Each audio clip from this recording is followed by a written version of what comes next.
Hello and welcome. I'm Leigh Ann Gerrans and you're watching W News, broadcasting live from the Al Arabiya studios. These are our top stories. Iran names Mujtaba Khamenei to succeed his father as the country's next supreme leader. The announcement sends the price of oil rocketing, surpassing $100 a barrel for the first time since 2022. But President Trump says it's a small price to pay for peace. And Macron promises to deploy almost a dozen warships to the Middle East as the conflict enters its 10th day.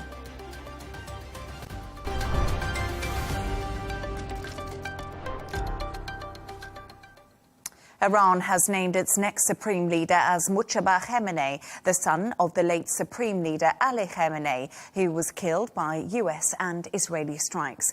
Iran's Revolutionary Guard have sworn allegiance to the new leader, with missile and drone strikes continuing to be traded back and forth across the Middle East. Regional officials say the announcement directly defies US President Donald Trump, who has declared the son unacceptable. We can now cross live to New York to speak to Jason Brodsky, Policy Director at United Against Nuclear Iran. Jason, as always, good to have you on the show with me. Ali Larijani says Mujtaba Khamenei's selection as Iran's supreme leader has brought hope to Iran and despair to the US and Israel. Is this new leadership just a continuation of power in Iran? Well, it's great to be with you. I think Mojtaba Khamenei's elevation as supreme leader does herald more continuity than change, but I think in a harder line direction. He will be the living embodiment of his father's legacy, and he will seek to solidify and expand upon that legacy. Mojtaba Khamenei has really marinated in the most radical circles in the Islamic Republic's political establishment for some time. He was educated with very conservative theologians, and he was also, in recent years, experienced trauma in the death by airstrikes of his father, mother, wife, son, sister, and other relatives. So I think that makes for a toxic mix and makes him for a dangerous actor on the Iranian system. So right now, what does this mean for what we're seeing from Iran when it comes to retaliation? You're just saying Mujtaba Khamenei could be the more hardline version of his father. Yes, I think that he will seek to expand and rebuild Iran's proxy and partner networks around the region. He's going to be seeking to export the Islamic Revolution.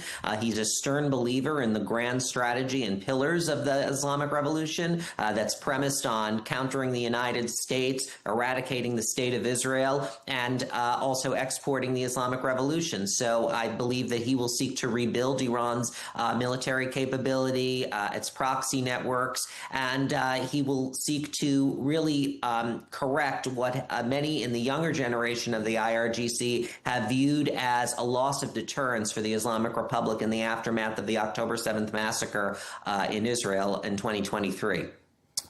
Let's move on, because Turkey's defense minister says another missile fired from Iran was hit today by NATO defenses, and the US embassy has advised citizens to leave southeast Turkey. Does this risk pulling NATO further into the conflict in the region?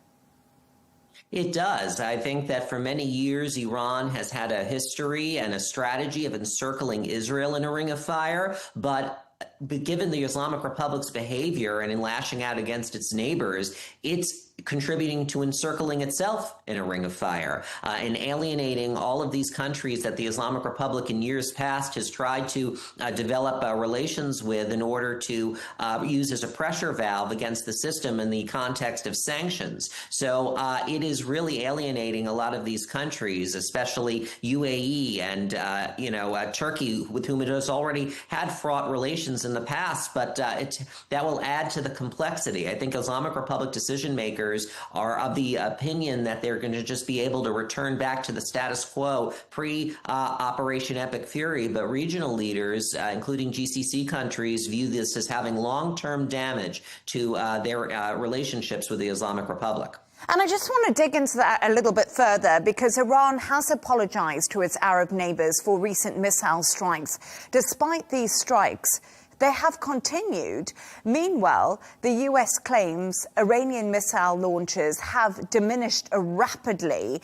Why do you think Iran looks like it's holding back at the moment?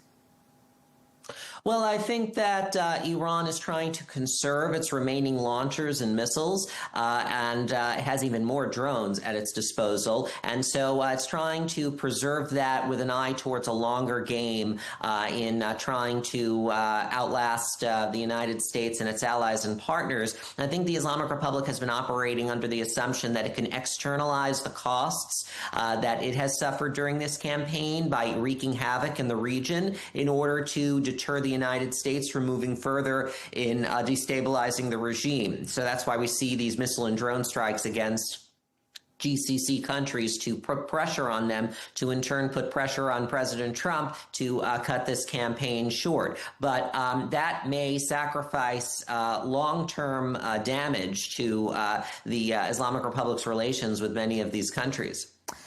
And Jason, a 7th US soldier has been killed during the 10 days of the Iran war.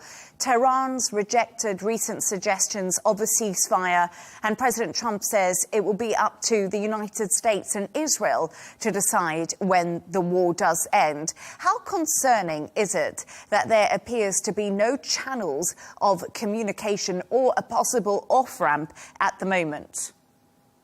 Well, I think that there are channels of communication, particularly through Oman and Switzerland, which have been traditionally interlocutors. I think you saw that even though the Omani homeland has been attacked by the Iranian regime, you see its foreign minister continuing to lay blame at not only the Islamic Republic, but also the United States and Israel for this. So it's trying to conserve its role as a mediator. So I do believe some of those channels exist, but they're very complicated given the current context. And also with the new supreme leader as Mojtaba Khamenei, I think it signals more escalation than conciliation with respect to coming to any kind of understanding with the United States. Jason Brodsky, as always, thank you so much for your analysis. Thank you.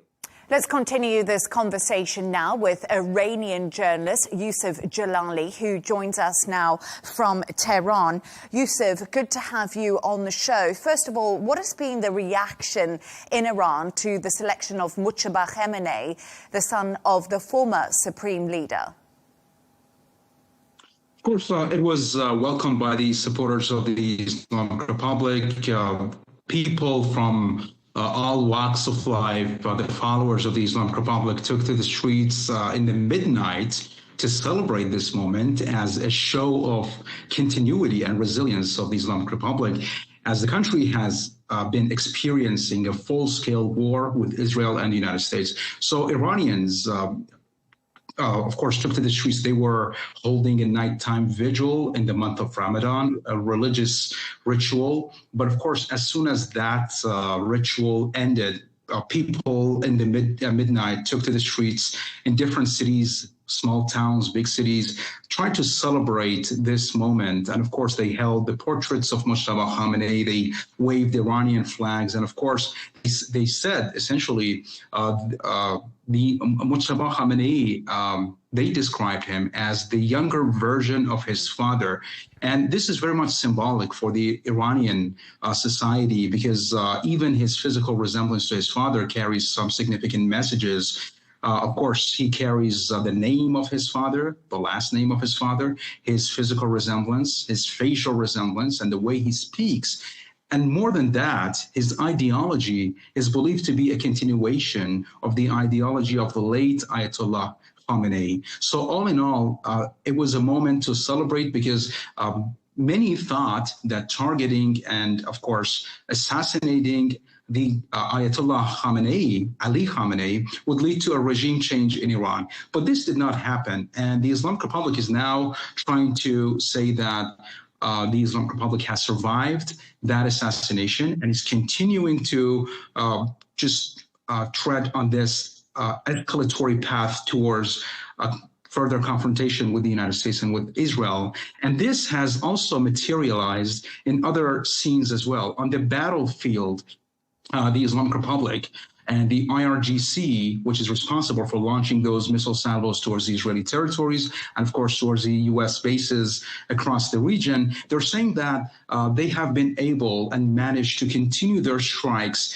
against the American and Israeli assets in the region, despite the fact that the Americans and the Israelis are saying that they have been able to destroy the majority of the launchers. Then the Islamic Republic is saying that they're here, the launchers are there. They're continuing to just launch those barrages, missile barrages, and drone attacks towards the American assets in the region. So all in all, following the announcement of Mojtaba Khamenei becoming the third supreme leader in Iran, this energized the morale, the public morale, because people, the followers of the Islamic Republic, are, of course, need this morale to continue to support the Islamic Republic. And you see the Islamic establishment has betted on public support to try to project this resilience and this endurance against these incoming attacks by the U.S. and by the Israelis, to tell the world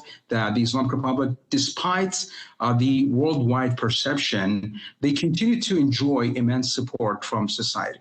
So, Yusuf, you said that the selection of Mojtaba Khamenei has energized morale, but we've seen the pictures and heard reports from people inside Tehran who have been choked by black smoke after these oil refinery fires. How dangerous is this for residents? And could it signal a new phase in the Iran conflict, now targeting energy infrastructure?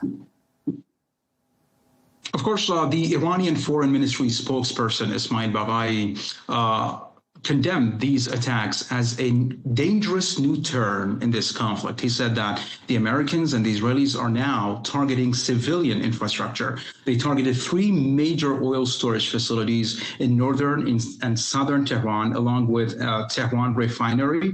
And this is directly impacting the civilian lives by cutting of course, by bringing about shortage in fuel, and of course, by creating some public health hazards, because we saw black rain. We live in Tehran, and Tehran saw black rain falling. Black rain as a result of oil and black smoke mixing with rain and falling. And you see right now, you can see cars covered with black rain right now. Still, you can see the smoke still covers much of Tehran skies, and people passing from those streets, they have to wear masks, face masks, to be able to, of course, breathe the air and stay safe from the safety and health risks and the hazards associated with that thick black smoke that continues to cover Tehran's sky. So Iran did retaliate, because we saw an attack and an assault coming from Bahrain, targeting a water desalination plant in the Reshm Island in southern Iran. And then Iran retaliated by targeting a Bahraini desalination plant. And many warned that this back and forth and this brinkmanship between the two sides could really target civilian lives directly and could lead to maybe a war of water, as put by Iranian experts. They're saying that this is nothing to ignore. This is nothing to just close our eyes to. This is something that directly affects the lives of civilians in Iran, not to mention the targeting of schools. Of course, many have said that schools have been a collateral damage, and many houses, more than 3,000 houses have been affected and have been destroyed as a collateral damage of the incoming Israeli and American strikes. But of course, if this continues for the upcoming days and weeks and maybe, God knows, maybe months, then the civilian lives would be impacted directly. Yusuf Jalali, great to have you on the show as always. Thank you for talking to me. Anytime.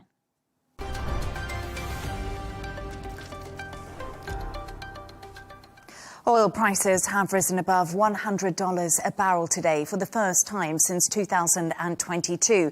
Petrol prices could increase even further as a result of the ongoing conflict, with investors panicking about the biggest single-day spike in 6 years. But President Donald Trump says the short-term price increase is a very small price to pay for world peace. Let's get the thoughts and opinions of Nooraldeen Al-Hamouri, Chief Market Strategist at Equity Group. Nooraldeen, great to have you on the show. Thank you for joining me. So oil prices... Thank you for having me. Pleasure. Oil prices have seen the biggest single-day spike in 6 years. What did you make of the increases in oil we saw earlier today amid the Iran war? They did shoot up, but kind of stabilized a little bit now. I mean, what we saw today or earlier during the Asian session, markets rapidly pricing geopolitical risk rather than just a traditional supply shortage. As everybody knows, nearly 20% of global oil flows pass through the Strait of Hormuz, which is officially closed, or at least the tankers' traffic is down by more than 95%. And when traders fear disruption to the corridor, prices can move very aggressively. The spike, of course, we saw again, as I said, during the Asian session, reflect panic buying, at least in the physical market. But at the same time, there's the problem now. It's not about production. It's not even about storage. It's about delivery. Mm-hmm. And the fact that prices stabilized slightly afterwards suggests traders are now waiting to see whether the disruption to shipping becomes longer or it's going to be temporary. Over the past couple of minutes now, we're hearing the U.S. President Donald Trump talking about he's looking into measures in order to put down a little bit, at least some sort of a drag from the oil rally. That includes some sort of tax cuts. You're talking about higher deficit once again. So oil has stabilized for now after hitting $120 a barrel, as you mentioned, after that large spike at the Asia Open. But do you fear the upward trend could actually continue from here?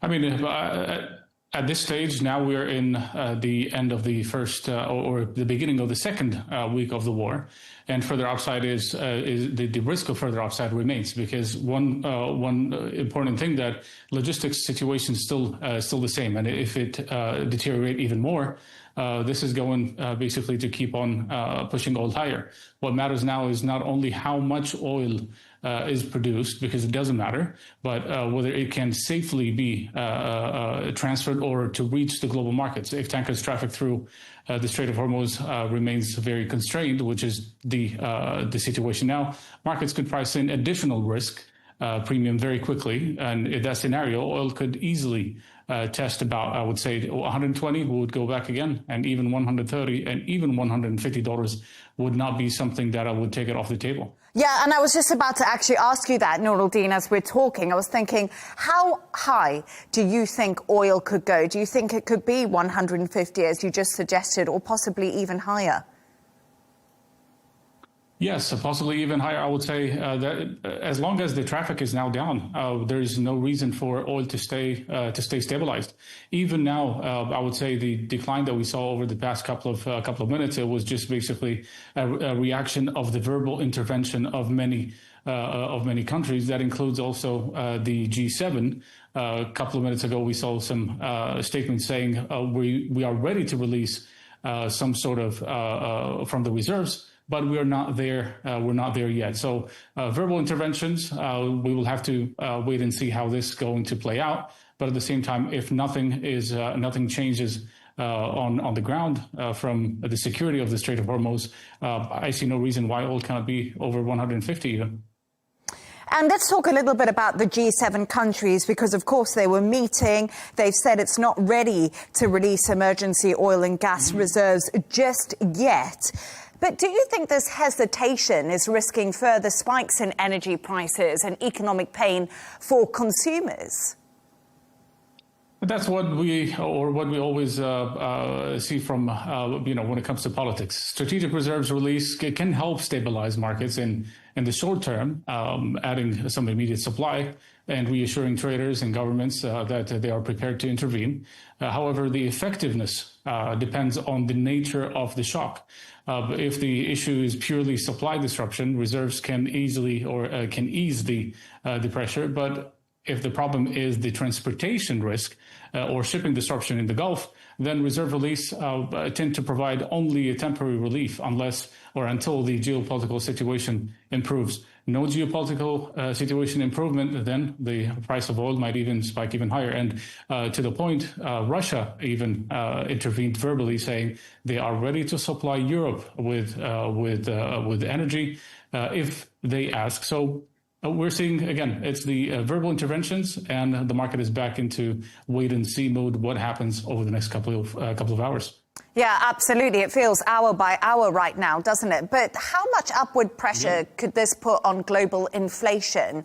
And which sectors are likely to feel it the most? Because we're not just talking about oil when it comes to gas in your house. Yeah. It's flights, it's tourism. It's directly linked to so many things. The war came at maybe the worst time. Inflation was already sticky. Yes, we had a situation where disinflation was faster, but at the same time, most of the inflation was sticky. Oil above $100 tends to push inflation higher quite quickly because, as you know, energy feeds into almost every part of the economy.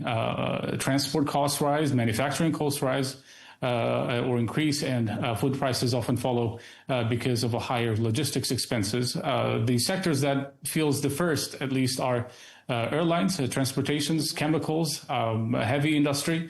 But if the rally basically persists, the broader concern for central banks is the higher energy prices could slow the disinflation trend and complicate decisions around interest rate cuts, which was supposed to happen this year. For example, the Federal Reserve was expected a day before the war to cut rates by twice from now until the end of the year. But now markets are not pricing any rate cut.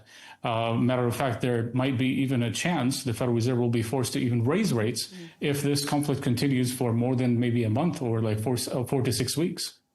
Noor-Eldin, yes, you're absolutely right. Could affect those rate cuts for the central banks globally, but great to have you on the show. Noor-Eldin Al-Hamouri, thank you once again. Thank you for having me.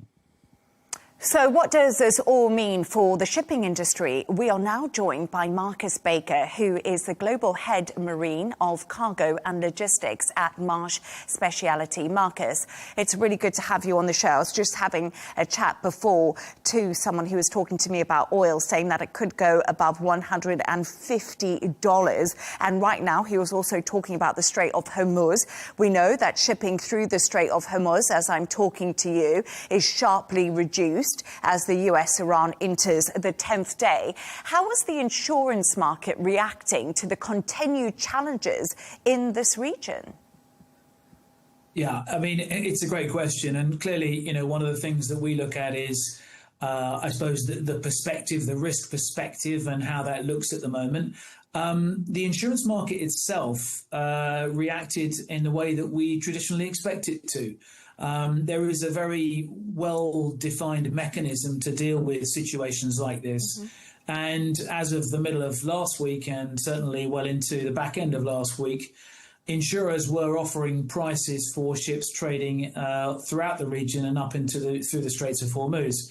Now, that's a bit of a moot point, as we've discussed. When you have traffic down by 95%, it's really a factor of do people really want to go up there rather than the insurance pricing, in my opinion.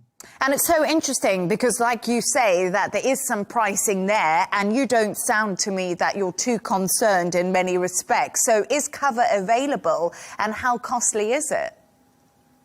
Yeah, so, I mean, what we saw weekend before last, as the action hit, notices of cancellation were given by the market to most of the ships that were up in that area and were thinking about trading in there. And the reason they do that is that they have, under the terms and conditions of the policy, the opportunity to re-rate the risk depending upon the risk environment that they're actually seeing at that time. And that's exactly what happened. So to give you some context, before the activities in the region prior to last weekend, the rates were between 0.25 and 0.5% to go up to the Persian Gulf, and that is on the value of the ship. So a VLCC at $100 million, a 10-year-old VLCC, that's between $250,000 and $500,000 per voyage up into that region. What we're now seeing are rates anywhere up to 3% and possibly beyond. So, albeit a significant increase, but I think when you look at the overall sort of cost of the voyage, if you like, the value of oil, as we've just discussed, could be $100, $150 a barrel. Well, $150 a barrel is not out of line by the sounds of it. So when you've got a VLCC carrying 2 million barrels, that's a lot of cargo, a lot of valuable cargo. So the increase in insurance cost is a relatively small part of that overall cost. And you think that the companies are just happy to absorb that increase in order to make it through the Straits of Hormuz and the Persian Gulf? Well, look, I mean, I think you know where that cost goes. I mean, ultimately, it's going to hit the consumer.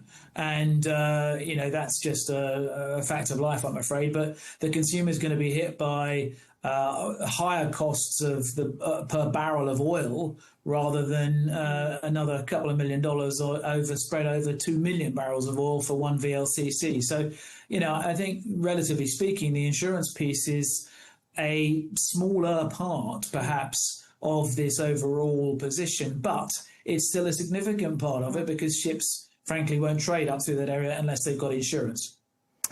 Absolutely fascinating. Marcus, what do we know about the agency President Donald Trump says will ensure ships sailing through the Persian Gulf? And will it have any impact on the insurance market? Because it's quite interesting what he announced there.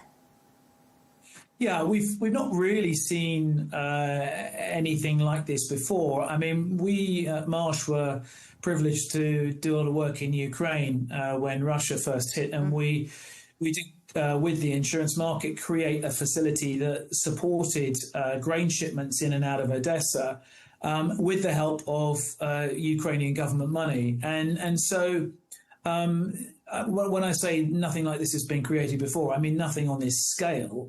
They're talking about a very significant input of money. What we don't know yet is how it's going to work. Any additional capital is going to help with costs and reducing pricing, but we really don't know what the impact, how it's going to function mechanically, the impact it's going to have in terms of the collaboration with the insurance market, which will be necessary. So I think once we've got that, it will enable us to reassess the position. And the other thing it may well do is offer a degree of confidence in the shipping community. The devil's always in the detail, but I want to talk a little bit more to you about, we spoke about the companies absorbing that extra cost of insurance in order to get the oil through the Strait of Hormuz and the Persian Gulf. But how do you see this affecting the consumer in the end? Presumably, it's more than beyond the price of oil. So we talked about the absorbing cost, that cost being passed on. Yeah, again, very pertinent question, because clearly that region is not just about oil. I mean, oil, as we heard your last speaker say, 20% of the world's oil comes through that region anyway. So it's very important waterway from that perspective. But above to the west of the Straits of Hormuz, you've got Qatar, Abu Dhabi, you've got Dubai, and all of those territories need stuff. They need to support their tourism industry. They need stuff to build. And so that tends to arrive by ship. So large container carriers going into the region, bulk carriers with other commodities trading up into that region as well, will all have to pay an additional premium to transit that region. And so I think, we will see, or certainly people that are living in the Middle East will start to see an increase probably in their day-to-day costs as this starts to manifest itself. I mean, the other thing I would say, there's 6 cruise boats up there at the moment with 18,000 people on board. So at some stage, they'll look to try and get off of those boats when they can fly them home. And I think the biggest issue, frankly, with this whole thing is crew. Mm-hmm. And the days are gone when I think crew would just go through a war risk territory and not really worry too much about it. The munitions have changed. The accuracy of being able to hit a ship's changed. So it's become a much more perilous job than it ever was before. And that's not even considering going into a war risk trading area. So if crew are anti going up there, that's going to make life even more difficult. It doesn't matter what we do from an insurance market perspective. Those sorts of impacts are going to be significant. Marcus Baker, thank you so much for joining us. Great analysis. Fascinating. Thank you. Thank you.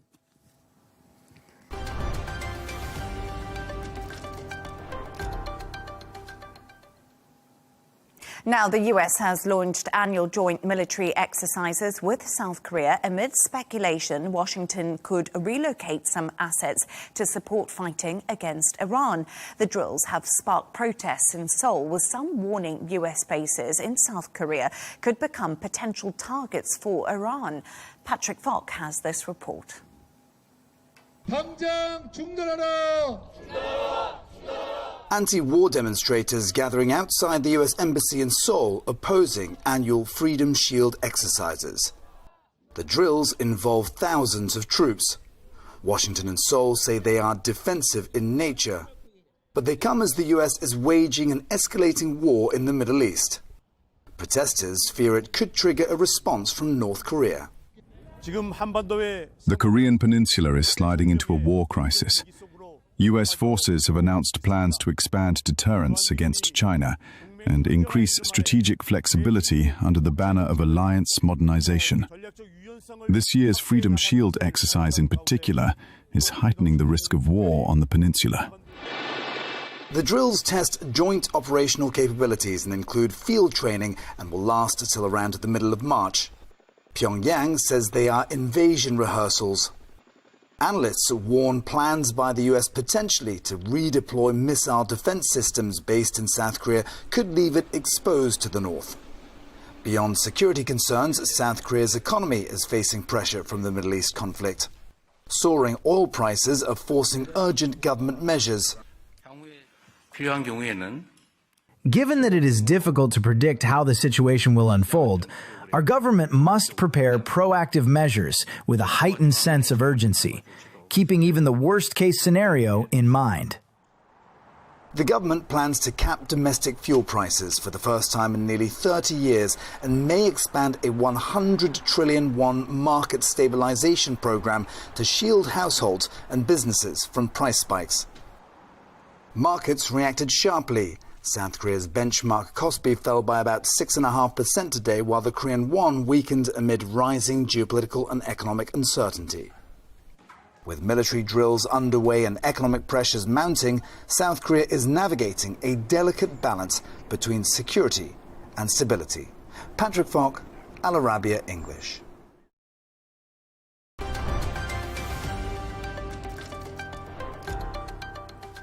Now, the UK's Prime Minister has spoken to President Trump for the first time since the US President openly criticised the UK's response on Iran. As a result, the UK has now agreed to let the US use British bases for defensive strikes on Iran. Meanwhile, British Chancellor Rachel Reeves has attended an emergency G7 meeting today to discuss the economic impact of the conflict.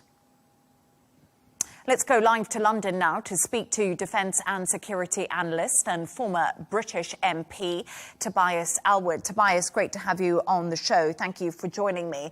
Earlier in the show, we were just talking about global oil prices. We have seen them skyrocket today, and it's been a really interesting day. We saw them hit 120. They've stabilised a little bit today. It's been one hell of a spike at the Asian market. But what will European finance ministers be discussing today in order to avoid this economic catastrophe that could be on the horizon? Well, good afternoon. Yes, it's usually the generals that are debating and discussing where this war might go to next as it escalates. But it's now bleeding into the economic zones as well, which is why finance ministers are getting together to look at the consequences of what happens when the Straits of Hormuz are closed, when the oil doesn't get out, and that ripples right across the world. We saw this in the Ukraine war at the start of that as well, when grain couldn't get out, and we're seeing it again here in the Middle East. The biggest concern, which eludes us all, is what does victory look like? What happens when the bombs stop falling? What sort of regime may come about? And will that allow a sense of purpose, a peaceful purpose for the country of Iran? Or will it be a Venezuela result where we see the regime survive, but under different leadership? So the finance ministers will be looking at the immediate, the short term, the consequences to oil, particularly to kerosene and to aviation fuel, the knock-on impact to inflation, but also the longer term as to what happens from a global perspective to the economies around the world. Yeah, it's really interesting, Tobias, that you talk about what will happen the day after. What does victory look like? Because we do know that Iran has now elected and named a new supreme leader, Mujtaba Khamenei, who is, of course, the son of Ali Khamenei. And many people are saying that this could be another, even more conservative government to come ahead. You know, I think this is why many of us, certainly in Britain, would like clarity as to where America would like to see Iran go. It is that ambivalence, if you like, when we listen to what is coming out of the White House, the Oval Office, it seems to change every single day. The one problem that Iran has had is a theocratic leadership under the Ayatollah, who has his own military, the Revolutionary Guard. Given where we are today, however uncomfortable it is that this war has started, in my view, there's never been a better opportunity for Iran to embark on a new chapter. But we're far from there yet. And if we allow this regime to survive in any form, then clearly it might make some promises not to pursue a nuclear weapon. It might make promises not to pursue long-range missiles, even cut its relationships with those proxy militias across the Middle East. But ultimately, I believe it'll be a betrayal of what we've said to the Iranian people in raising their hopes that they've got a new future. And I really would like to have had clarity from the American president. He seems to be content with allowing a religious leader, an unelected religious leader, unaccountable to government, sitting above government, as I say, with his own armed force, to continue to be in control of Iran. That cannot be in anybody's interests. And Tobias, let's talk a little bit about Europe, because France is taking more active military stance to protect allies and secure critical maritime routes amid escalating Middle East tensions. Does this signal Europe's increased involvement in what's happening? Yeah, I mean, there's been a wake-up call, not just for France, but indeed all nations. Britain's been exposed in the limitations of our own maritime capability. We're struggling to get those ships into the Mediterranean. Air defense is a major issue as well. And it's curious that, you know, we've been watching what's going on in Ukraine. We haven't picked up the lessons fast enough. We haven't implemented the changes as to how the character of conflicts has really advanced because of technology. It cannot be the solution that when you have an air defense problem, then you muster up a Type 45 destroyer. We must have dedicated air defense systems in around all our military assets across the world. And we're simply, far from anywhere near that. We're still having debates as to whether we should or shouldn't increase defense spending faster than we promised. There was talk of upping it to 3.5% by 2035. My goodness, how the world will have changed by another decade. It needs to be spent now. And I really would encourage British political parties to come together, to rally around a single cause for the benefit of Britain, rather than keeping this as a political football.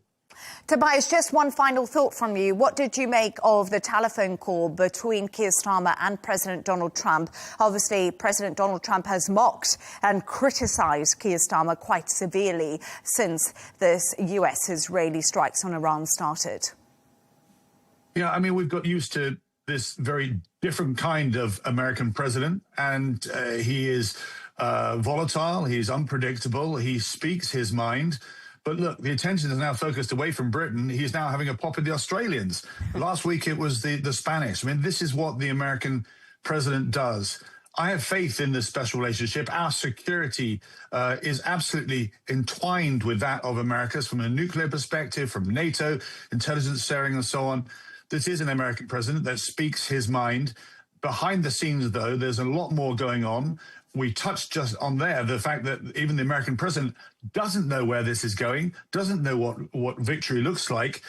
I hope that when we have this state visit, when King Charles visits America, there'll be behind-the-scenes discussions, an opportunity to bend the ear of the American president to say, don't allow a Venezuela solution, allowing the regime to survive, but let's utilize this opportunity, the biggest in the generation, to give Iran a new chance of peace and getting rid of this regime after 4.5 decades.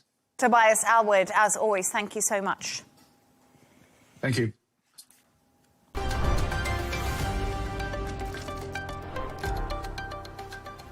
And that's all from us on W News. Don't forget to subscribe to our YouTube channel. Of course, follow us on X, and we'll be back in a couple of hours with a W News Extra. Goodbye and thank you.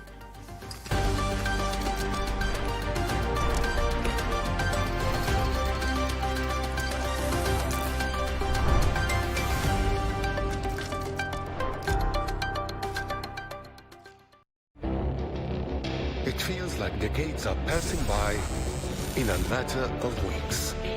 Seismic shifts in the world order. Never, ever will be part of America. With so much happening and so much noise. Whether it's political upheaval, Canada has been ripping us off for years. Economic shifts or social movements. And no one wins from tariffs. I think America can be more friendly to the rest of the world. The in-depth analysis and all the latest developments across the globe. To have an inclusive policy together. The meetings with Hamas gave me some hope.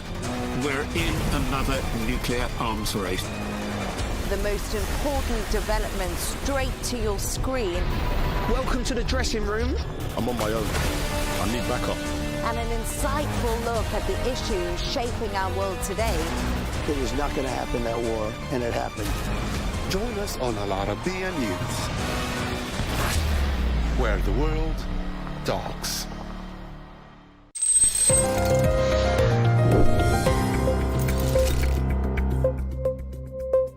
What if a drone that costs around $30,000 could force a country to spend millions just to shoot one down? That's Iran's battlefield advantage. It's called the Shahed 136, a one-way attack drone, sometimes called a kamikaze drone, designed to fly into its target and explode on impact. Each drone costs around $30,000 to $50,000 to make. It carries roughly 50 kilograms of explosives and can travel up to 2,000 kilometers. It's not especially fast, it's not especially sophisticated, but it's cheap. And that's the point. Iran's strategy isn't perfect precision, it's saturation, launching dozens, sometimes hundreds at once, to overwhelm air defenses. Even if most are intercepted, each one forces defenders to use missiles that can cost hundreds of thousands or even millions of dollars per shot. Over time, that cost imbalance becomes a weapon in itself. During recent escalations, UAE authorities to this day say they have detected 941 Iranian drones, intercepting 876 of them, while 65 fell within the UAE. Israel has also faced waves of these drones as part of broader attacks. Even when interception rates are high, it only takes a handful to cause serious damage. But this isn't new. Russia has launched more than 60,000 of these Iranian drones against Ukrainian territory, targeting cities and energy infrastructure. So the question is the Middle East ready to intercept a similar wave? The UAE Defense Ministry recently stated that the region has strategic reserves of air defense systems capable of countering aerial threats for a prolonged period. The spokesperson also added that the UAE will not accept any infringement on its sovereignty or the safety of its territory.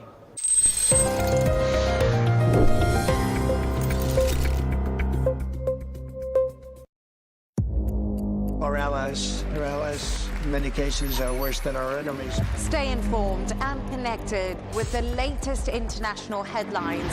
There obviously is a risk. From breaking news to in-depth analysis, it would appear that this war is coming to an end. Who buys this stuff? Investors, pension funds. We deliver the most important developments straight to your screen. Iran always wanted to deal with militia. Join us for compelling, expert-driven conversations. A curfew order has been established. And an insightful look at the issues shaping our world today. There are lots of proposals about European architecture for security. I'm Leigh Ann Gerrans, and this is W News. We dealt with this when I was Chief of Staff in the first term. Where you don't just hear the headlines, you get the full story.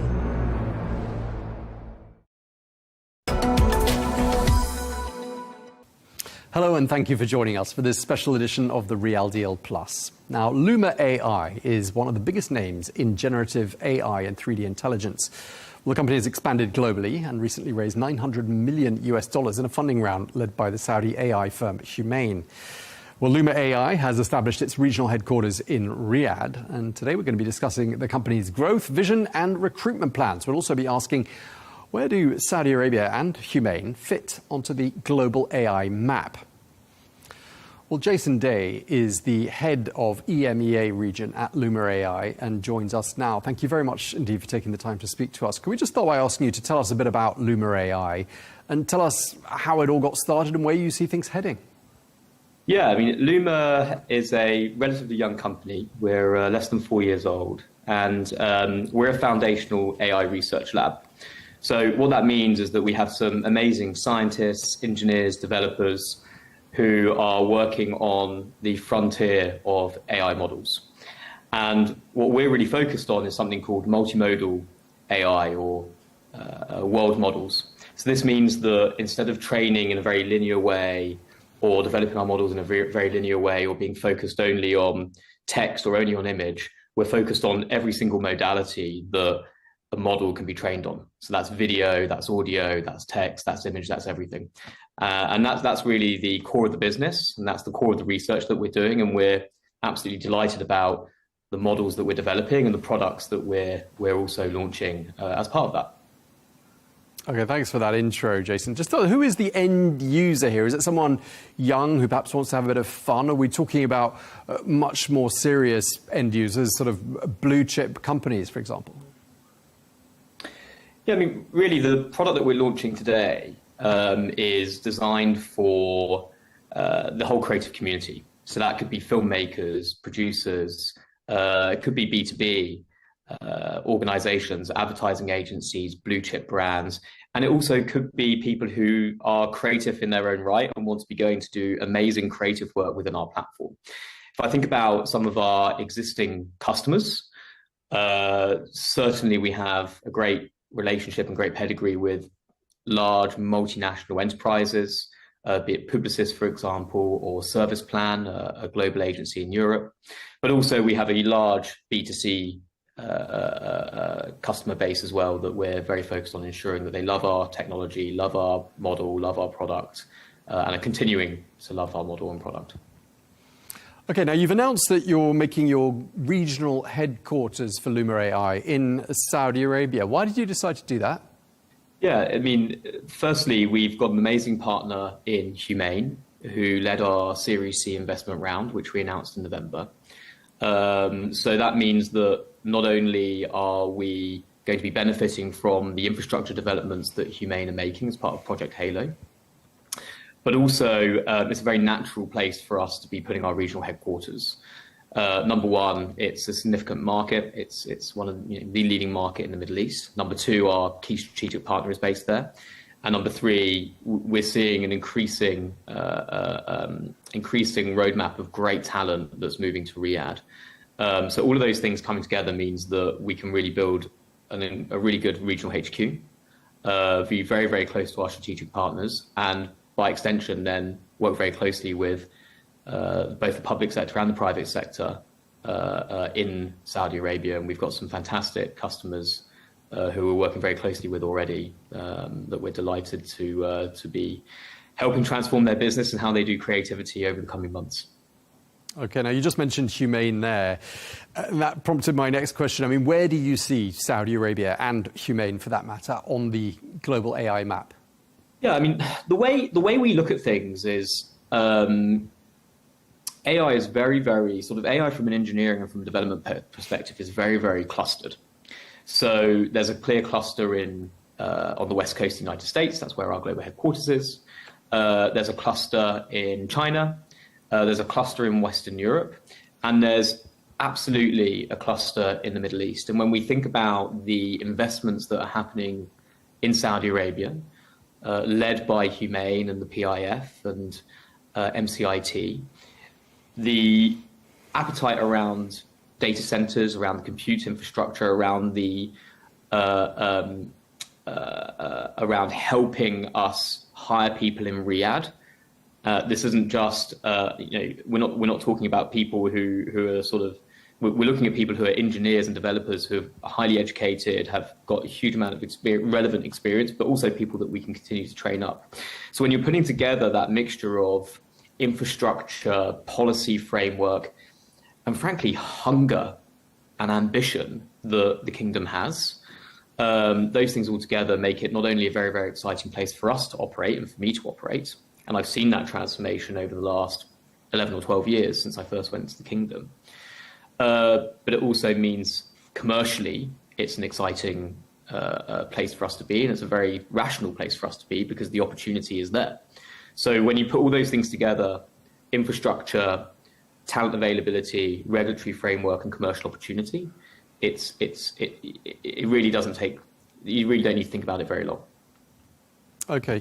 Now, I wanted to ask you a little bit about talent and recruitment. Are you finding that you've managed to find the right people that you need, the right talent, or are you having to invest a lot in training?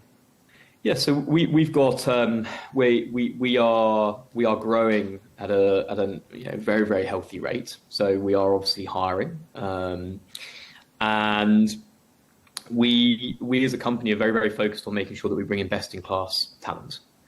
So when I think about the roles that we're hiring for in the Middle East, for example, I would say that the available talent pool is much larger than what it was even 2 or 3 years ago. If I think about where it was immediately after COVID, certainly when I was working in Saudi then, there was really a requirement to be making sure that you were flying people in and relying heavily on expats. What I would say now in 2026 is the pipeline is very healthy. So we have excellent candidates that are coming into our talent acquisition pipeline.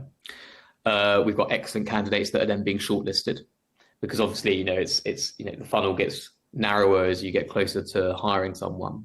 So the talent that's getting shortlisted is very, very good. And then lastly, the people that I'm then interviewing in final rounds is very, very good. So I think it's a combination of having the right sort of reputation. It certainly helps that we've got a great partnership with Humane.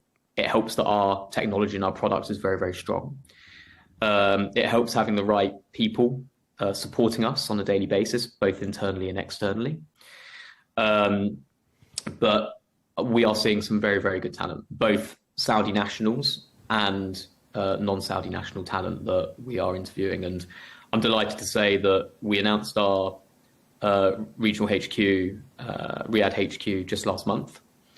And we will be well into the sort of high single digits of employees in that regional HQ by the middle of Q2. So we're very focused on bringing in the right people, but we're seeing the right people coming through our talent pipeline, which is fantastic. Now, tell us, which industries is Luma AI most focused on? And are there some industries that you're not yet particularly engaged with, but you're hoping to tap into? So, I mean, our technology can really touch the entire creative ecosystem. So if you are doing a film, if you're in gaming, if you're doing social media assets, if you're doing a long form documentary, if you're doing a brand campaign, if you're doing e-commerce assets, really any element of creativity that has content, our technology can really transform how that is done, both in terms of time, in terms of cost, and in terms of quality. You know, our model is native 4K HDR, so the output is Hollywood grade quality, but the cost is a fraction of what this would have even cost 6 months ago. And in some cases, some of the things that we're doing were impossible 6 months ago. So from that's sort of at a high level, our target market. And then when we drill down into different verticals, advertising agencies are clearly a vertical that we're very, very focused on, and we've already announced 2 milestone partnerships in Publicis and Service Plan. Publicis in particular, the center of that relationship at the outset was very much around the Middle East. We've got some more announcements coming on the advertising agency vertical over the coming weeks and months, which we should absolutely let you know about in time. Secondly is then from a direct-to-brand perspective. So we're working directly with brands who have in-house teams, in-house agencies to help enable their creative transformations. And there's some fascinating case studies where when we can collapse the creative supply chain, we can then actually help collapse the manufacturing supply chain for certain brands. So it's not just creative transformation, it's real business transformation that we're helping enable. From a film perspective, we're working with some fantastic film directors on not only enabling, as I said, Hollywood quality output rapidly and for a fraction of the price, but also people are enjoying using our technology. So multiple use cases and deployments. The technology and what the technology can achieve, I really believe, is ahead of what most people believe is currently achievable. And the challenge that we've got is we need to communicate that to the world so that people can really interact and enjoy our technology. And I just wanted to ask you were saying a little bit earlier on that you see AI as a tool for creatives, and you were saying that in the context of Luma AI being a tool for creatives. But I'm wondering whether to some extent it risks replacing creatives. I don't see it as a replacement. So I wouldn't have joined, my background is in advertising agencies and working with amazing creatives all around the world. And for me, the opportunity here is to actually enable a creative renaissance. So in the same way that people were petrified about Photoshop in the 90s, that actually led to, more investment in advertising, more investment in creativity. And what we're clearly seeing is Luma is supporting large enterprises with more personalized content, being more rooted in culture, being able to do things faster, to a better quality, at a more efficient price point for their customers.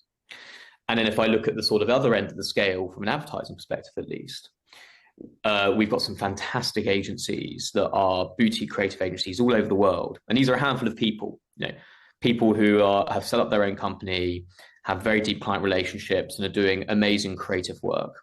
And we're helping them elevate their output so that they can be doing multi-million-dollar campaigns for a fraction of the price. And it suddenly puts them into a space where they can be coexisting alongside large multinationals.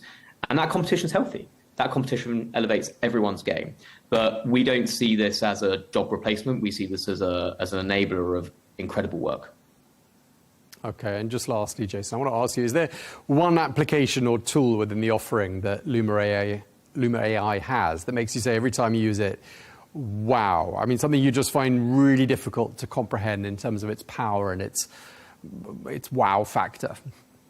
It's a great question. And the reason I sort of looked away is that this is such a leap forward that I spend a lot of time talking to people about templates. Because at the moment, when a brand is doing work or when an agency is doing work for a brand, there are templates. And our technology means that you don't need templates anymore.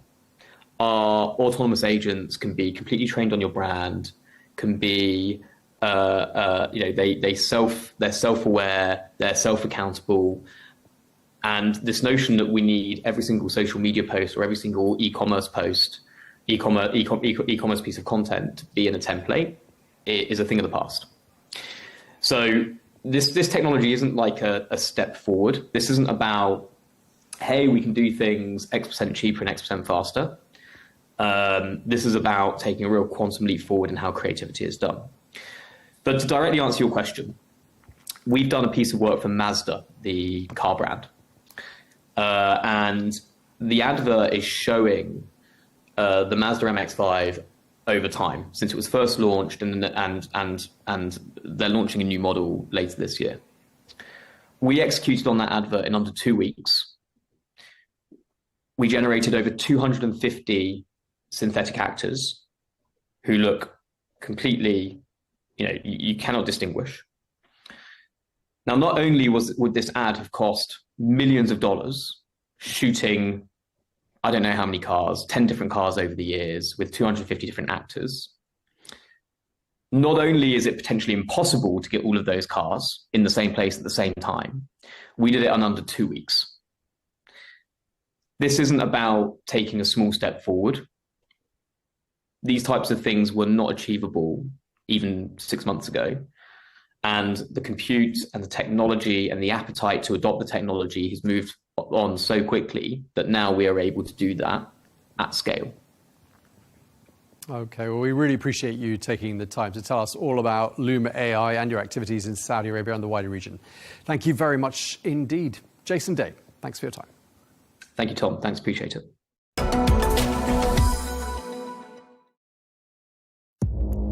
Our allies, in many cases, are worse than our enemies. Stay informed and connected with the latest international headlines.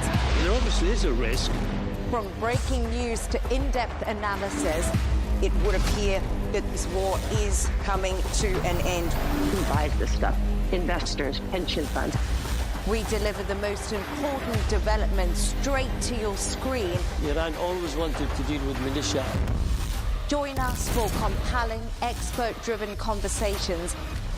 A curfew order has been established. And an insightful look at the issues shaping our world today. There are a lot of proposals about European architecture for security. I'm Leigh Ann Gerrans, and this is W News. We dealt with this when I was chief of staff in the first term. Where you don't just hear the headlines, you get the full story.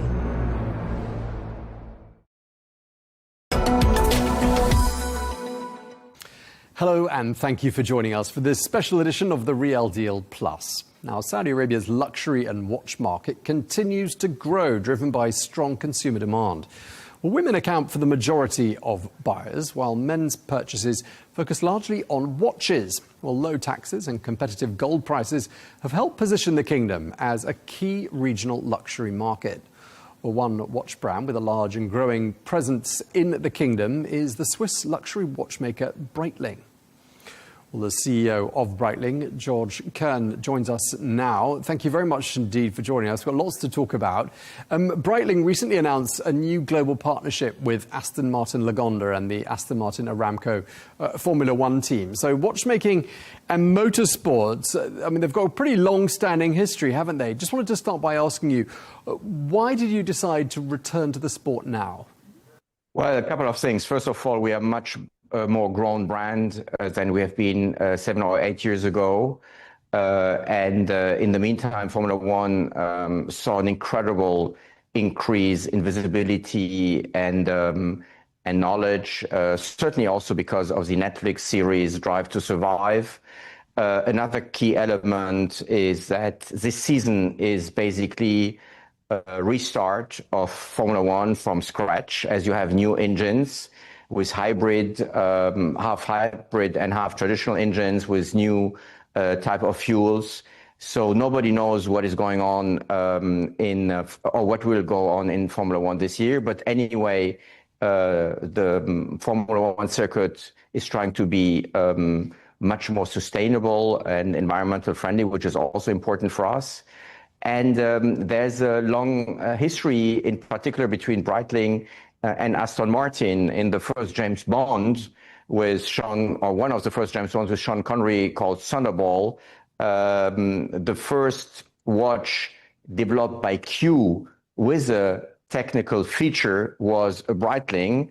It was a Geiger meter, and he was driving at that time a DB5, which is probably one of the most beautiful cars in history. And we can use and work with Aston Martin on the three pillars, with the vintage cars like the DB5, for instance, with Formula One, the watch we are launching now, and with Lagonda, the cars you can buy if you have enough money. So it's a great partnership, great brand, great image transfer for us. Yeah, absolutely. And a long-standing partnership as well, by the sounds of things. I mean, Breitling's got this great visibility and presence at regional events. Do you think we're going to be seeing more of Breitling at cultural, sporting, aviation events? I mean, in particular, we're interested in Saudi Arabia here. Well, first of all, there are 4 Formula One races in the Middle East. There's one in Saudi, one in Bahrain, one in Qatar, and the end of season in Abu Dhabi. So the visibility is there. And we are one of the strongest brands in the region anyway, for historical reasons also. All major celebrities and important people in the Middle East are wearing or worn Breitling watches. So we have fantastic roots. It's one of the very few growing markets, by the way. Our number one market is the USA, but the Middle East and Saudi also in particular, but UAE, all these markets are growing, thank God. And we see a great future of us in that region. Okay, I mean, lots is happening here in the Middle East. I've read that you've just launched your first Breitling kitchen in the region. It happens to be in Riyadh. It says it's open for breakfast, lunch and dinner. Just want to know more about what inspired this choice and why you chose Riyadh for this Breitling kitchen. Well, it's a big city. It's a growing. It's you know, you have hundreds of millions, billions of investments in Riyadh, but overall the country is opening also more to tourism. We will open more boutiques in Saudi Arabia because the market is there. Indeed, many of the clients flew in the past to Dubai, for instance, to buy watches or luxury goods. But when you look into the luxury industry, most of these companies are now locating or having a big presence in Saudi Arabia, in Riyadh and in Jeddah and elsewhere. And therefore we have to be there where the client is, if you want. Okay, so clearly Saudi Arabia, a really important market for Breitling. Now, I gather you've released some limited edition watches that specifically target the Saudi market. And I just wanted to ask you, do you see yourselves expanding further in the kingdom? And what sort of growth are you anticipating in Saudi? First of all, yes, we have a growth in distribution of visibility, but we need to work on our awareness. This is why this relationship with Aston Martin and with Formula One in Saudi is so important. But you know, this is a normal effect and where you have to work on maturity for your brand. So you invest in these kind of tools. We have, for instance, also sports people like Erling Haaland, which is one of our ambassadors, and soccer is getting bigger and bigger also in Saudi. So we have, if you want, many instruments to work on the awareness and on the prestige of our brand in Saudi, be it boutiques or all our activation around Formula One and our celebrities. Okay, now I was wondering to myself, is there anything that sets the Saudi market apart? And obviously, I'm talking here about the luxury market. When it comes to taste and preferences, what makes Saudi Arabia stand out? No, I think the Saudi market is growing. It was closed for many years. It has opened over the last couple of years. We see the growth. As I said, this is why all luxury companies are going there. But at the end of the day, all the luxury companies are global brands. And the taste is the same, be it in Riyadh or in Paris or in London. We are talking here to global customer base with the same education, business people traveling around, seeing the brand around. And you might have small differences because of ergonomy. For instance, some people might like smaller watches, but ultimately we are all building global brands and we're targeting a global customer base, and it's the same in Saudi. Okay, Georges. Now I wanted to ask you about a project which I know is very close to your heart. It's called Universal Genève, and it comes under the Breitling umbrella, and you've given it a really big relaunch. And I'm wondering what the logic is here. What's the thinking behind it? Where you're positioning that Universal Genève brand in the market? And are there any other legacy brands you got your eye on at the moment? Well, actually, we are relaunching two brands. One below Breitling called Gallet, also what we call a dormant brand, a sleeping brand, which we're going to revive. And Universal Genève, which is probably the most looked after, which was one of the most looked after sleeping or dormant brand in the market. So Gallet will be between 2.5 and 5,000 Swiss francs. Breitling will be between 5 and let's say 30 or 35,000 Swiss francs or dollars if you want. Universal is totally different. Universal will be more expensive, starting at 15,000 upwards, and it will be much more feminine. And this is why also Universal will be so important for us in the Middle East. We just came back from Dubai, from the Dubai Watch Week, where we saw our Saudi customers, even not only retailers and partners, but really also end consumers. And they absolutely love Universal Genève. The positioning will be totally different.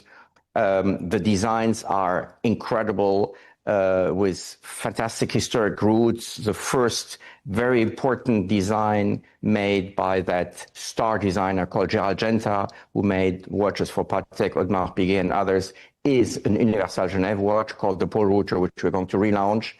But what is really interesting is that it's male and female, and that balance is very important for us, considering also the strength of the jewelry business. When you look at the luxury industry at this moment in time, the jewelry business is doing very well, and we will have also many jewelry watches in that field to offer innovative, new, and with lots of creation.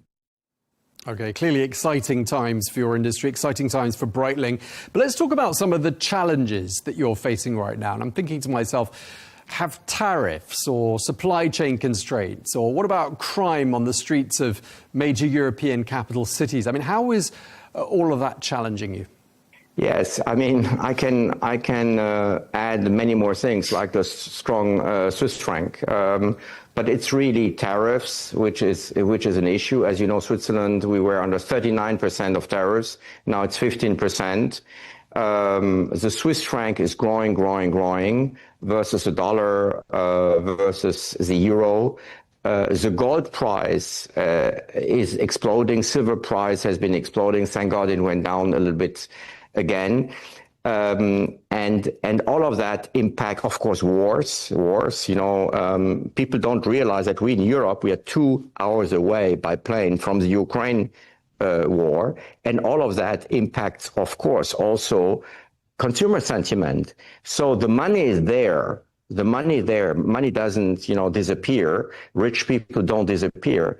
But for the moment, they buy less than in the past years. It will come back.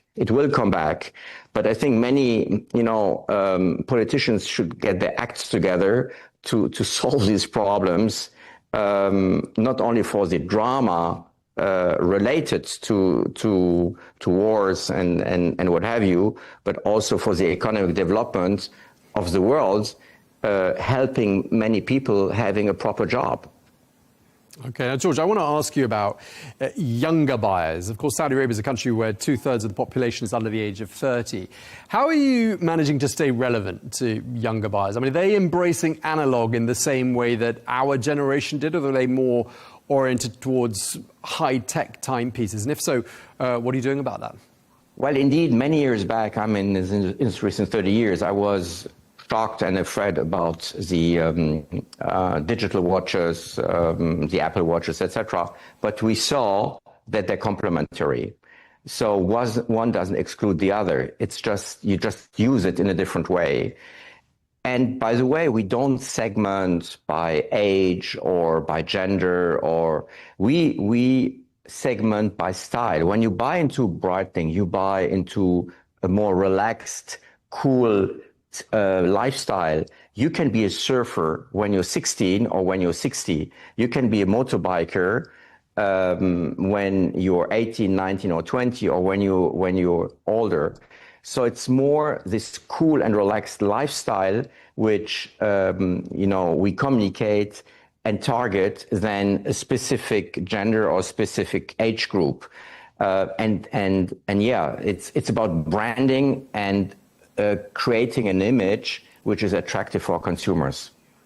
Okay, George. Now, just before we finish, I mean, you've led Breitling's transformation for about a decade now, and we talk a lot on this program about the year 2030. Of course, a very important year for Saudi Arabia with Vision 2030. Let me ask you this. What's your vision for Breitling by the year 2030? Well, it's obviously being better and bigger and being in the top 5 brands in the world. Are you nearly there? Yeah, we are confident to reach that. Yes, absolutely. Okay. We're going to leave it there. We really appreciate you taking the time. I'm 61 years old. Let's do this before I'm 65. Okay. We really appreciate you taking the time to talk to us. Georges Kern, the CEO of Breitling. Thank you very much for your time, sir. Thank you. Thank you.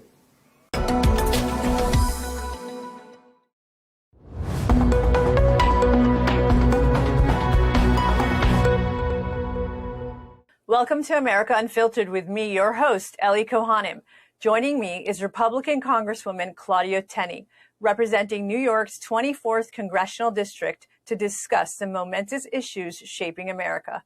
Representative Claudia Tenney, thank you so much for joining me today. As you know, the United States and Israel have launched Operation Epic Fury, a multi-pronged attack on the Islamic Republic of Iran. Tell us your thoughts on the attack. Yeah, well, I think this was a very important move, a very brave and courageous move by the president, obviously not without risks.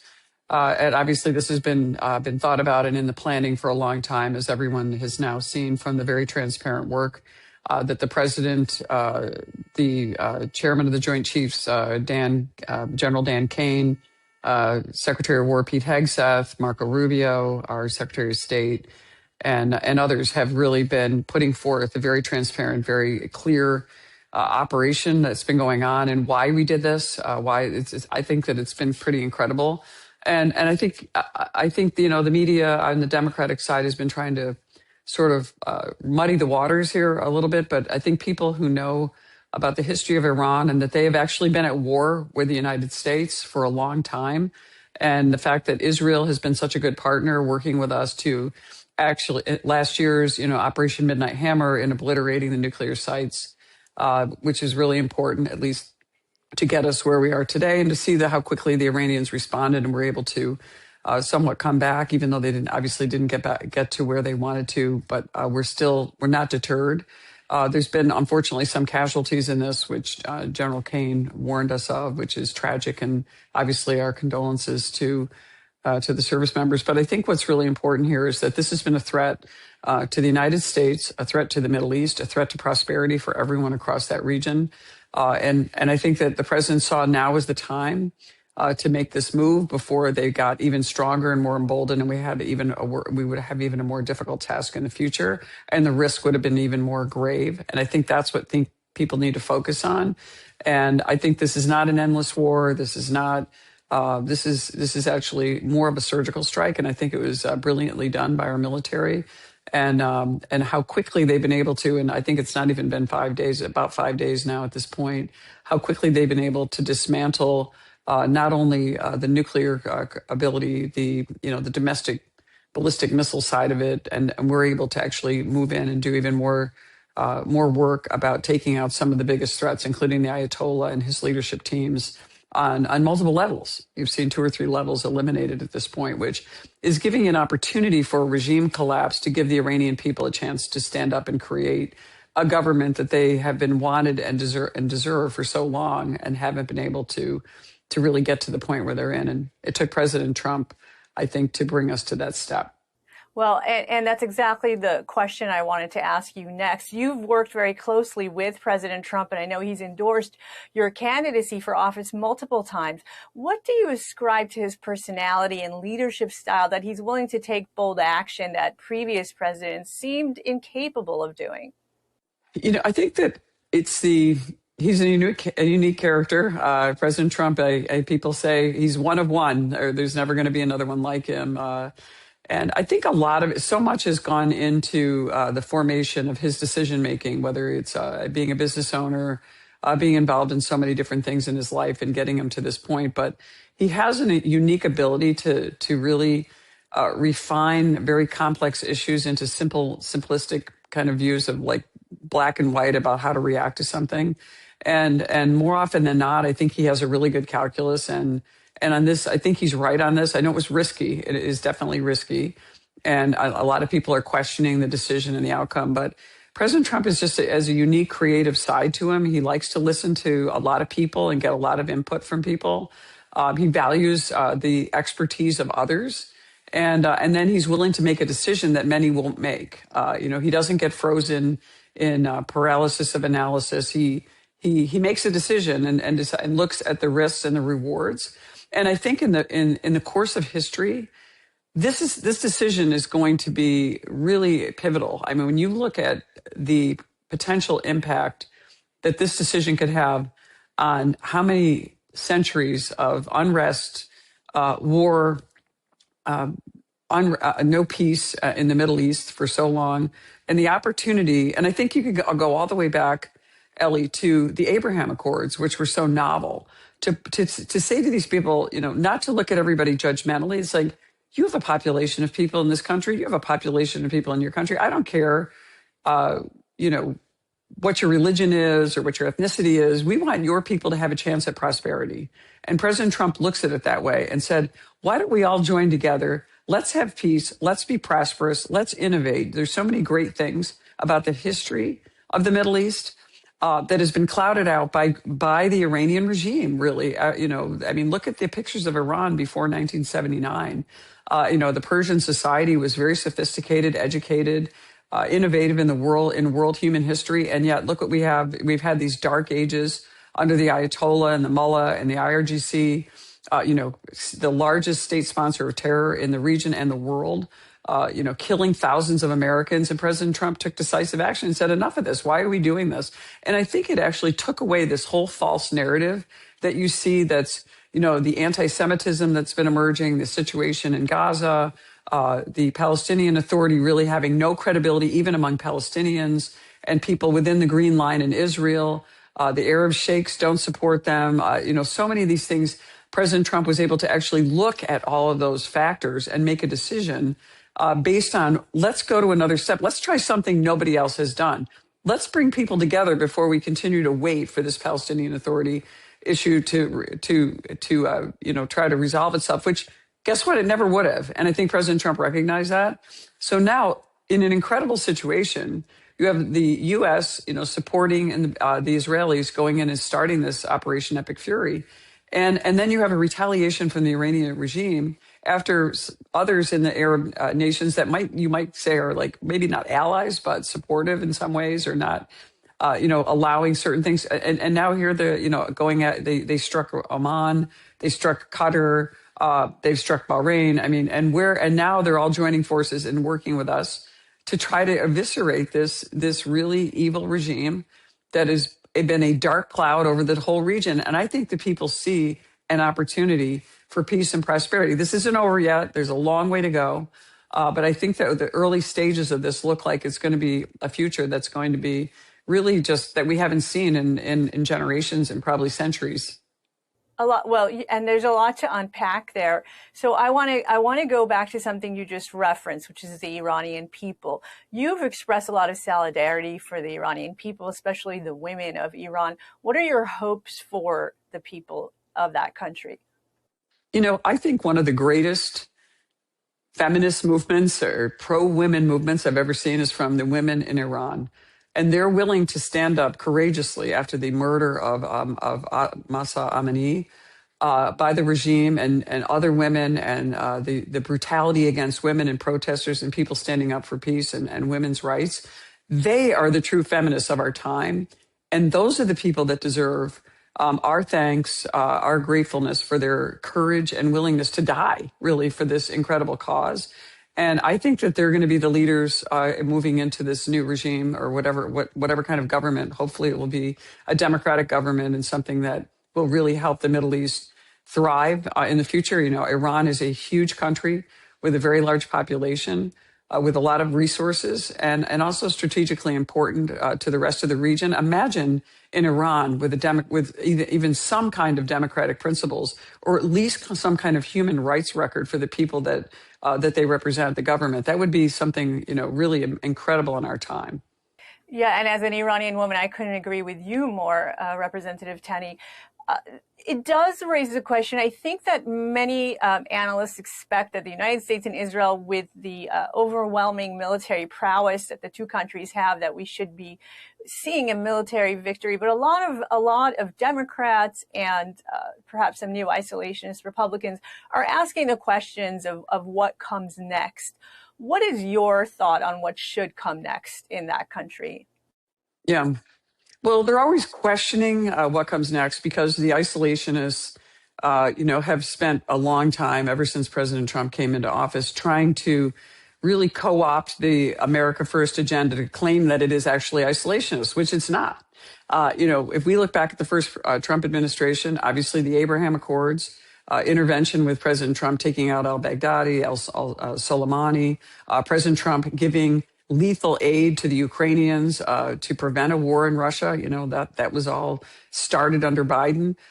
President Trump actually taking decisive action without forever wars, but going in and taking decisive action, using the strength and the lethality and the dominance that the U.S. military has to actually keep peace in regions, as opposed to, the prolonged wars that we saw in Iraq and Afghanistan and throughout those years.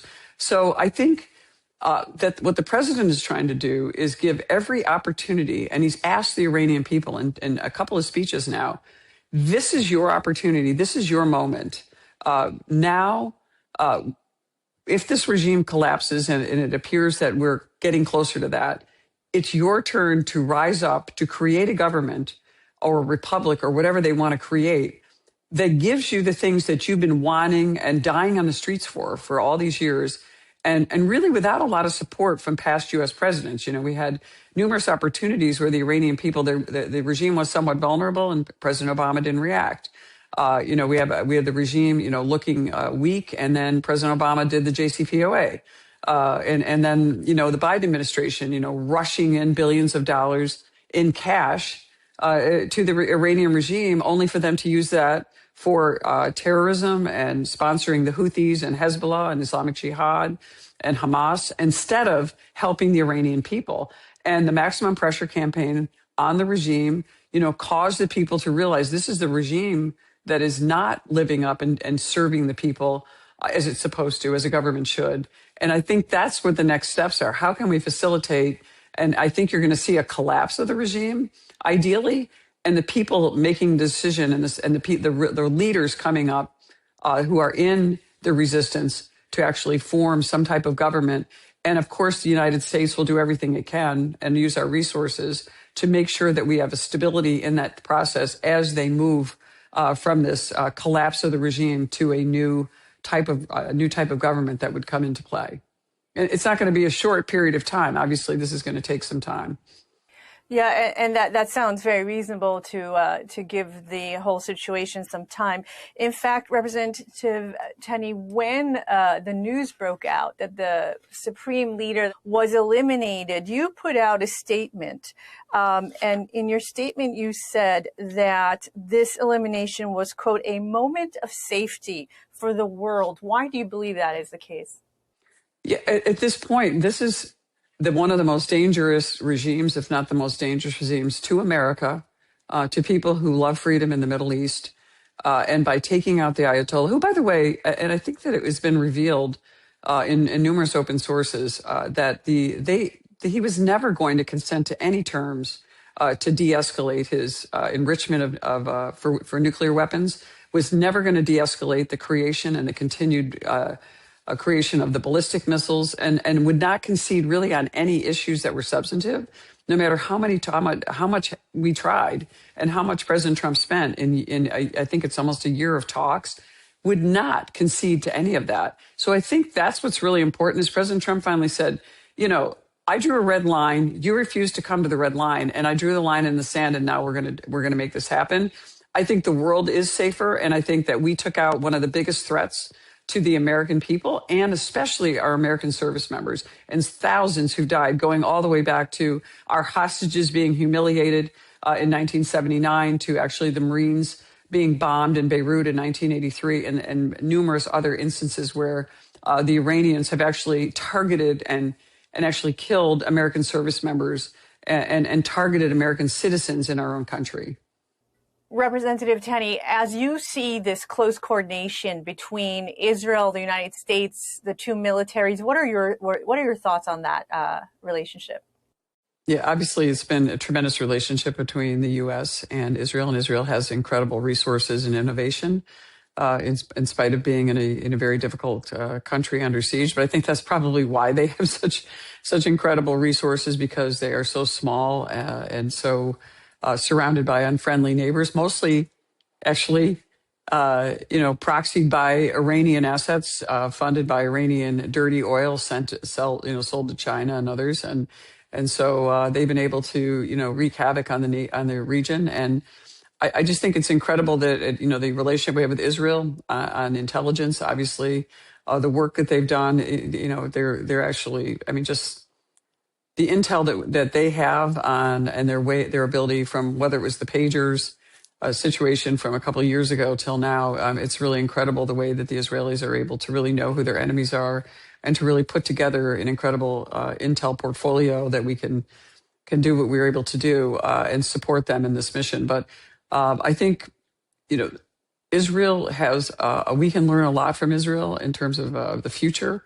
And I think that the ability and the desire for so many of these countries to be part of an Abraham Accord type situation, even the Arab sheikhs in Hebron would like to have some kind of recognition. They actually wrote an op-ed piece in the Wall Street Journal last year about their interest in getting away from the Palestinian Authority and joining the future with prosperity, with, self-determination at this point. Yeah, I couldn't agree more. And I think that everyone is hoping that after this Operation Epic Fury and the perhaps regime collapse of the Islamic Republic, as you mentioned, that after that, the region can start moving towards a more hopeful future for its children and grandchildren. Representative Tenney, I would love to also ask you a little bit about Claudia Tenney, the person. As we know, working in elected office, it takes a lot of sacrifice. And so I wanted to ask you, what was your original motivation in running for office, and what continues to inspire you as you do the work? Yeah, it's a tremendous honor to serve in this position, obviously, to represent my constituents in New York's 24th District, but also the United States of America. To serve on the most powerful committee, the Ways and Means Committee, is really a dream come true. And also now on the House Intelligence Committee and the Science Committee, all really interesting parts of my very long life that I've had. I was able to be an attorney. I ran our family business and sold the division that I was running back in 2004. It's how I sort of got involved in politics. I enjoy right now, what really drives me and what I enjoy every day is trying to solve problems, trying to help my constituents. And we have been able to do so much. I have an absolutely top-notch staff that does an amazing job. Everybody in my staff is totally motivated to trying to help the people that we represent and to try to do the best job that we can. Recognizing our constitutional principles that we revere so much from our country, the important history from our state. New York State is so incredible. And to our founders' vision of freedom and of self-governance and those principles that are so enduring and so important. And also, I have a son who is actually a U.S. Naval Academy graduate, and he's now a major in the Marine Corps. He serves in the intelligence field, and I just am so, grateful that he is able to live out his dream of service too. And it's really just an incredible honor to be able to do this. I find that it's so challenging and so interesting to be in this time where we are now.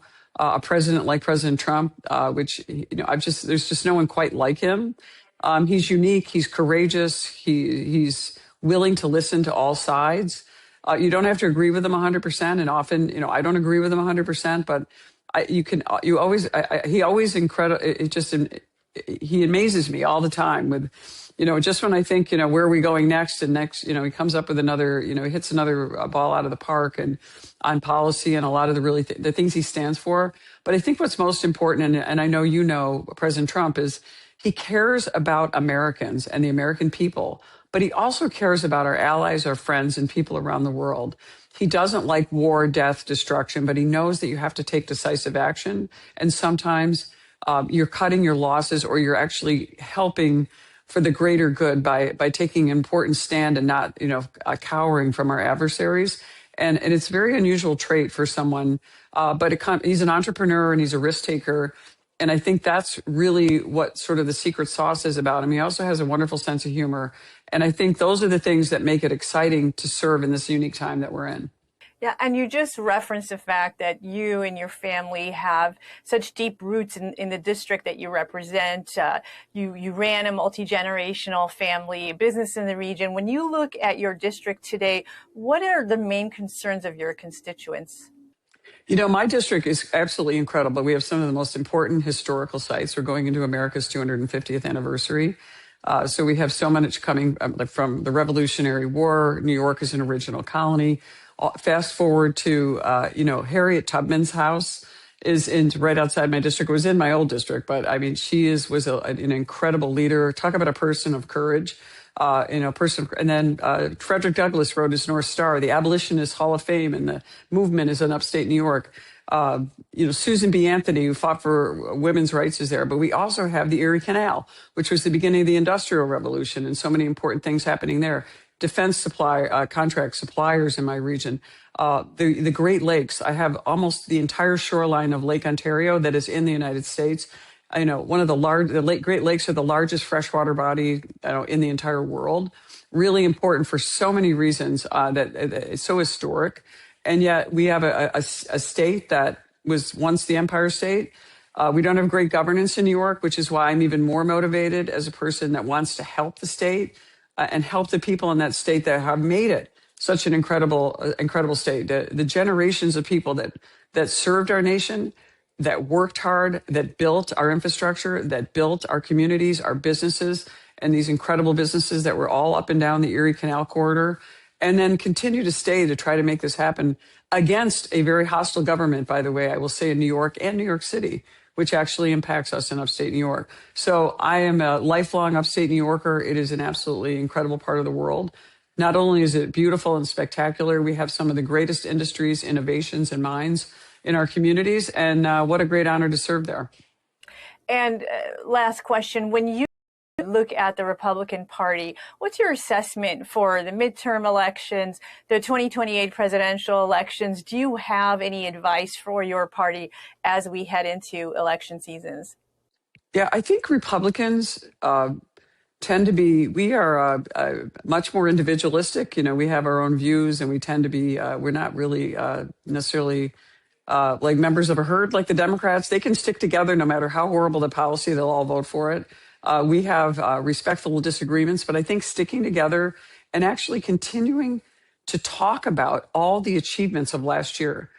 So much was in H.R. 1, the Working Families Tax Cuts, saving us from the largest tax increase in our nation's history, which is incredible, to securing our border and protecting the value of citizenship in our country. And yes, welcoming people who want to be part of this great country, not people who are going to take advantage of it, who are going to be cartel members and engage in human trafficking and drug trafficking and those types of things. But people who really want to come here to work, we welcome them. But we also have to have an orderly rule of law, which we have to have. And Republicans need to talk about it that way.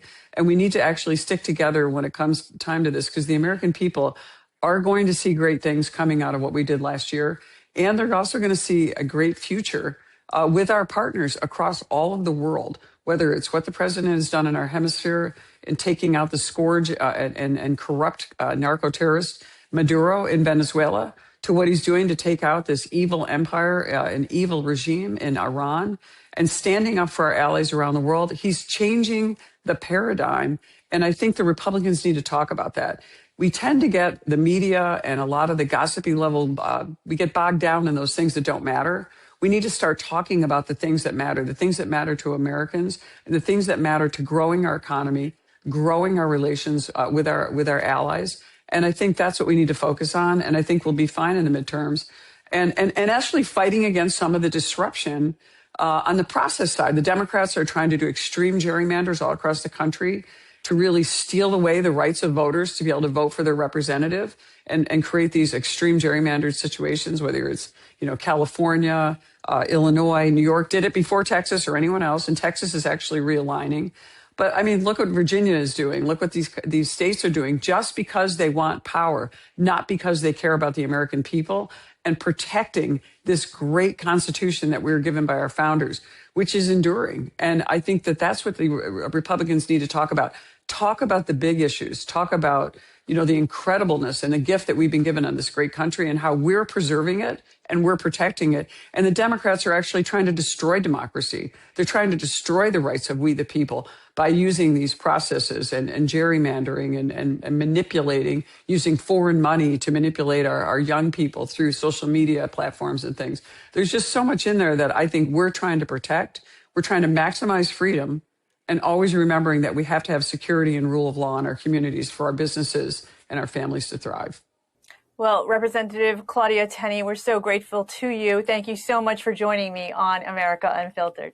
Thanks so much. Great to talk to you, Ellie.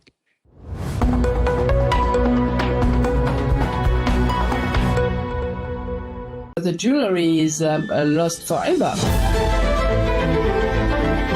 Inspired by a true story. We were blaming insufficient security. It's a symbol that has been attacked. Isn't a museum the most protected space on the planet?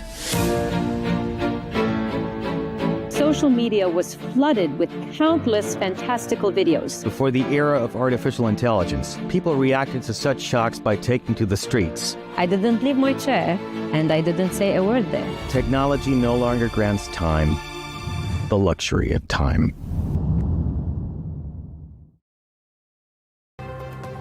Make America great again or make Israel great again? That's the question many Republicans are asking amid an escalating Iran war. Some traditional Trump supporters have even gone so far as to publicly accuse the president of letting Israel force his hand. Just how damaging will this MAGA split be? I'm Melinda Nucifora. You're watching Counterpoints.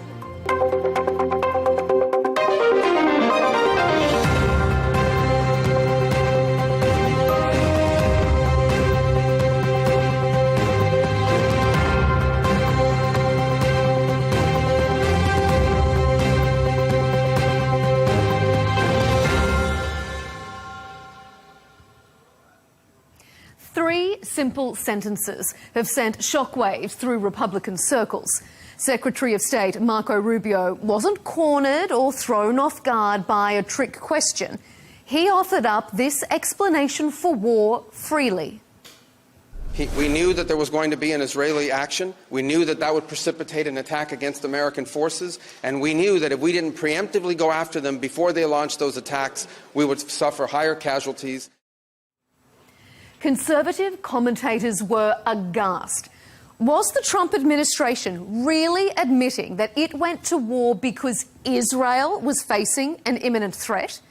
Democrat Senator Mark Warner is part of a small group of lawmakers with access to classified intelligence. This is how he interpreted it.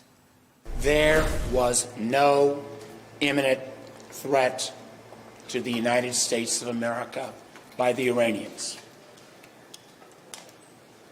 There was a threat to Israel.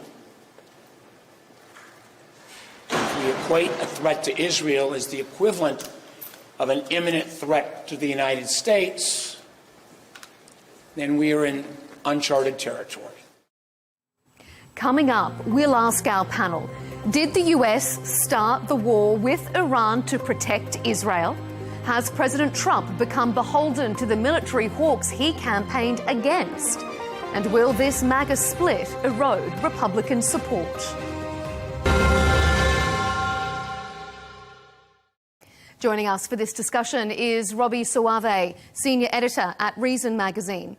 Shybos Krestenbaum is back with us, political commentator from PragerU, an independent American media organisation.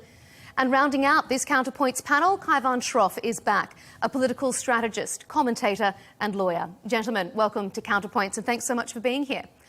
President Donald Trump campaigned on a promise to stop foreign wars, not start them. So already the US intervention in Iran was troubling to some within the MAGA base. The Secretary of State, Marco Rubio, fanned those flames. He calmly explained to journalists that the US took preemptive action because Israel was about to strike Iran. And that justification has angered many high-profile conservative commentators who flooded social media with criticism. Shybos, did the US start a war with Iran to protect Israel? Sure. Well, it's good to be here, and I hope you're doing well and keeping safe in Dubai. I have siblings in Israel in bomb shelters right now, so really the Islamic regime spares no one. It's very critical that when we talk about Marco Rubio, we don't take him out of context. So to quote Marco Rubio 10 seconds before he mentioned Israel, he said, and I quote, "No matter what, this operation had to happen. The only question was when." So I think one of the problems with our political discourse today, whether you are on the woke right or whether you're a leftist, it's that you can wake up each morning and pretend that history never happened, right? So you can just pretend that in 1979, the mullahs did not take 60 American hostages and hold more than 50 of them for more than 400 days. You can just pretend that in 1983, the U.S. Marine barrack bombing was not funded by Iran. You can just pretend that the Pentagon report that showed that 600 American soldiers were killed in Iraq just never happened. You can pretend that 3 National Guardsmen last year weren't killed by the Islamic regime off of Syria. So the relevancy is certainly an interesting question, but it does not in any way obstruct from the fact that the Islamic regime has been attacking and killing American soldiers and American civilians since its establishment 47 years ago. And President Trump is not starting a war. President Trump is ending a war that should have ended 47 years ago when Jimmy Carter had the opportunity to go in, didn't. And in fact, Donald Trump in 1980 said that was a fatal mistake. One of the things he's been most consistent on going back to the 80s is the fact that the Iranian mullahs need to be held in. They can never have a nuclear weapon. They cannot develop intercontinental ballistic missiles. They cannot harm American lives. And that's exactly what President Trump is doing. This is why I campaigned for him. This is why 90% of the MAGA base is unified that this is the right thing to do. Okay. Kaivan, what do you think? Is President Trump ending a war, not starting a war? And is he doing so to protect Israel or to protect America? Well, the reality is we can never get the truth out of this administration, and it seems like this administration themselves doesn't know the reason that they made this attack. We've seen incredibly inconsistent justifications from Rubio to Trump to Mike Johnson. Nobody has a clear answer here, and of course it's concerning when already there are so many problems here domestically for the people focused on just putting food on the table. Now gas prices are skyrocketing. I think the reality is Americans do see this war as being fought on Israel's behalf after years of really Israel losing at least its PR campaign here in terms of U.S. support. So this is absolutely fracturing the MAGA base, but among many other issues. And I think that's the bigger point, right? They're fractured on Epstein, they're fractured on the economy and tariffs and immigration. So this is really destructive to that coalition. And I think it'll only get worse as facts come out. But also, right, we just lost 6 troops. And the way Donald Trump is handling this is so cavalier. He doesn't seem to care very much. He's talking about his curtains in that clip that went viral, right? And it seems like there was no plan here, no preparation. And so you can go back 100 years, 200 years, 1,000 years to justify this, but nobody's actually buying it in the present day. Robbie, what's your take on this? Well, I guess my job is to be somewhat in the middle here, and frankly, I am, because I agree that the Iranian regime is evil, authoritarian, and extremist. It's not a question of the harm they've caused to Americans and to Israel, which are considerable, but it's a question of what actually are our goals here. And I think the Trump administration's decision to move forward with this without presenting any front-end justification to the American people, let alone Congress. Let's forget it is Congress's role, according to our founding documents. We don't do this anymore. I think that's a mistake, but to actually have Congress authorize a war, or at least a military action, and then have the president carry it out. I think if this was explained to Congress, I mean, the Republican Party, Trump's supporters control Congress. So I find it ludicrous, the idea that he couldn't sit down and explain this is why we're doing this, or have Marco Rubio or Hegseth do it. This is the importance of doing this strike now. This is what we plan to get out of it. Because frankly, the American people, not just the American people, the MAGA base, to the extent they're divided, I think it's because it's unclear. Is this about replacing the regime? They have denied that that's the case. Trump himself said if the worst thing that happens if we end up with people in charge who are just as bad as the Ayatollah, then oh well. I personally can think of worse outcomes than that. But even in that case, you'd say, well, then why are we doing this? Was it about Israel's security, as Rubio, I think, did suggest, and then walked back to your point? Is this about the nuclear issue? Is this just because Trump was negotiating with them, didn't like the negotiations, decided to blow them up to send a message that next time, negotiate the way he wants?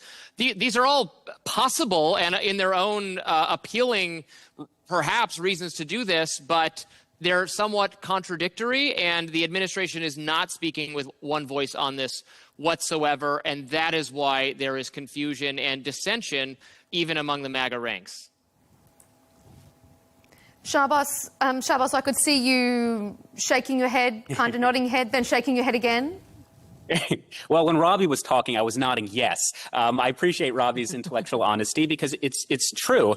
We have not declared war since 1942 when we were declaring war on Bulgaria and Hungary. So this bizarre double standard that the Democratic Party is suddenly so fascinated and interested in ensuring that there is congressional authorization. Meanwhile, Barack Obama declared war on, or I shouldn't say declared war, but he bombed more countries than George W. Bush and Dick Cheney, which is pretty incredible when you think about it. So that's the first point that I want to thank that both the left and the right for admitting that we should not have this double standard. I also think under Article 2 of the Constitution, as well as the AMUF of 2001, it's quite clear that President Trump has the authority to go in, at least for the first 60 days. After 60 days, maybe we could take it from there. I do want to say, though, the easiest talking point to debunk is that MAGA is split.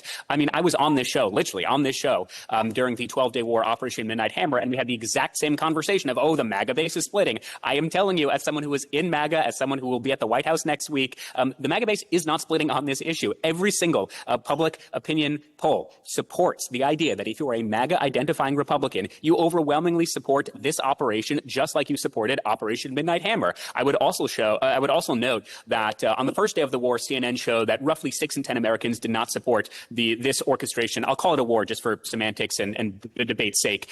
Most Americans do not support it. Now it's about half of the American people don't support it. And I would imagine that number is going to continue. The disapproval number will continue to fall simply because the American people, we don't like protracted long conflicts. But what we do like is what we saw in Venezuela. What we do like is what we saw in Panama in 1989, right? We like when we can go in relatively quickly, we can fulfill our mission objectives, and then we can get out. And that's what Pete Hegseth, that's what J.D. Vance, who's certainly not an interventionist, that is what Steve Witkoff, that's what the president has said consistently. We are not interested in regime change. We are interested in regime toppling. We want to ensure that this is a regime that can no longer harm American lives. So I think Robbie and I, at least, are certainly in agreement that the Ayatollah and the mullahs and the Iranian regime that have, forget about they killed their own citizens, which of course they have, but they've killed American lives, they must be held accountable. And the Ayatollah is currently experiencing 72 Nick Fuenteses, and I wish him much luck, because certainly no woman would ever touch Nick Fuentes, but apparently Islamists will. But what I will say is that if you harm an American, absolutely, we will kill you. This is something Barack Obama said very, very clearly when he went into Pakistan to take out Osama bin Laden without congressional authorization either. You said you didn't want to call it a war. If it's not a war, what is it? So again, I'm happy to call it a war. The reason I'm not saying it's a war for this debate's purpose is because I don't actually know, because I'm not a prosecutor, I'm not an attorney, and I'm not a legal scholar. I don't know technically what it is being called, but if President Trump wants to call it a war, I really have no problem with it. As I said, even under the War Powers Resolution of 1973, he even has 60 days.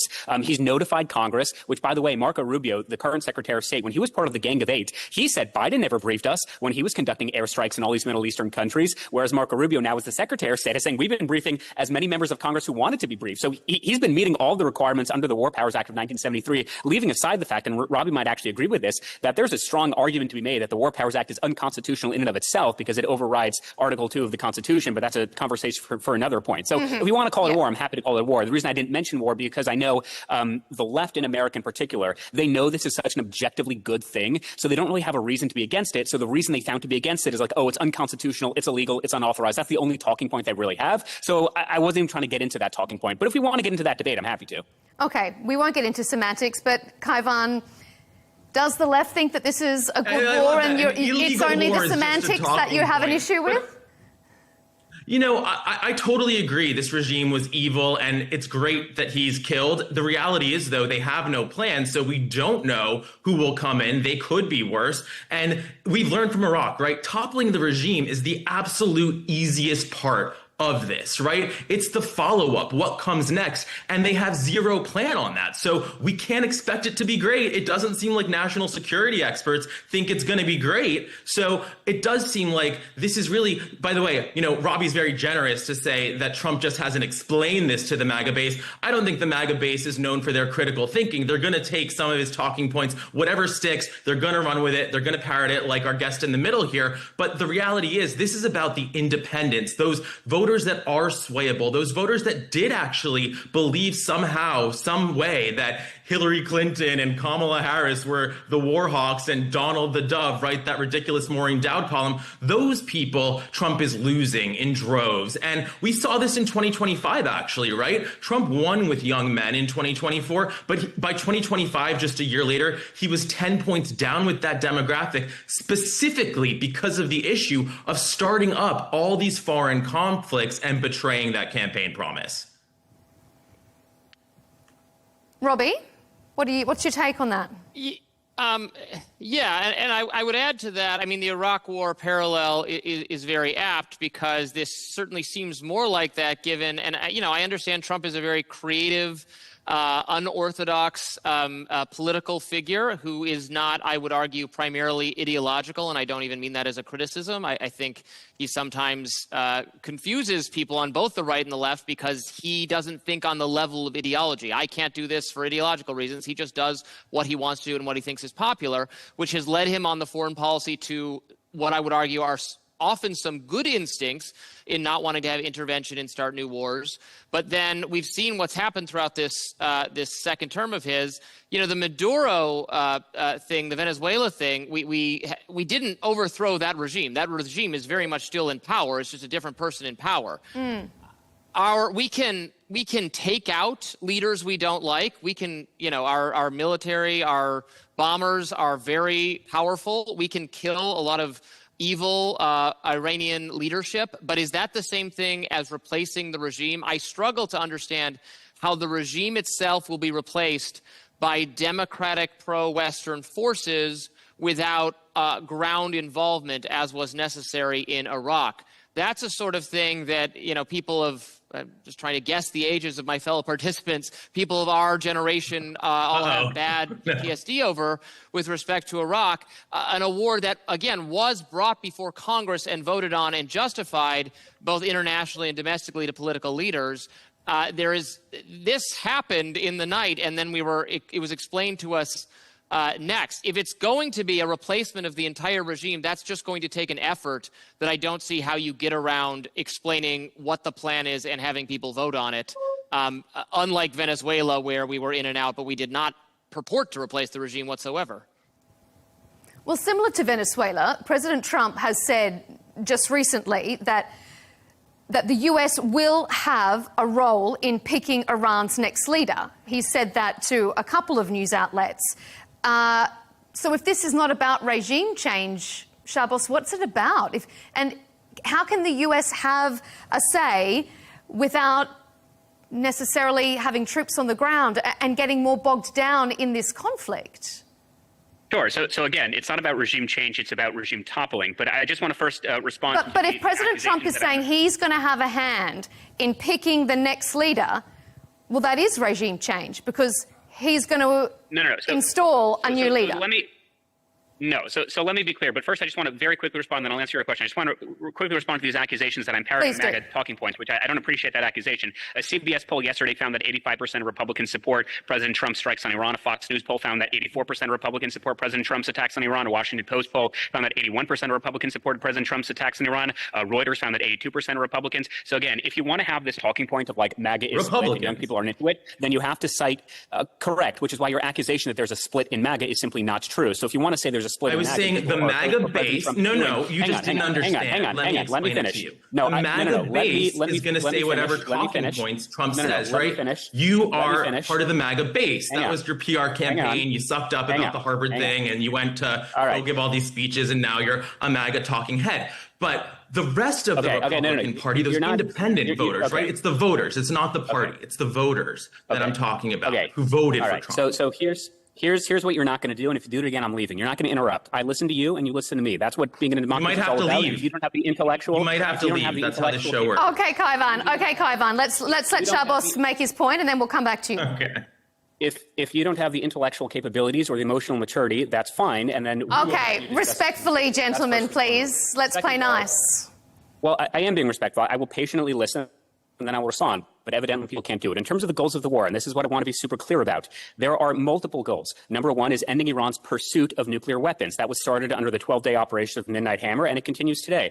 Halting the expansion of Iran's ballistic missile arsenal, preventing development of longer-range missile systems capable of reaching the United States, which is what the Ayatollah repeatedly suggested he wanted to do. Neutralizing threats to close Iranians' threats of closing the Strait of Hormuz, degrading the networks responsible for killing Americans, ending the ability of the terror regime to fund its proxies like Hamas, like Hezbollah, like the Houthis. So when we talk about the goals of the war, I think they're relatively evident and they're relatively obvious simply because Caroline Leavitt, Marco Rubio, Pete Hegseth, J.D. Vance, Donald Trump, they keep repeating it over and over again. These are our explicit goals. Now, we can talk about what is the day after, and I would agree with you. We do not want to be involved in this. We do not want it to be a quagmire, but people have to remember Donald Trump ran in 2015 and 2016 as opposing the Iraq war. Now, whether that was accurate, whether he actually opposed the war in Iraq in 2003, that's debatable, but this is not someone who wants interventionism. This is not someone who wants boots on the ground. This is someone who wants quick and decisive military action, and we are already seeing that. I mean, I made a joke last night that I currently own more boats than the entire Iranian naval fleet, which is true because I happen to own one boat, and they currently own 0. That is because we have destroyed their entire naval fleet. We have destroyed, or I shouldn't say we've destroyed, we have killed their Ayatollah. We have killed the second in command. We killed the top 40 IRGC commanders. We have air superiority in less than 3 days. This is a remarkable achievement, and it shows the dominance of the American military and, of course, the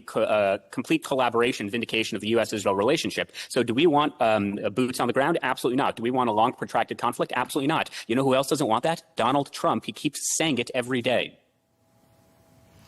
Robbie, is Israel, not the U.S., the driving force here? I mean, we've got the president of the U.S. saying that they acted because Israel was going to be struck, and now the U.S. is going to have a role in picking the new leader. How is that making America greater? Right, and I would define regime change as having their entire system of government replaced with one we want. That's what we did in Iraq, right? They had a dictator that was replaced by some form of democratic governance. We had the political party of the dictator run out of office. Just having a different Islamic extremist source of authority come to power in Iran, literally a different person, would not be regime change. That we could do in terms of the kind of negotiations Donald Trump is having with them, but we're not like the kind of loftier, like we want the people to rise up and maybe the Kurds should be involved and maybe this will happen and that will happen. It is unrealistic, no matter the amount of air support we can supply for that to take place. And it's, when I listen to Pete Hegseth and others talking about, yes, our military power is awesome. Israel's military power is awesome. We can blow up all their ships. We have their security systems hacked, we being Israel, in a very precise and specific way. We can kill everyone from the Ayatollah to the janitor. We can do this with great ease. But I don't see the argument that any of that is going to translate to having the entire government replaced with a system of governance that we want without boots on the ground there. And while I appreciate the relationship with Israel, I'm certainly far less anti-Israel than various factions of the right are currently. I do feel, I don't think our foreign policy should be decided by Israel without the input of our Congress. Right now, that feels like the Israeli government is the more relevant decision maker for whether we get involved in conflict with Iran than our own Congress. And that is inappropriate based on our system of constitutional governance for us to say, well, we are obligated to be involved because Israel has decided to do this. Now, of course, Trump denies that Israel was the decision maker here. He says, no, I made the decisions. But there are some people in MAGA who are not believing it. This is the case.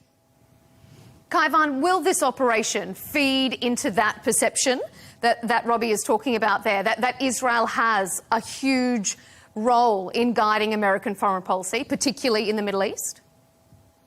Of course it will. And I think actually this is where the extremely powerful right-wing media ecosystem is a double-edged sword for MAGA and Trump right now, because they've uplifted and given so much power to folks like Nick Fuentes, like Tucker Carlson, and those people are aggressively against this. So they are changing hearts and minds in real time, very upset about this, talking about Trump betraying them. So obviously that has effect. I do want to say, though, right, the idea that everyone's aligned on the goals of this conflict is fundamentally ludicrous, because they're not even aligned on the reason for it, right? So that doesn't make sense, because if you're saying you went in to stop nuclear capacity when just months ago Trump claimed all the nuclear capacity was destroyed, then your goal is to get rid of the nuclear capacity. So that's a totally different project than XYZ other option, right? So the fact that they aren't agreed on why they did this shows that they aren't agreed on what the goal is, what the plan is. They, by the way, are giving conflicting timelines on how long this will last, what the tactics will be. So there really is no plan here.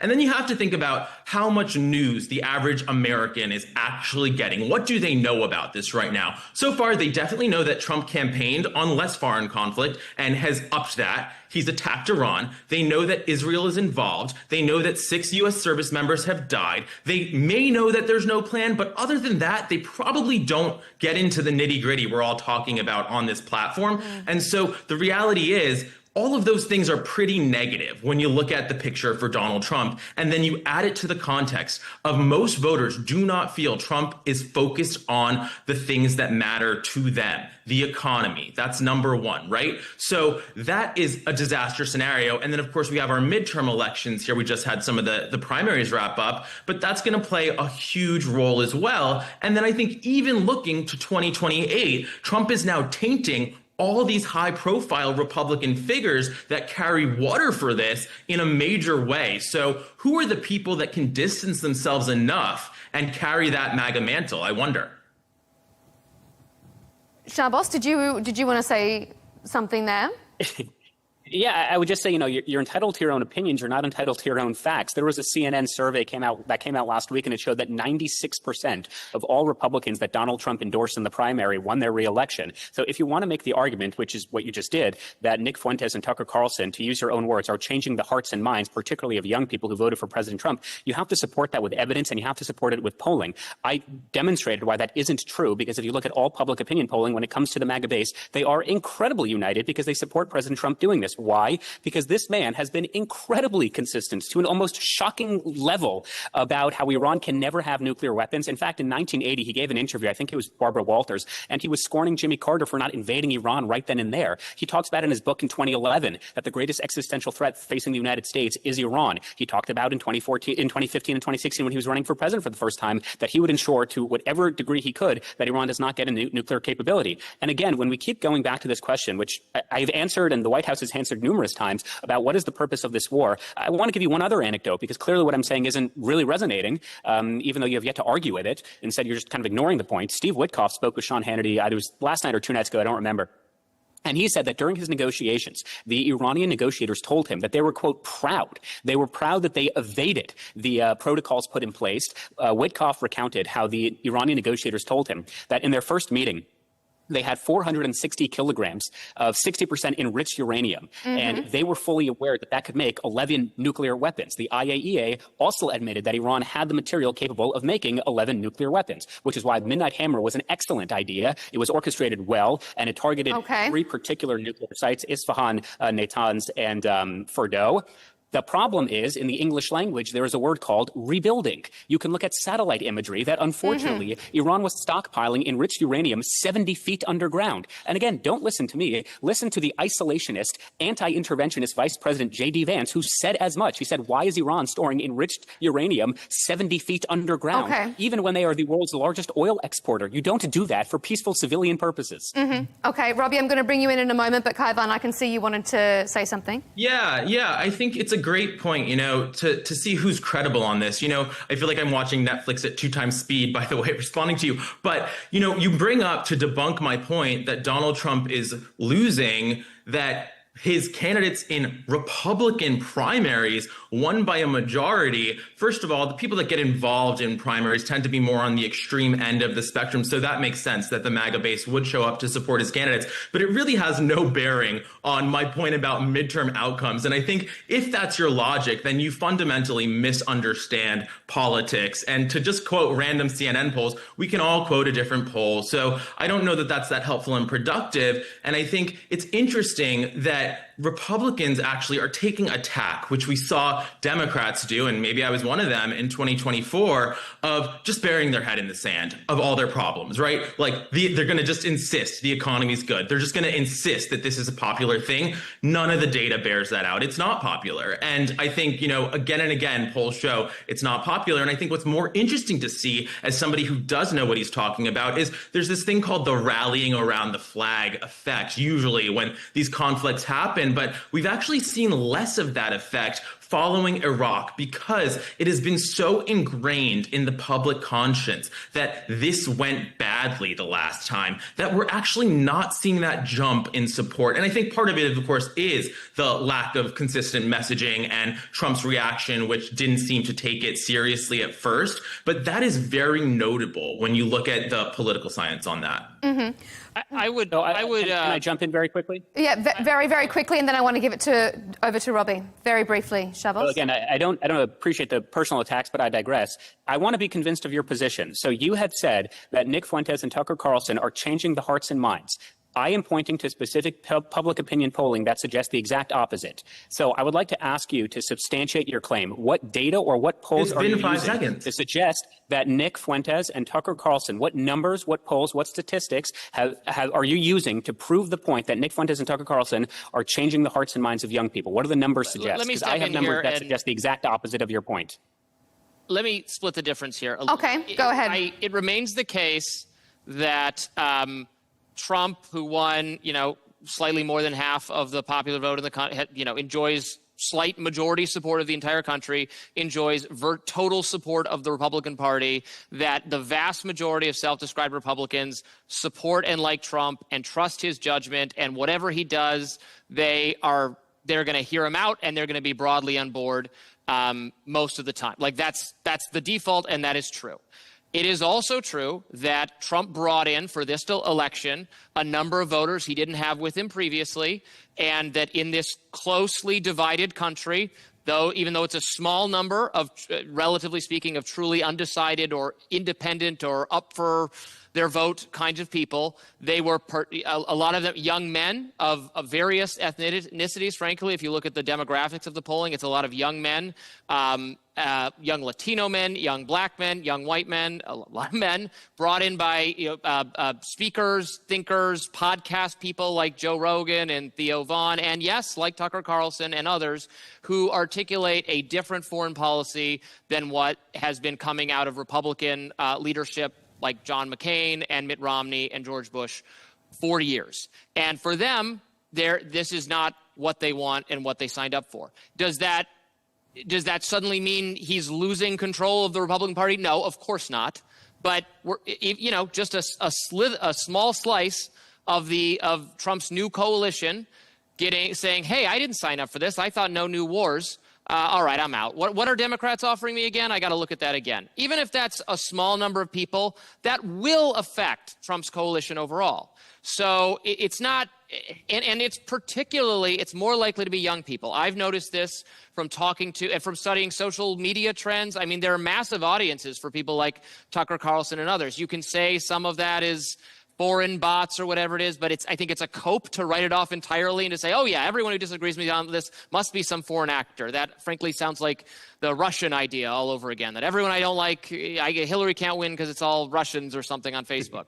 There is a significant, and it's particularly young people on the right have a different view of how important Israel security is as a overriding priority to them versus older and more evangelical-leaning Republicans. These are younger, more likely to be Catholic.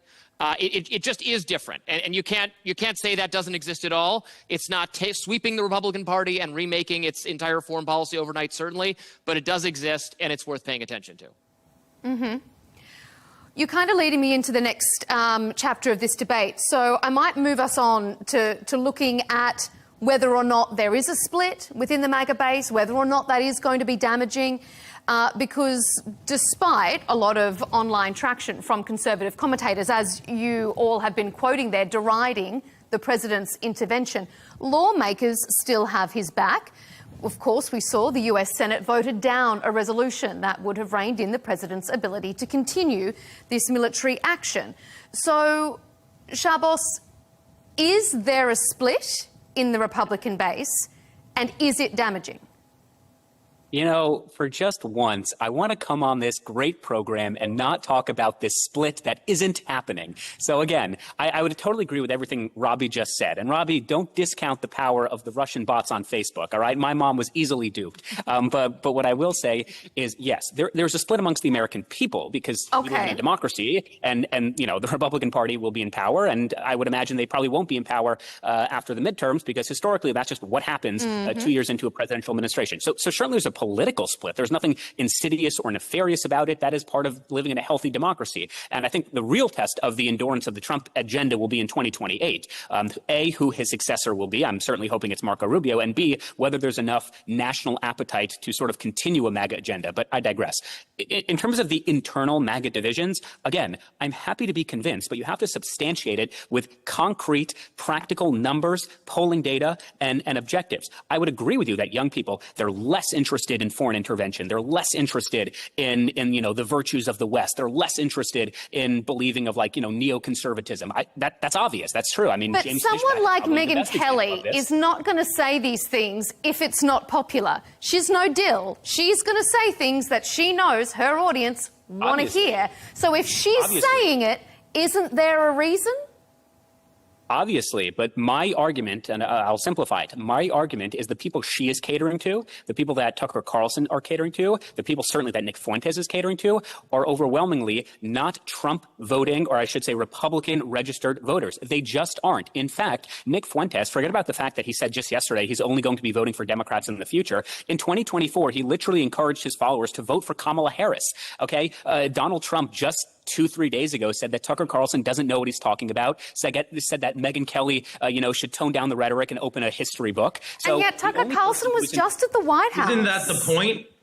Correct. And by the way, this is why you're seeing splits, for example, not just amongst MAGA voters, but traditional conservatives saying that J.D. Vance, when he decides to run in 2028, should he have a shot at the nomination, he would need to denounce and condemn people like Tucker Carlson, people like Candace Owens, people like Nick Fuentes. So is there growing fissures? Sure. I'm just arguing that statistically speaking, it's not significant enough to create any type of real division, which is why, I'll say it again, upwards of 80 to 89, 85% of MAGA-aligned Republican voters are in strong support not only of President Trump, but of these operations as well. Okay. Kaivan? Yeah, we got to make it make sense. So the split is so great that J.D. Vance, Trump's vice president, is being forced to take a decision or stance on the issue, but the split also doesn't exist. It doesn't add up. Also, you can't talk about the power of Turning Point USA and all these sort of operations that Republicans love to champion that I do think are powerful and effective, but then not say it's a problem for them when they have somebody like Candace O making a documentary story about whether Erica Kirk killed her husband. I mean, all of that stuff tears away at the coalition. Obviously, like, it's just so clear. And yes, this is less than a week old news, so we'll see what the actual data and polling bear out. But again, as people in this space, we're having this conversation to discuss topical news and what we think will happen based on what we know about this topic, right? So, I mean, we all see, except for one of us, it seems like, where this is going.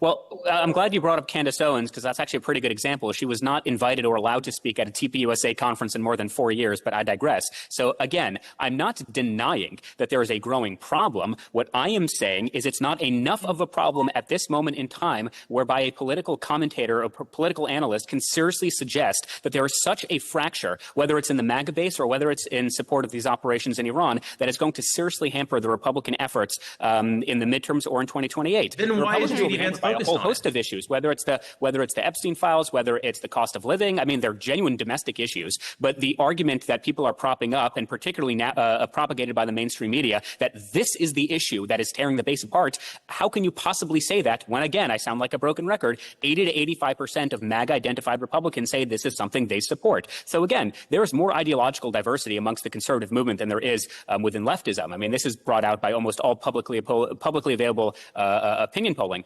However, when it comes to certain key issues, there is unity. And even without the unity, or I should say even within disunity, that's good. That's healthy for a democracy. Mm-hmm. And that's why we have a president who's calling out people who he does not believe are aligned with MAGA. How detrimental will those people be? I don't think they'll be that detrimental. I think what will be more detrimental is, again, those other issues I mentioned, like the cost of living or domestic issues or immigration. Okay. But it's not going to be the strikes in Iran. Mm-hmm. Robbie, what do you think? Is there a split? Is it damaging? Trump campaign saying no new wars, no foreign conflict. Are his base scratching their heads and wondering who they voted for? My point would be that you only have to lose because of this a small number of people from the coalition to have it be catastrophic, because this election is decided by a couple thousand votes in like 3 or maybe 5 different states. So, if rural people in Pennsylvania love this war, then it's going to be a huge victory for the coalition. Like, it's going to be great. But if you're, and also the attention economy matters. I mean, Trump did really well for himself in the 2024 campaign by, again, going on all these podcasts, going to new places where people are getting news and entertainment, these long form things where you just sit with someone and you talk for forever, a format that Kamala Harris not only, she did not excel at, and frankly knew she did not excel at, and did not want to take advantage of opportunities afforded to her because she couldn't talk for this length of time. Trump did. That brought in a lot of first-time voters or first-time Republican voters. So no, I agree. Like, the coalition isn't dead tomorrow because Trump has done this, but it's also just like, it makes this the conversation again. Oh, another new war in the Middle East. Oh, we're doing what Israel wants. And there is a growing percentage of the MAGA base, not a majority, not all of them, who are sick of the focus on the Middle East and Israel. I mean, I am sick of talking about these things some of the time as someone who is not, Middle East first in terms of my areas of expertise. I'm like, oh my gosh, we have to talk about this again on my right of center news show because this is what's going on. And there's a kind of level of exhaustion, I think very typified by Matt Walsh of the Daily Wire, who is not does not go full Tucker and is not like rooting for America's enemies to succeed, but says, I would just like to be more domestically focused. And why is this our problem? I think that is a more broadly shared sentiment in MAGA. It's one thing to not give them exactly what they want, and another to go 100% exactly headfirst in the exact direction you said you would not to them, which is, the difference between kind of tacitly supporting Israel, giving them money, letting them kill terrorists, and not asking questions, looking the other way on one hand, and saying affirmatively, yes, a regime change war with Iran. Like there is the difference where I think you risk losing too much of MAGA, if that makes sense. It does. And it leads me right into a very final question, because we're almost out of time. So I'm just going to ask it to each of you for a very succinct and short answer. Shahboz, how does this conflict make life for Americans better? Pointing to what Robbie was saying there. They want a domestic focus. You've said it as well. You know, cost of living. How does this conflict make life better for Americans? Well, I think it's a disingenuous way of asking the question. We could sort of walk and chew gum at the exact same time. So it's not like a week ago when there was no war in Iran, we didn't have a cost of affordability issue. It's not like a week ago when there was no war in this Iran, is not we the didn't cause have of it. Legal immigration. In fact, we spend our. But how is this going to make Americans safer? I'll tell you. Well, okay, Americans safer. That's demonstrably easy to prove. For the 609 American soldiers who were killed by Iranian IEDs, their loved ones have some sense of closure. For President Trump, who had 2 target assassination attempts against him by the IRGC. He's certainly safer. For the American people and the American soldiers on bases all around the world, they're certainly safer so long as the Ayatollah is dead and the IRGC has been defanged. So I think that's a much easier case to be made, that objectively speaking, we are far more safer. I mean, look, 45 Americans were killed on October 7th. October 7th could not have happened without the Iranian mullahs funding Hamas, funding Hezbollah, funding the Houthis. So long as we defang the IRGC, I mean, look, the biggest oil exporter in the world, or one of the biggest oil exporters in the world, is Iran, and most of those oil exports go to China. So now China's going to be crippled by this. So in terms of a safe question, that's super easy to answer. In terms of like a practical, and this is what Matt Walsh always gets at, if I don't see it practically in my life, how is it doing better? I would say, look, the American people, as I said, we have domestic priorities, and sure, we can talk about both of those things at the exact same time. We spend about $2 trillion on Medicare and Medicaid Social Security and about $900 billion on our military budget. So it's not like the reason we don't have health care or the reason we don't have Social Security is because of the budget, because we spend way more on entitlement programs than the military budget anyway. Okay, all right. Kaivan, very briefly to see us out on this program. How does it make life better? It doesn't. Short and sweet. I like it. Thanks, Kaivan. Robbie, how does it make life better? How does it make Americans safer? Or does it? If the leadership of Iran ends up replaced with someone who is has better policies toward America, and it results in less money being directed to terrorist groups, then I would say it was a success, but still Congress should have voted on it. And if it takes 4 to 5 weeks to get there? Well, what I would say is I have a lot of skepticism that will be the case, that we will replace the leadership of Iran with someone who is in any way better from an American perspective, but I remain open-minded. Let's see how it plays out. Gentlemen, to all of you, we appreciate your diverse perspectives on Counterpoints, as always. Robbie Suave, Senior Editor at Reason Magazine, thanks for being here. Sharbos Krestenbaum, Political Commentator for PragerU, an independent media organisation, and Kaivan Shroff, Political Strategist, Commentator and Lawyer. Thanks for all of your contributions.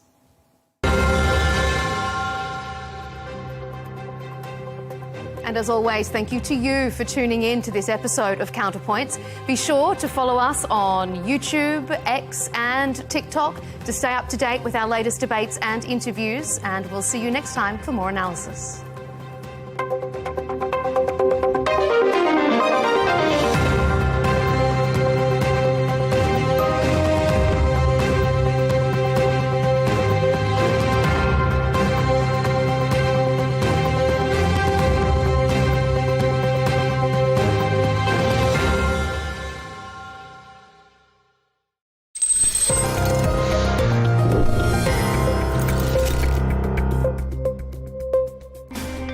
Did a Dutch diplomat try to smuggle Starlink into Iran?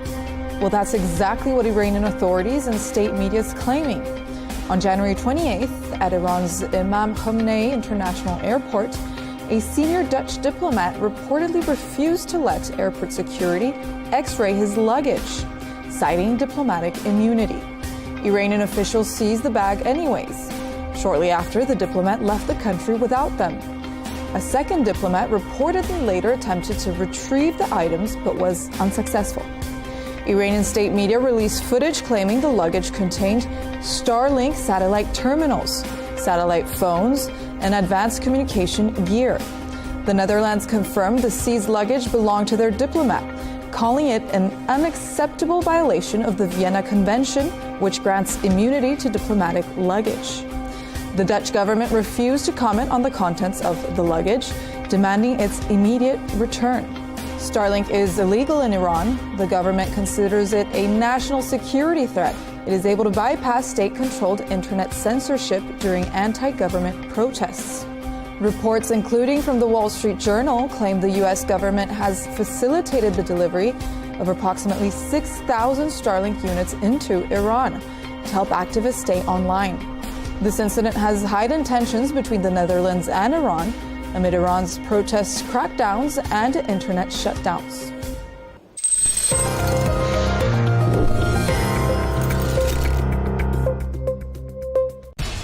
We have to take care of our people, and we're going to take care of our people first. For in-depth analysis and all the latest developments across the globe, make sure you join us every weekday. President Trump is trying to negotiate a ceasefire. With so much happening, so much information, and so much noise, International law will have no part in his administration. It can be hard to keep track. Tariffs will just fuel inflation. We're going to fight these tariffs. But you can count on us to tell you what you need to know. We stand by your side. Join me, Tom Burges Watson, for Global News Today, right here on Al Arabiya News.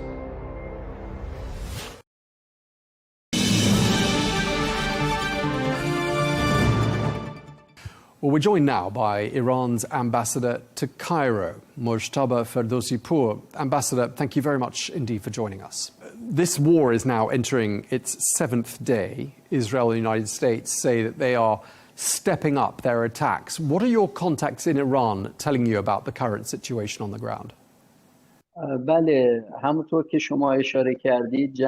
Yes, as you mentioned, the war has entered its 7th day. Of course, when the United States and Israel launched this aggression, their idea was that they had designed a rapid lightning war against Iran and that they would quickly achieve their objectives. But now, as you noted, 7 days have passed, and neither the United States nor Israel has achieved any of its goals. Their assessment was that Iran would surrender immediately once this aggression began. But Iran has now clearly demonstrated its ability to resist and confront them. As far as I know, when American officials talked about this war possibly lasting 3 to 4 weeks, Iranian officials responded that we are prepared to continue for even a year if necessary. I think we should look at the conditions on both sides. So far, Iran has not requested assistance from any party to enter the war on its behalf. What is evident is that the Americans have pressured others, even the Ukrainians, to provide them with drones. They have pressured South Korea to send its weapon stockpiles towards Israel and U.S. bases because they are facing shortages. They have also pressured NATO and European countries, even using economic threats, to push them into the war. But we see that in Europe there is strong opposition to expanding the scope of the war and to its continuation. As for Iran, the situation inside the country is under control and being managed. However, the Americans and Israelis have shown their malicious nature. Their crimes have not been limited to military targets or defensive lines in Iran. Most of their attacks have targeted schools, sports stadiums, mosques, and hospitals. Approximately 11 hospitals have been targeted so far. This is not the kind of real ethical warfare that they claimed they were pursuing in search of a quick victory. I think time will ultimately clarify the positions of both sides in this war. Now, 13 people, 7 of them civilians, have been killed in Gulf countries since this conflict began 7 days ago, amongst them an 11-year-old girl in Kuwait. Why are Gulf countries being hit when they say they have nothing to do with this and they have done nothing to provoke Iran? I believe the issue is quite clear. The United States has military bases across these countries. Prior to the outbreak of this war, through our consultations and contacts with their leaders and foreign ministers, we asked them not to provide logistical support, bases, or their territory to American or Israeli forces. If American bases in those countries become the launching points for attacks and aggression against the Islamic Republic of Iran, then the issue of sovereignty for those countries changes entirely. You also know that incidents have occurred in the region, in countries such as Azerbaijan, parts of Turkey, and even in some Gulf states, where we saw provocations by Israel. Israeli drones were sent towards civilian gathering points in order to create the impression that Iran had attacked those countries' sovereignty and security. What is on the agenda of the Islamic Republic's military and defensive front is targeting bases controlled by the United States. We have never violated and will not violate the sovereignty or civilian conditions of these countries. Now, Iran says it is targeting US bases in the Gulf, not Arab neighbors, and yet civilian sites like airports, hotels, apartment buildings have been hit. Isn't that difficult to reconcile with what your government is saying? ببینید بعد از اینکه ایران پایگاه‌های ایالات متحده آمریکا رو در سطح After Iran targeted US bases across the region and American forces suffered heavy casualties and some bases were destroyed, American forces moved into hotels to seek safety. We have highly precise intelligence about these movements. American forces are our enemy forces and are aggressors against us. Wherever they are located, they will be targeted. We ask the governments of the region not to shelter American forces or provide them refuge. Under international conventions and treaties, a country has the right to target enemy military forces wherever they are located. Enemy forces cannot hide somewhere and expect such shelter will grant them immunity.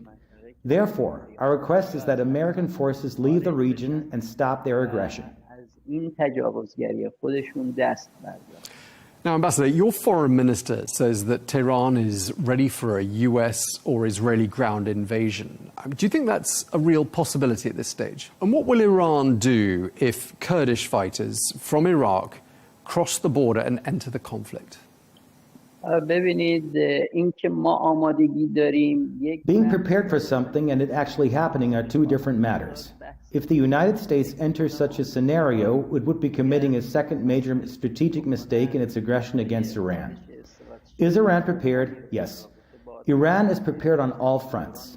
Iranian forces have already strongly struck bases belonging to Kurdish groups opposed to Iran and are closely monitoring movements at U.S. bases across the Kurdish region. Iran has close relations with the Iraqi government. We also have security agreements both with the central government in Baghdad and with the Kurdistan regional government. Guarantees have been given to Iran that no such actions will be launched against Iran from Kurdish territory. However, the Americans have shown that they sometimes use criminals or mercenaries, as we saw during unrest in Iran, before launching broader military operations. They may use such groups for ground attacks. We are fully prepared. But I would also advise the Americans not to commit another strategic mistake. Instead of thinking about entering Iranian territory for ground operations and committing another strategic mistake, they should focus on securing Israel's border with southern Lebanon so they are not caught off guard in the coming days and hours. A ground incursion by resistance fighters there will happen soon, and it will become a major disaster for Israel's northern front. Now, we've heard President Donald Trump saying that he must have a role in choosing Iran's next supreme leader. And I wanted to ask you, what is your response to that? Mr. Trump is a major criminal in human history. The title he has given himself as a leader of peace is a lie. Presenting himself to the world as a promoter of peace is a great deception. He is an international criminal. His aggression against the Islamic Republic of Iran proves this. Even more importantly, the hands of the United States are stained with the blood of our children, including young girls in schools in Manab and elsewhere, and with attacks on hospitals, including maternity facilities, where newborn children were being cared for. Mr. Trump has absolutely no right to insult the proud Iranian nation or attempt to determine Iran's future. It is the Iranian people, with their long historical and civilizational legacy, who will determine their future leader through a legal process.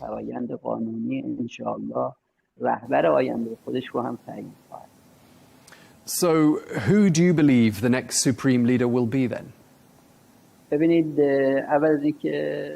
First of all, we will not allow Mr. Trump to make such strategic mistakes. Comparing Iran to Venezuela is fundamentally flawed. Trump should study the history and civilization of Iran. What matters is that the process of selecting a leader in Iran follows the Constitution. Currently, an interim council has been formed and composed of the head of the judiciary, a member of the Guardian Council, and the president. This interim council has already held several meetings, around 5 or 6 so far. All powers relating to war and peace are currently in the hands of this council. It will present leadership candidates to the Assembly of Experts, which will ultimately choose the next supreme leader. Given the wartime conditions, I believe the Assembly of Experts will conduct this process remotely.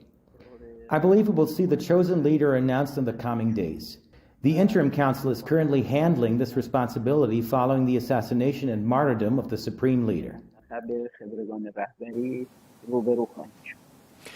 Ambassador, can you see the so-called Venezuela model being applied to Iran, whereby an individual chosen from the leadership in Iran is chosen to work alongside the United States? Would that work? That idea reflects a lack of understanding by Trump and the current leadership of the White House about Iran's history and civilization. As I said, Americans should study Iran's history more carefully in order to truly understand the country. Now, let me ask you this. Are you seeing any countries coming to Iran's assistance? Because some people will be wondering, where are allies like Russia and China right now when you need them? Various proposals have been made through high-level consultations between leaders and foreign ministers. However, so far Iran has not requested assistance from any specific country during these 7 days of war. What you see happening in Lebanon with Hezbollah, Iraqi resistance groups and others is not the result of a request from Iran. Rather, they feel a moral and religious responsibility to stand with Iran. Regarding Hezbollah specifically, the situation in Lebanon is unique. Since the ceasefire last year, Israel has violated the agreement around 15 times, and over the past 15 months, roughly 500 Hezbollah members have been assassinated. What is happening now in Lebanon is not because Iran asked for it, but because those groups see it as a legitimate self-defense and retaliation for those killings. So I emphasize again, in these 7 days, Iran has not asked anyone for military assistance. We've heard the UN rights chief, Volker Turk, talking today about the need for cool heads. And he's been saying that the warring sides need to pull back and give peace a chance. Is there a chance for peace at this stage, or do you think it's too soon? And as an extension of that point, if negotiations are held, who could Iran trust to be a credible mediator? The reality is that the aggressive actions of the United States, together with Israel, have killed the peace process and destroyed international trust. Actions taken by the United States under President Trump against countries such as Venezuela and Iran, and its participation in the killing of people in Gaza, have undermined the international system. The biggest obstacle to peace right now is the lack of trust. Trust must be rebuilt. Peace could not be within reach, but rebuilding trust requires international institutions to act. They must condemn the aggressor and take steps to stop the war. We do not consider the United States to be a credible candidate to lead a peace process. We no longer have the trust in the United States that existed before. However, Iran has always advocated peace in the region. We have never abandoned diplomatic solutions or negotiations as a way to resolve regional crises. Okay, well, we're going to leave it there. Thank you very much indeed. Iran's ambassador to Cairo, Mojtaba Ferdowsipour, thank you very much indeed for your time, sir.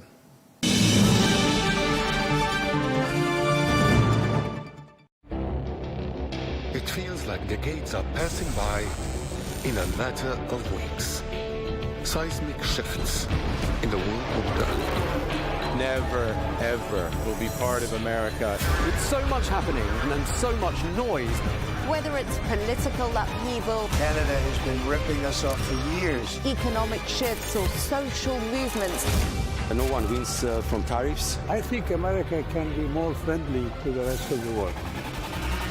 For in-depth analysis and all the latest developments across the globe. To have an inclusive policy together. The meetings with Hamas gave me some hope. We're in another nuclear arms race. The most important development straight to your screen. Welcome to the dressing room. I'm on my own. I need backup. And an insightful look at the issues shaping our world today. It was not going to happen, that war, and it happened. Join us on Arabiya News, where the world talks. Mexico just eliminated who could be considered one of the most dangerous men in its modern history, El Mencho, real name Nemesio Ceguera. He was the head of the Jalisco New Generation Cartel, one of the most violent criminal organizations in the world. This wasn't some low-profile drug boss hiding in the mountains. He built a cartel that operated like a private army. Armored vehicles, heavy weapons, drone attacks, even public shootouts with Mexican forces. He controlled massive fentanyl and meth routes into the United States. The US even had a $15 million bounty on him. And now he's dead, killed in a military operation in his home state of Jalisco. The raid was carried out by Mexican forces, but it was supported by US intelligence that helped track his location. But here's the thing, when someone like El Mencho falls, it doesn't mean calm, it usually means chaos. Within hours, gunmen were blocking highways, burning vehicles, shutting down cities. Entire areas went into lockdown and it looked like open war in parts of western Mexico. And this matters because Guadalajara, right in that same state, is set to host matches in the 2026 World Cup. You can't have images of burning trucks and roadblocks circulating around the world while preparing to welcome millions of visitors. So now the real question isn't just who El Mencho was, it's what happens next. Does his death weaken the cartel, or does it spark a violent power struggle that makes things even worse? Because removing the head of a cartel doesn't remove the system, it just leaves a vacuum. And in Mexico, vacuums don't stay empty for long. Our allies, in many cases, are worse than our enemies. Stay informed and connected with the latest international headlines. There obviously is a risk. From breaking news to in-depth analysis, it would appear that this war is coming to an end. Who buys this stuff? Investors, pension funds. we deliver the most important developments straight to your screen. Iran always wanted to deal with militia. Join us for compelling, expert-driven conversations. A curfew order has been established. And an insightful look at the issues shaping our world today. There are lots of proposals about European architecture for security. I'm Leigh Ann Gerrans, and this is W News. We dealt with this when I was Chief of Staff in the first term. Where you don't just hear the headlines, you get the full story.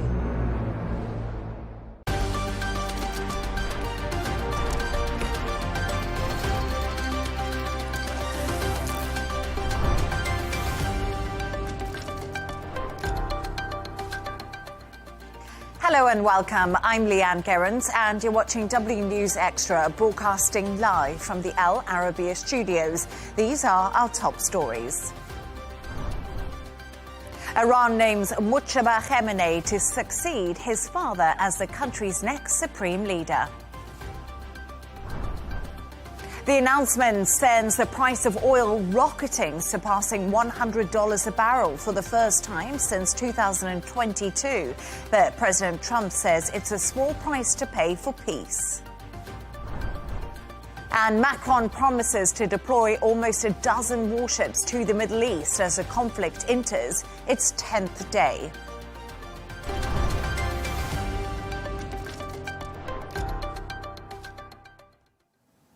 Iran has named its next supreme leader as Mujtaba Khamenei, the son of the late supreme leader Ali Khamenei, who was killed by US and Israeli strikes.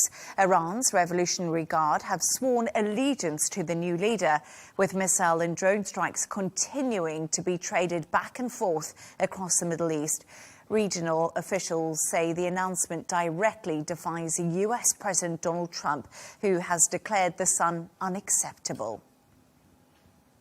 To discuss this and all of today's stories, I'm joined by Shane McGinley, news editor at Arabian Gulf Business Insight and senior presenter at Al Arabiya News, Rawiya Alami. Rawiya and Shane, thank you so much for joining me. Lots to talk about tonight. Obviously, we had the weekend, and we do now know that Mujtaba Khamenei has been announced and has been elected as the next supreme leader of Iran. Do you think this will come as a shock to President Donald Trump, who did say, I want to be able to have a part in the decision-making? He actually described, President Trump described Mujtaba Ali Khamenei that the choice of him becoming the supreme leader was unacceptable. So I don't think it came as a shock at all to President Trump, but definitely choosing Mujtaba as the new supreme leader was very frustrating for him, because he said he wanted to be part, that he needed to be consulted when the new supreme leader is chosen. And also he said that this specific person, who is the second son of Ali Khamenei, is unacceptable. I think it's a signal. Choosing Mujtaba was a signal of defiance by the Iranian regime to President Trump. It's a direct challenge to his will, and it is definitely, it signals that this regime still stands, even though the Israelis and the Americans managed to take out the supreme leader, Ali Khamenei. Yet the fact that his son was appointed, even though it is not customary in the Islamic regime, which came, in opposition of the monarchy, to have such positions handed down to sons, or in a hereditary fashion. And also, Ali Khamenei himself was not actually pushing his son to become the next supreme leader, and he did not name him as such. Yet it definitely signals the continuity of this regime and that it still stands. And it's really interesting because earlier I spoke to Yusuf Jalali. He is a journalist inside of Tehran in Iran. And I said to him, we've had reports that people have gone out to celebrate the selection of Mujtaba Khamenei. He said they have. There's been celebrations inside Tehran and Iran.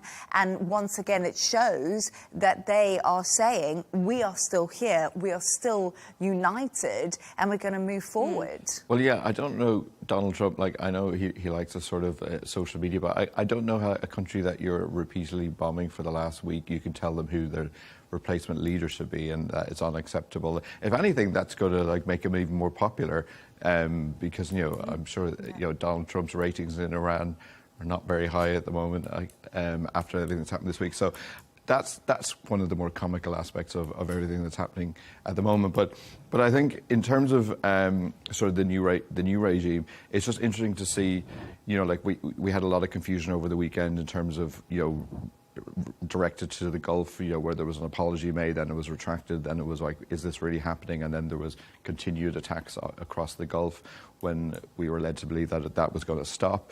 So it's kind of, my thought was that, is there full authority from the top down in Iran at the moment? Is there sort of some vacuums in it? Is there some sort of internal strife going on? So I think maybe this is kind of seen as the continuity supreme leader, moving forward. But this is a guy who's coming in. His father, his mother is dead. His wife, his sister, his brother-in-law, lots of his family members. So I kind of think, if he wasn't hardline and radicalized last week, he certainly is today, I would imagine.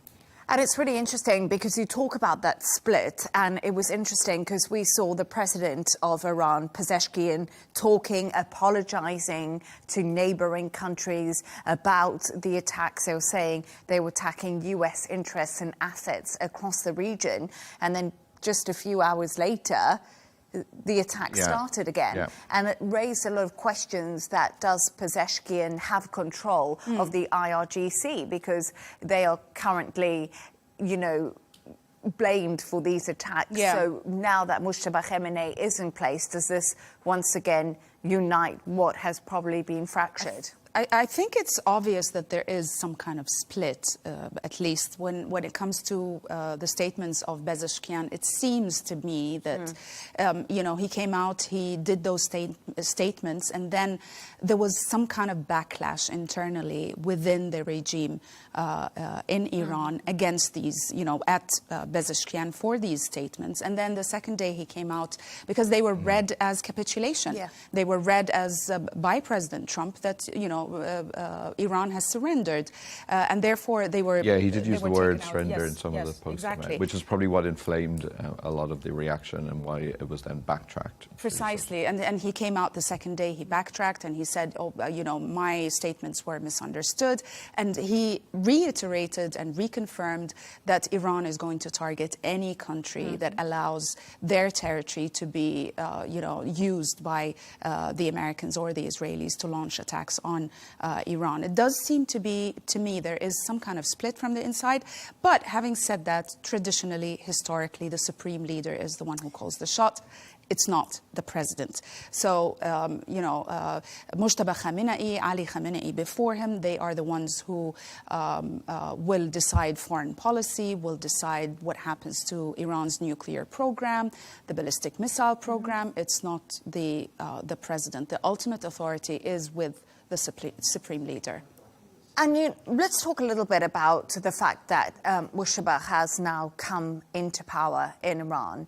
And we spoke about him maybe being more hardline, more conservative, regarding the fact his father, Ali Khamenei, was killed in those US-Israeli joint airstrikes. And I was just having a look, and Hezbollah has pledged allegiance to the new Iranian supreme leader. Russia has come out and congratulated the new Iranian supreme leader. And I was just thinking about Russia a little bit, Shane. I don't know if you want to pick up on this with me. But Russia have come out and pledged support for the new supreme leader. But they have lost a lot of their allies in Venezuela, in Syria. And I just look a little bit at President Putin, and I'm like, well, what are you really going to do? Yeah, and it was interesting, like earlier in the day, I saw reports of like Putin saying, he's willing to talk to the Europeans if they change their mind on taking his energy supplies and retreat on that. And then, we're going to talk about, the oil price later. But, I do find Putin sort of comical in the way, he has sort of a weird sense of humor in about what he does, like his diplomacy, and saying, if you want to backtrack, he's willing to talk to Europe. And what was he saying, that, Tehran remains, a reliable partner. So I'm sure he's looking at the oil price and thinking, this is great for me. And, this is one of the weeks when we're not talking about Ukraine for a change. And, that's fallen way down in the news headlines. And, he's still attacking Ukraine while we speak. So it's one of those sort of weird dynamics where the Iran war is taking the focus, and it's probably going to benefit him in terms of bringing Russia back into the global fold. I don't think that will happen entirely, and I don't think that would be a positive outcome from any of this. But stranger things have happened through history, to be honest. I mean, it has been said. I've read so many articles talking about how the biggest winner out of this is Russia and Vladimir Putin. I mean, even on a military level, all the the missiles that were supposed to intercepting missiles that were supposed to go to Ukraine, now they're not going to Ukraine, and they're going to Israel. They're going elsewhere. So therefore, Russia has a military edge these days, or since the war on Iran began, because of that, apart from also, the oil prices and all that. So, I mean, it seems that Russia, as you said, but then on the flip side, we saw Zelensky had sent drone experts to the Middle East. So it's just a bizarre week for exchange for supplies that they need. They're now coming to the aid of rich countries in the Middle East with that he's been looking for backing. So diplomacy is just taking on really strange levels. And I think the Ukraine is a really interesting angle that we need to look at, because, it's drones that Iran is firing into neighbouring Gulf countries.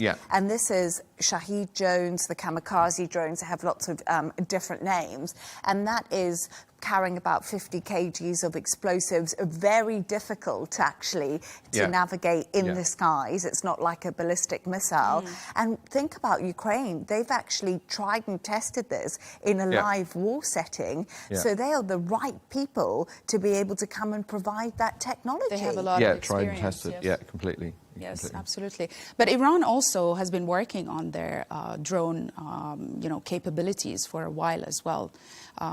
So, yeah, I mean, it is let's put it this way, the Ukrainian expertise are well needed in the region right now. And then let's also just have a final thought, really, when it comes to Iran, because the US and Israel are continuing their military strikes on Tehran, across Iran, and we saw those pictures yesterday of them hitting the oil fields and all that black smoke just choking Tehran. Also, that journalist said to me earlier there was black rain. Rain, yes. So they also just by the sounds of it, had a weekend. Yeah, exactly. And these absolute carnage. These were sort of like people that Donald Trump was before telling them to rise up against the regime, and when they're suffering those kind of conditions, it's not really going to work in his favor, and promote him as the savior of the popular vote. And actually, this is a really good point, because even after choosing or appointing Mujtaba as the supreme leader, there were also riots in the or demonstrations in the streets in support of this appointment and in support of Mujtaba. Yeah, and that goes completely against what the Americans and the Israelis were hoping for, I think, at the beginning, at least the first few days, that, very hard hits. If the regime sustains really hard blows, then we are giving the people the chance to rise up and actually topple the regime from the inside. But that didn't happen. And I think, with the killing of Ali Khamenei, at least part of the, there was some kind of a uniting. It was, even though it was meant to do exactly the opposite, but it kind of united the Iranian people behind the regime, and that's why we're seeing these supportive demonstrations today for Mujtaba. And we have not seen any real action on the ground to, from popular action to topple the regime, as the West was hoping. Yes, and it's one of those situations I'm sure we'll continue discussing for the days to come. But Shane and Rawiya, thank you very much. Let's move on now to another story. Oil prices have risen above $100 a barrel today for the first time since 2022. Petrol prices could increase even further as a result of the ongoing conflict, with investors panicking about the biggest single-day spike in 6 years. But President Trump says the short-term price increase is a very small price to pay for world peace. And Shane, we're going to start with you right now, because let's be honest, a lot of people have been watching the oil price today. I think that's the first thing I wanted to find out, is when they open back on a Monday, because it's something we were waiting to see the reaction from over the weekend. But is this been better than we expected in some respects when it comes to oil, as things have unfolded over the last few days? Well, I think it was just a delayed reaction, because I saw some interesting analysis when you look at the figures in terms of gas and oil. And gas had a sort of fairly quick reaction, and oil was sort of slightly behind. And I think usually it's because gas, there's the storage issue, so it's more of an immediate problem. While in oil's perspective, there's reserves that countries keep around the world, which we'll come to in a few minutes. But I think, we decided to put the graph on our homepage on AGBI this morning, and when you just look at it, the visual is just spectacular. When you see it, it was 25% increase, which is the most, I think, for 5 or 6 years. But so the main question is kind of like, why did it happen now? And it's all just become that little tiny bit of water, the Strait of Hormuz. And why is that important? Because 20% of all the oil goes through there. And a lot of the oil obviously comes from the Gulf countries, and they can't get that out. And a lot of countries like Kuwait have had to, their storage is filling up, so they can't really produce anymore. At the same time, Iran, as you were talking about, Iranian oil facilities were attacked, and in retaliation, pretty much most of the GCC countries have had their facilities attacked. Some of the largest ones, across the region have been attacked. So you can't get the oil out even if you're reducing the production. So, and then I've talked to family and friends back home in Ireland. The cost of oil is gone up already, that they were buying this morning. American MAGA supporters who are going to the pumps with their huge cars, they're going to be paying a lot more. So it's kind of, there's hundreds of ships that are sort of stuck on either side of the strait and can't go through. And that is a massive issue. Like, the White House has spoken about how they're going to sort of personally back insurance, because insurance is hugely rising, as you'd imagine. And they've said about having Navy ships accompany them, and I think we saw about the French sort of dedicating to do that as well. So that's why it went up 25%. It has settled back down to 97 it is at the moment, which, you know, and you were saying earlier, $100 is kind of the psychological mark, and when you see 97, you feel, oh, that's okay. Threshold. But then when it went up to 119 and it's a triple figures, like that's when you start to really get worried. And there was, I think it was Goldman Sachs and the FT was saying it could go to like 150, and you know there was talk of 200, which. Again, I always like to be optimistic. I don't want to talk about 200, but I think what we kind of need to look tomorrow, because the G7 are talking about, you know, releasing reserves, and when we've had previous conflicts, a lot of the countries they made a rule to have 90 days worth of oil. So it's not like, you know, the oil stops in the Strait of Hormuz and then there's no more. Most of these countries have reserves in place. But it's really interesting because we talk about these reserves and we talk about the G7 and their meeting today, and people actually saw the oil price fall on details that they could possibly start releasing some of the glut that they have back into the market, which will obviously short-term bring down the oil price, but long-term they will have less reserve. But they held back from doing that. They I think it's because they don't know how long the war is going to go on. Like, you know, us sitting here thinking, oh, it might be a Venezuela situation and it'll be over in a few days, a week or something. Yeah, but then Trump has said it could be like 4 to 5 weeks. It could be longer. And to give you the numbers, so there's about like 1.8 billion barrels across all of these countries they're in their reserves. So the average use per day is about 100 million. Yeah. So that shows you, you know, it's a lot, 1.8 billion. But if you sort of stop completely the reserves coming, the supply coming through, then the reserves will start to be depleted like fairly rapidly. And I think the reason the G7 is looking, going, well, we don't want to use up all our reserves because we don't know what's going to happen. So I can kind of see the merit in it, and they're probably trying to weigh, okay, if we take a small amount of reserves out, because they were talking about like saying 300 to 400, which is a record amount that hasn't been done. And they're probably looking back to the Ukraine-Russia invasion when they did actually release some of the reserves, and it kind of did bring down the price a bit by a couple of percent. But like I said, it was up to 120. So they're trying to do a balance act where, like, how much can we let the price sort of stabilize at around 100 for a while? What impact will that happen? Because the immediate is, you know, inflation's going to go up. Everything will get more, not just pumps, everything will get more expensive. Yeah, exactly. You know, we talk about food, we talk about all of that. Electricity.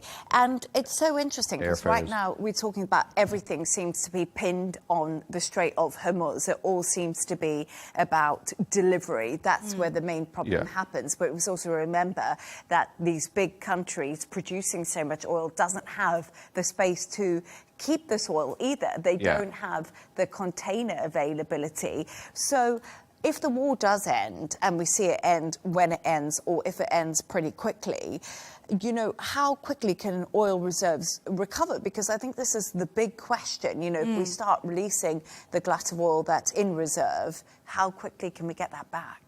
Well, if the Iran war stops tomorrow, the global oil supplies would stabilize quite quickly. We're talking about days, maybe a few weeks. But to get the global inventory or reserves back replenished in terms of in market terms, that would probably take months to do that. So basically, let's say the war finishes tomorrow. We'll have a few stages now. The first phase, which will be days, probably around days, maximum a week or so, this will be the stabilization phase. So because the markets react immediately, usually, to geopolitics, the tankers would resume probably normal routing around the Strait of Hormuz. The risk premiums and the insurance premiums are going to come down. So we are going to see probably the prices of oil drop quite sharply within the first 48 to 72 hours, within the first 2 to 3 days.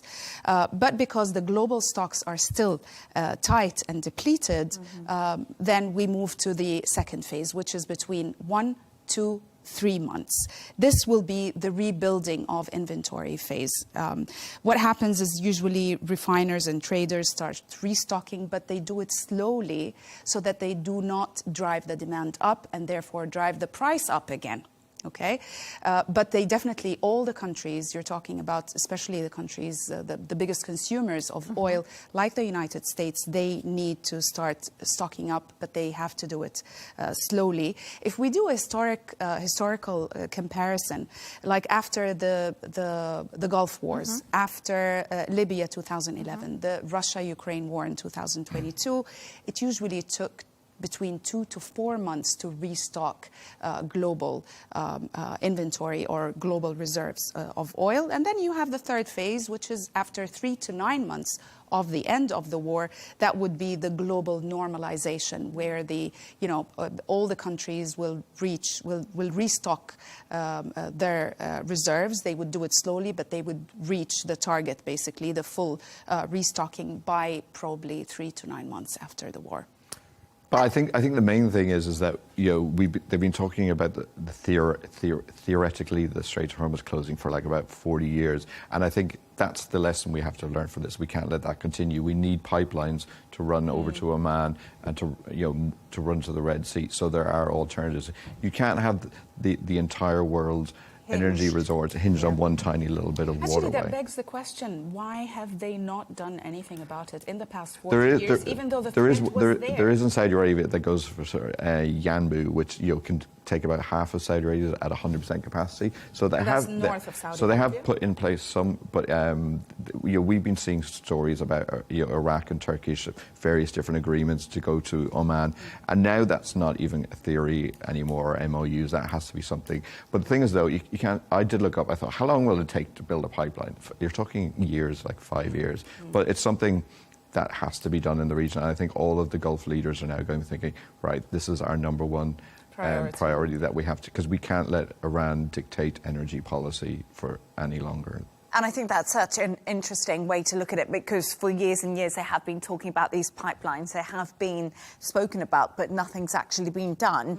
And one other thing that I find quite interesting is, we talk about the price of oil right now. We talk about the Strait of Hormuz, but we must also remember that so much hinges on that, like normal people going to the petrol pump to put petrol in their car.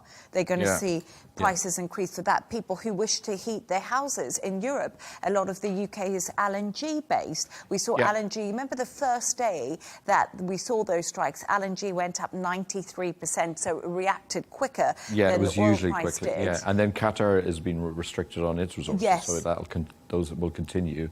And then it's not even that if inflation goes up, then the interest rates, the Fed is due to meet in about, I can't think of the date off the top of my head, it's the 18th, maybe around March. So, are they going to make more cuts? It's probably looking unlikely. And then if you've got a mortgage or you've got any kind of a loan, then borrowing gets more expensive, and then it's a difficult one. You're paying more at the supermarket, you're paying more with your electricity bill, you're paying more for transport. Jet fuel has gone up a lot, so the prices of flights have gone up a lot. I'm due to remortgage at the moment my property that I own in the UK, and it's not a good time. It's not a good time. A lot of the basics for fertilizers goes to the Strait of Hormuz. So farming, wheat, bread. It's just it's all interconnected. Everything. And I find that so fascinating when it comes to the economics of things like this. In many ways, it's real fascinating part, because it's in the prism of everything. Economics affects everything. Economics drives politics. 100%. And what's really interesting, and what we've seen, that anything that can happen all the way across in a different continent on the other side of the world, affecting oil, it will affect it basically all over the globe. So it's time to get those solar panels out, I think. So. Yes, indeed. Stick them on top of the roof. I'll do that tomorrow morning. But anyway, thank you so much for your thoughts on that. Now, the UK's Prime Minister has spoken to President Donald Trump for the first time since the US President openly criticised the UK's response on Iran. As a result, the UK has now agreed to let the US use British bases for defensive strikes on Iran. Meanwhile, the British Chancellor Rachel Reeves has attended an emergency G7 meeting today to discuss the economic impact of the conflict that's ongoing. Rawi, I found it quite interesting because she actually, at that G7 meeting, Rachel Reeves did say and did warn about the rise in inflation that could happen in the UK. So the Chancellor, even though often delayed, is now sort of clocking onto that. So Trump and Starmer, it's not been a great week, has it? It must have been a really awkward conversation. But anyway, they've spoken. And what happened? Are they friends? We don't really know what happens. We know that what happened, really. We know they spoke. The official readouts were very brief. They talked about that, the two leaders, they discussed the Middle East situation, the UK-US military cooperation. Now that the UK has allowed the United States to use some of its RAF bases for defense. And also, what we know, they agreed to stay in contact. So this is what we know. We don't really have any detailed account released as to what happened during the call. No confirmation of specific agreement or disagreement, on any policies. But if we want to guess, or what it seems, that this call was aimed at to ease the tensions between President Trump and Keir Starmer, especially after Trump's rant and criticism of Britain's stance and Keir Starmer's stance regarding the Iranian war. Also, it is likely that they focused on coordinating the roles while maintaining the alliance. And also, it is more seen as a diplomatic damage control rather than, any major breakthrough.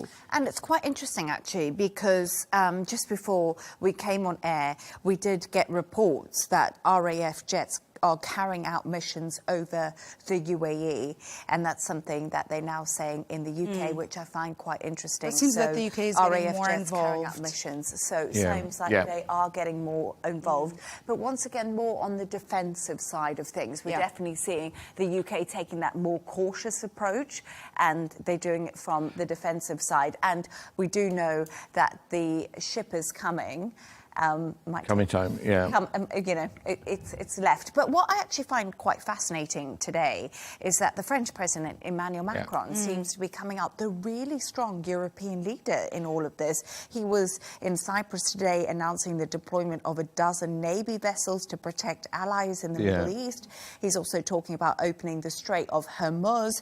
Meanwhile, Britain's HMS Dragon still has not left yet. No, it hasn't. And I thought it was interesting over the weekend, Tony Blair came out in time for the Sunday papers to sort of hit out Starmer. I did think that was well timed. It was well timed, for the Sunday papers. But it just shows you how things have changed. Like, him and Bush, Bush managed to charm him to come in, and it was always seen as a sort of collective and international effort. While Trump just doesn't seem to just does his own thing, and then, if you want to come along afterwards, and then gets annoyed when they didn't win. But then, does Trump really care what international governments think? I think that debate's long gone and long over. Yeah, that is a debate that a lot of people have had, and we did see Keir Starmer. He was, of course, a former lawyer, and we did see him err on the side of caution when it came to those US-Israeli strikes that we did see on Iran. He took more of the lawyers' level, the Crown prosecution level that he did take as a leader. And I think what Tony Blair was trying to say is, no, you stand shoulder to shoulder when allies need help, like we did, and that's just the way that things have always been. But maybe Donald Trump doesn't feel like Keir Starmer's the right man to step up to that, and hasn't even involved him in the initial talks. I mean, we don't know, because we don't know how back-channel diplomacy is working. And I saw on some of the press reviews of the end of the special relationship. I think we just need to put that one to bed. That one's not. I think it's not so special anymore. No. We've been talking about the special relationship, and I don't even know who made that up. Right? And what's so special about it? Nothing. I'm telling you. But anyway, the fact that they were traditional allies for a long time, that's special. Yeah. So, France coming out, as we did say today, now these RAF jets carrying out missions over the UAE. When HMS Dragon does come, that's more backup too from the UK. But also, we must remember something. We talk about Keir Starmer and Donald Trump right now, but you remember at the beginning, they actually had a really good relationship. Keir Starmer actually did extremely well on trade when it came to Donald Trump, on trade. And, he seemed to be the man that could really connect with Donald Trump. And that was extremely positive and something Keir Starmer did extremely well. You remember he gave him the letter from King Charles to invite invite President Donald Trump, and people are now saying, oh, maybe we should delay the King's state visit to the US, because, you know, we saw Donald Trump arrive in the UK at Windsor Castle. There was a fly past, there was pomp and pageantry. They went all out. And Trump really appreciates and values that pageantry and the monarchy influence. Yeah, I think that is the benefit of the government system in the UK, is that you can have, like, Keir Starmer fall out with Trump, but then you can have the head of state and the king sort of who can be, you know, immune to it. So there's part of me thinks that the state visit should go ahead, even though there are MPs saying that, you know, Donald Trump has been incredibly disrespectful. But the way I kind of look at it is that it was a 3-day trip that's planned, I think, for the end of April. The end of April is a long way away in Trump land, you know, at the end of the day. God knows what happens. So, you know, they could all be back to normal by then. Or, you know, the King's not very well. He could just use, you know, a sick note to get out of going. But then once again, it's Ed Davey from the Liberal Democrats calling for this, and he's made some interesting calls of late. Yeah, you know. I don't even want to get But it seems Buckingham Palace does want this visit to go through. They're saying that could possibly be soft diplomacy. You know, King Charles could bend the ear of President Donald Trump. He loves the royal family. He really respects him. Maybe this is something positive. Yeah. Yeah, and then William's due to be out there in July for the World Cup, so there's always that as a backup. Yeah, and I think after this phone call between, depending on what really went on during the call, but between the phone call between Donald Trump and Keir Starmer, maybe things have eased a little bit, and the special relationship has become, or is back to being a bit more special. Well, I'm going to read out some breaking news lines we actually have from Donald Trump at the moment. So Trump says the war against Iran is very complete. That is a CBS News report. So Donald Trump says the war is complete against Iran, and the Kremlin has also been speaking and says Trump has called Putin to discuss Iran and Ukraine. So we're hearing there Donald Trump saying the war against Iran what does is that mean, complete. Is it finished, Jenny? In Donald Trump, that is his interview with CBS, so he's saying it's complete. Obviously, Donald Trump maybe feels that the missions have been carried out, or there's something we don't know. Because what I also found quite interesting is Donald Trump will be holding a news conference this evening, so that's been announced. So we will know in the next few hours when Donald Trump delivers that news conference what he's speaking about. Maybe there's something we don't know. Maybe that's what the G7 delaying the reserves. Maybe they know something. Could have been. Maybe the United States will call off there or finish, or they say we've achieved our targets, you know, we've completed our mission. Maybe the Israelis will continue. You know, the military strikes, God knows. We'll just have to wait for the press conference. But this is really interesting. So this comes ahead of that press conference, which I find absolutely fascinating. And once again, the Kremlin getting involved, saying we've spoken to Donald Trump. And we did speak about Vladimir Putin, you know, offering his services for mediation with Iran. You know, stranger things have happened. He's out there. I mean, he's putting his hat in the ring, Putin. But there we are. So we got that breaking news line. Donald Trump, war against Iran complete. Let's see what that news conference brings later. And finally, we've reached that point in the show where Shane and Rauya tell us a quirky story of the day. Shane, your story just absolutely has infuriated me beyond all kinds of belief. I'm mad about this, absolutely mad about it. And it's about people trying to get their pets on planes and just leaving them in the Middle East because they're trying to escape. We've seen pictures of pets just left, which I just think is disgusting. It is horrendous. So there's two parts of the story. There's one, there are people who've been leaving their pets behind and sort of evacuating out of the Gulf area, which I think is like horrendous. And unacceptable. We adopted a cat, and one of the conditions was that you had to prove that you had enough money to get them out of the country. And then the flip side is, like, one of my colleagues did an article about relocation services and from the Gulf back to your home country, and it's not surprising that those queries have gone up, maybe 500% in the last couple of days. So people are looking to get their cats and their dogs and various pets out of the country, which I think is 100% the right thing to do. And these reports that you've seen of hundreds of animals just being left. Unfortunately, that is one of the horrible things that we see every summer when in this part of the world, of people just abandoning their pets, which as you know, I'm an animal lover, and I think it's horrendous, and it's.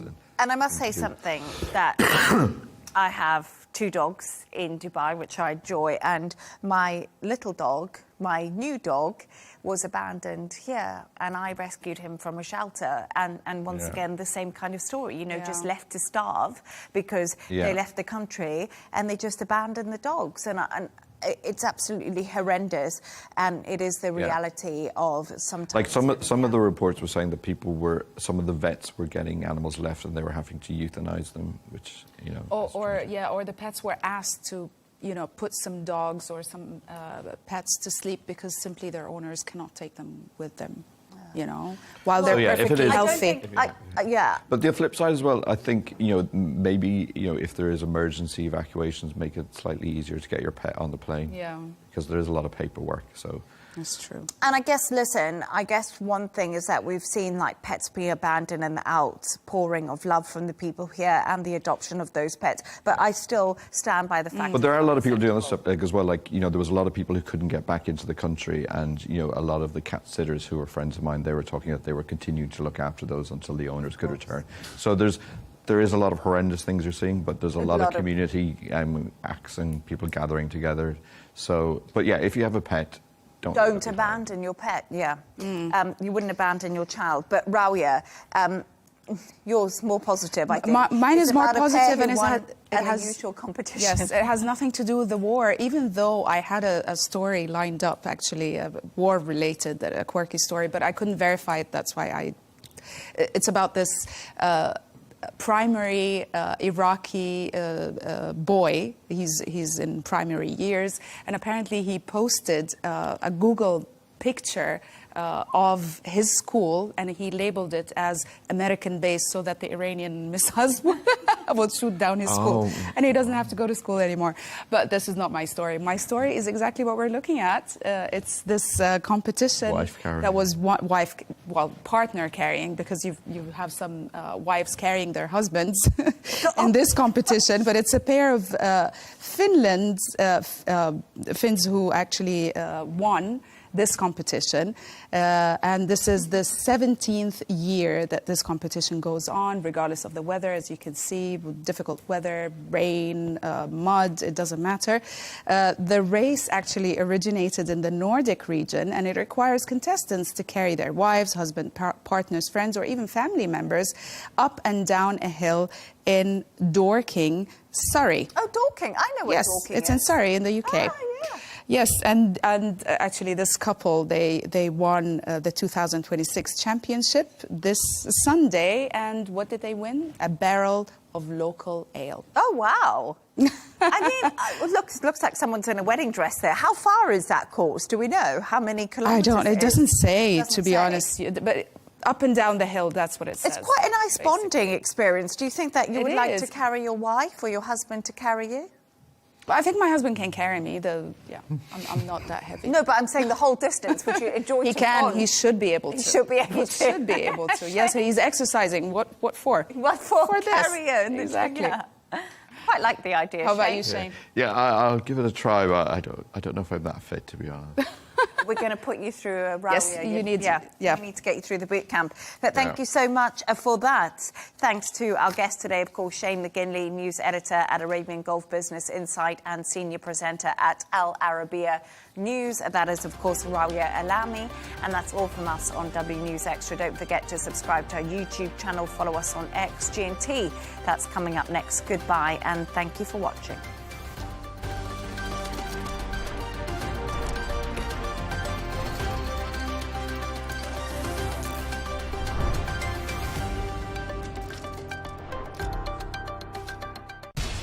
We have to take care of our people, and we're going to take care of our people first.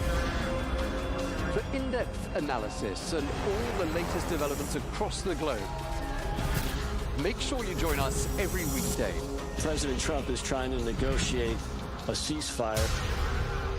With so much happening, so much information, and so much noise, International law will have no part in his administration. It can be hard to keep track. Tariffs will just fuel inflation. We're going to fight these tariffs. But you can count on us to tell you what you need to know. We stand by your side. Join me, Tom Burges Watson, for Global News Today, right here on Arabiya News.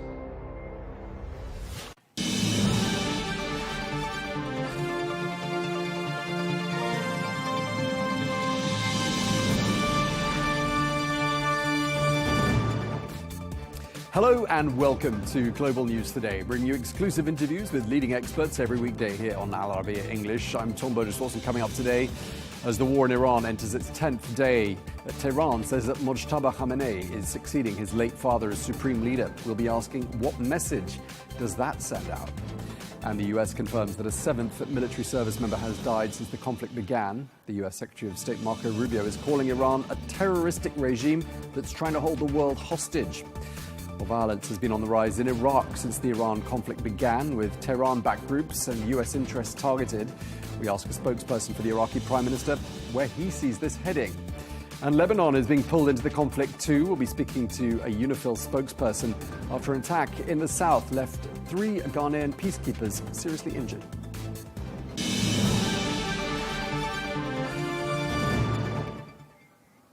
Hello and welcome to the programme. We begin with the latest from the US-Israel-Iran war. And sirens rang out across Tel Aviv earlier on today as Iranian missiles forced residents into bomb shelters on multiple occasions throughout the day. All those without access to shelters spent the night in tents in underground car parks. Well, in central Israel, a missile strike killed a man, raising the country's death toll in this war to 11. Well, this comes just a day after Israel's army chief warned that the war could last a long time. Meanwhile, in Iran, supporters gathered to pledge allegiance to the new supreme leader, Mujtaba Khamenei, who is the son of Ali Khamenei, who was killed in a joint US-Israeli strike at the start of the war. He'd ruled the country for almost 4 decades. Well, now, after more than a week of heavy US and Israeli bombardment, Mujtaba Khamenei's appointment raises questions about the war's ability to bring about regime change, because on the face of it, one hardliner has been replaced with another. We're joined now by Patrick Clausen, who is an Iran expert and a senior fellow at the Washington Institute for Near East Policy. Thank you very much indeed for taking the time to speak to us. I'd like to start by asking about the appointment of Mujtaba Khamenei, who has replaced his father as supreme leader. What message do you see Iran sending the United States, and for that matter, the rest of the world, with this appointment? This is a guy who's known as being extremely hardline. He is the patron of the Paydari faction. It holds about a quarter of the seats in the parliament, which is known for its extreme positions. So, for instance, they pushed for revising the law about hijab women have to wear to be tougher and tougher penalties over considerable opposition from others within the system. And Mujtaba is also a rather secretive kind of guy. After the 2009 protests about the presidential election that year, when people were blaming Mujtaba for being responsible for much of the repression, we tried at my institute to find pictures of him, and we couldn't. There were just no photos of him available. So this is a guy whose voice has probably not been heard by most Iranians. He's not been a public figure. He's exercised power in the shadows. And he's not somebody who inspires confidence on the part of people. He's not someone who's a dramatic speaker like his father. Okay, yeah, and as you say, no one's ever heard him speak in public, at least that's what we're told, and you're echoing that. He's 56 years old, so about 30 years younger than his father. I mean, does that represent any sort of an opportunity, do you think, in the sense that might he perhaps be a little bit more pragmatic, a little bit more open-minded, or are we just going to get more of the same? The hope that he's pragmatic is, well, I don't share that. I mean, this is a guy who has a long history of having sponsored some of the most hardline people in Iran, having studied and worked with clerics who were kind of loopy, frankly, and criticized by other clerics for their extreme views of messianic views and so on. And so to say that he's suddenly become a pragmatist, well, I hope that's true, but there's just no evidence of it whatsoever, and a lot of evidence to the contrary. Why do you think they announced so quickly that he was the successor and he's been sort of inaugurated into that role? Because doesn't that make him an immediate target? Absolutely makes him an immediate target. And the more prudent thing to do would have been to wait until the war was over to announce him. But frankly, the interim leadership council wasn't working out very well. The Revolutionary Guards were very unhappy with what was coming out of that leadership council. The statement by the president in the name of that council, for instance, saying, we're going to stop the attacks on other countries. The Revolutionary Guards proceeded immediately to attack other countries, just to show they weren't going to pay attention to this. So I think there was an interest in showing that the continuity of the Islamic Republic and that the Transitional Council wasn't going to last very long. Okay, so you don't think there were particularly necessarily any other serious candidates that were considered? Oh, sure, there were other serious candidates considered.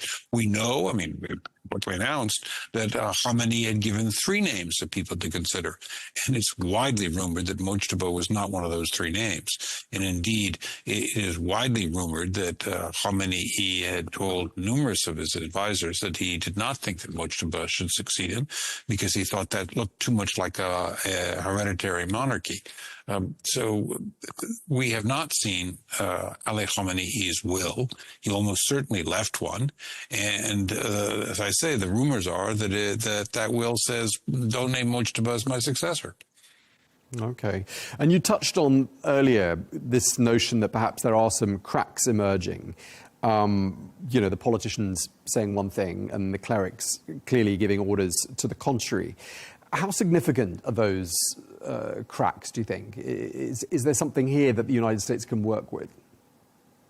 Well, the Revolutionary Guards have spent decades arresting clerics who they didn't think were sufficiently revolutionary, and they thought followed American Islam rather than true revolutionary Islam. So the Revolutionary Guards have got a lot of experience in ignoring clerics. Do you think this moment, which is obviously a very decisive moment for Iran's history, is actually going to potentially produce an even more hardline leadership than what was there before? Certainly there are those in Iran who want to take a harder line. How they'll do, I don't know.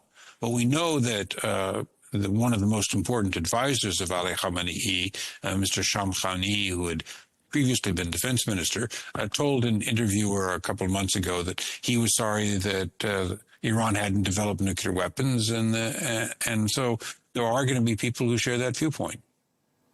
Okay, and when it comes to looking for ways to engage with the leadership in Iran and all types of leadership, I mean, the pledge of loyalty that was read today says something about fighting and defending the leadership until the last drop of blood. I mean, it doesn't suggest that there is any room for finding some middle ground or negotiating anything at this stage, does there? Well, indeed, we're hearing a lot of talk about Karbala, which was a famous battle in the early days of Islam, in which Imam Hussein knew that he was going to die, but said that it was better to die on your feet rather than live on your knees, and he wasn't going to accept the humiliating terms.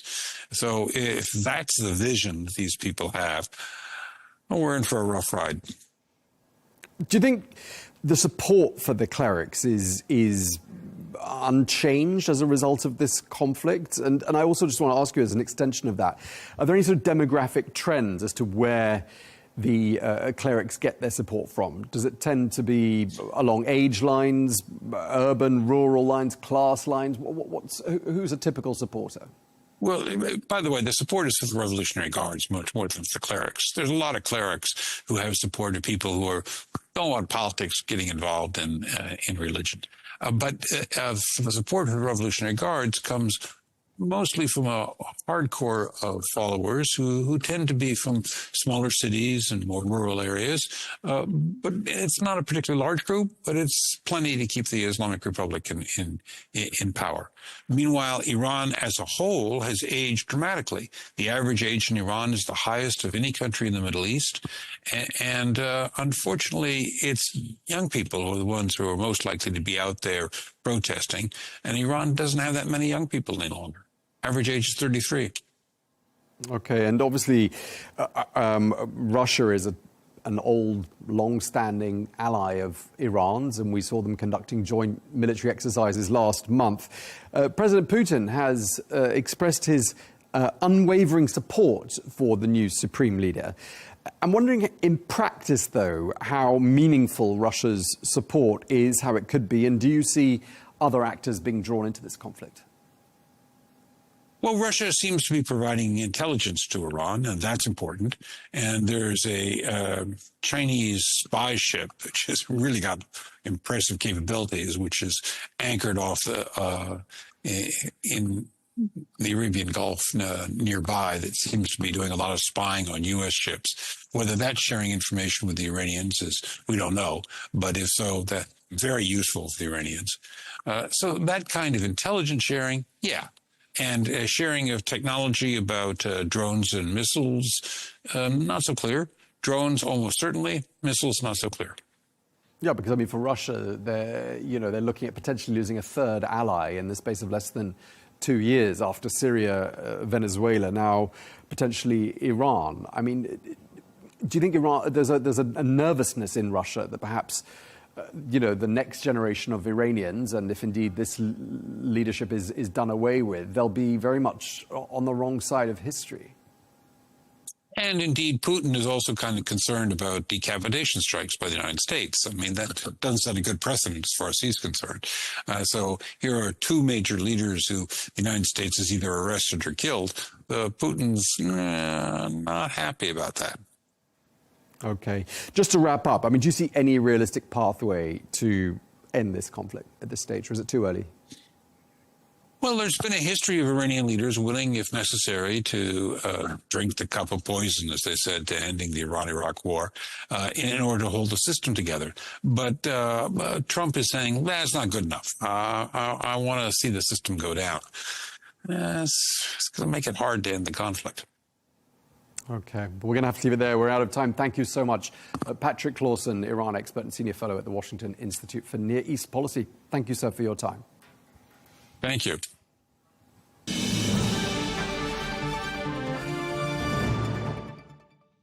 Let's bring into the conversation Mick Mulroy, former Deputy Assistant Secretary of Defense under President Trump. Thank you very much indeed for joining us, Mick. Always a pleasure having you on the program. We've heard in the last few hours from the US Secretary of State Marco Rubio. He says, quote, the goals of this mission are clear: to destroy the ability of this regime to launch missiles, both by destroying their missiles and launchers, destroying their factories that make these missiles, and destroy their navy. As far as you're aware, and here we are on day 10 of this conflict, what has been achieved so far? So, Tom, a lot has been achieved based on what you just said the Secretary Rubio laid out as objectives. They're clearly military objectives, and the U.S. military and the Israeli, IDF has gone a long way toward meeting that. They've significantly depleted the ballistic missile launchers, the storage facilities, over 14 subterranean storage facilities hit.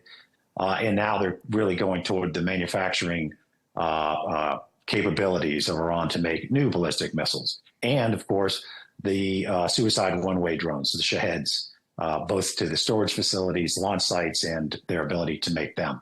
So I think that has largely been met. More to go.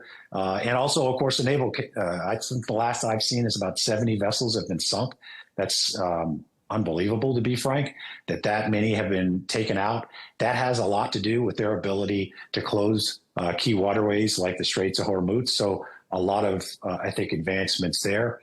The last, when it comes to strategic assets, is the nuclear facilities. We struck them, of course, before, so they've already been seriously degraded.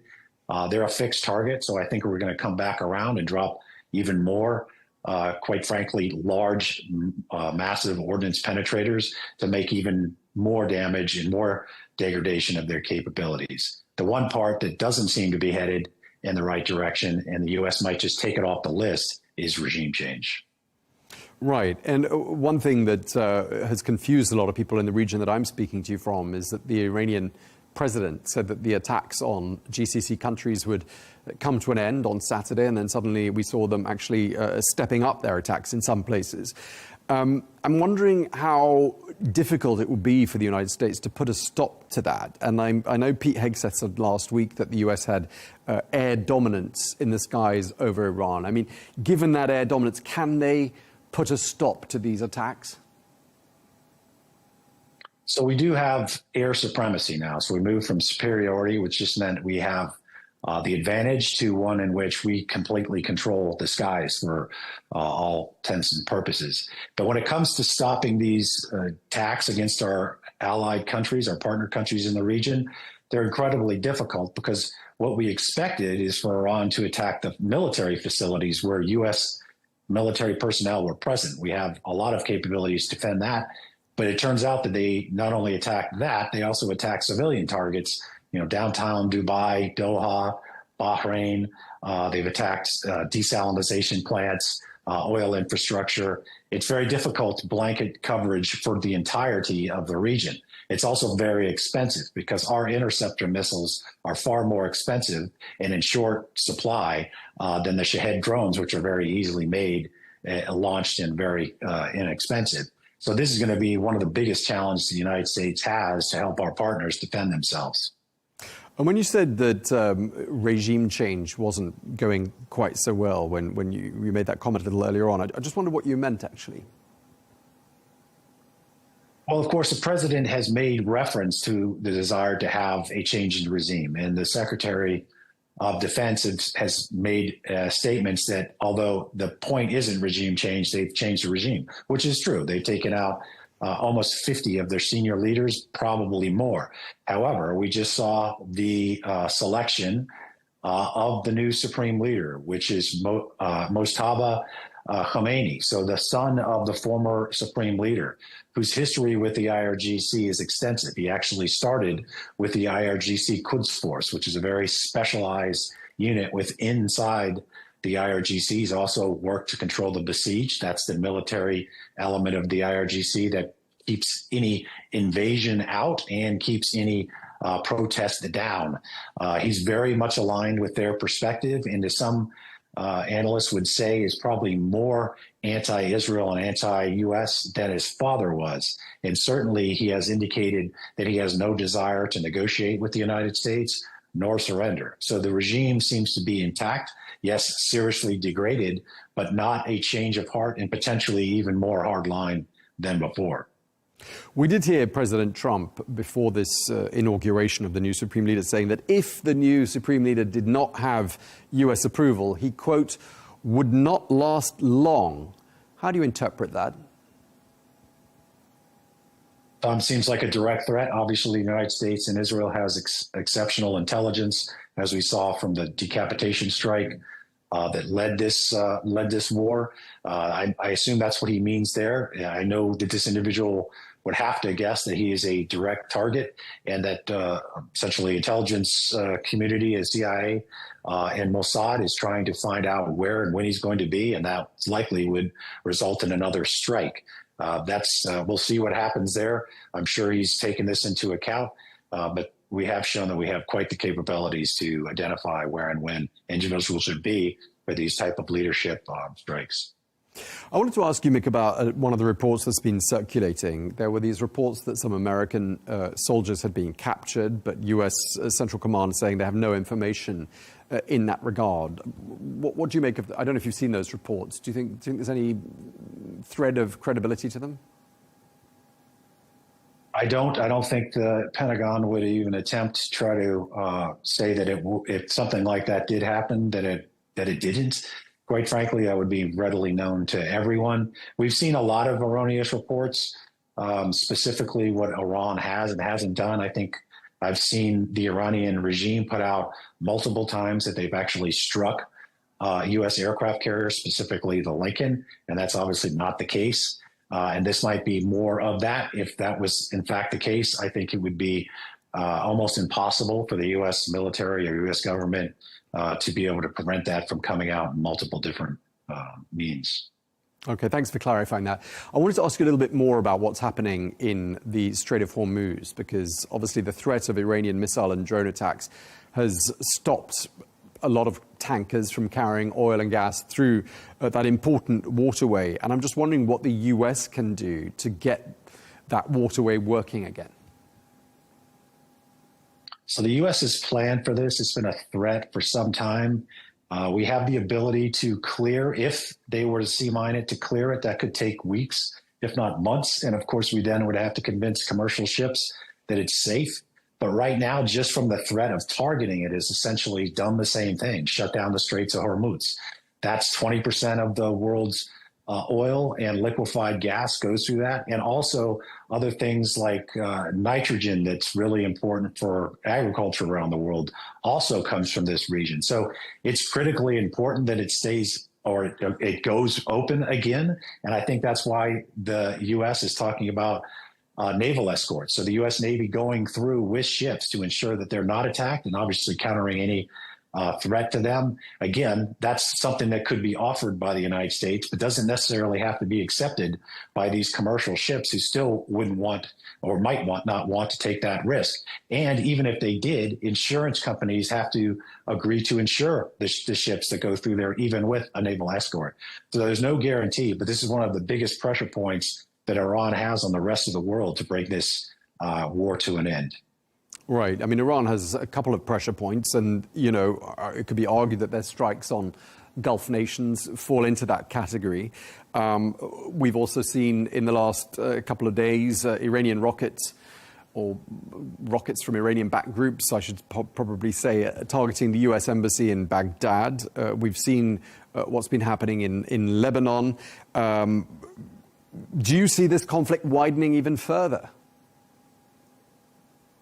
Well, it's quite possible, Tom. We've seen, as you already mentioned, these proxy forces for Iran inside Iraq. Of course, they have several, and Hezbollah being their longest and most extensive, which is why Israel has launched so many attacks against them to basically preemptively keep them out, at least not effectively in this regional conflict.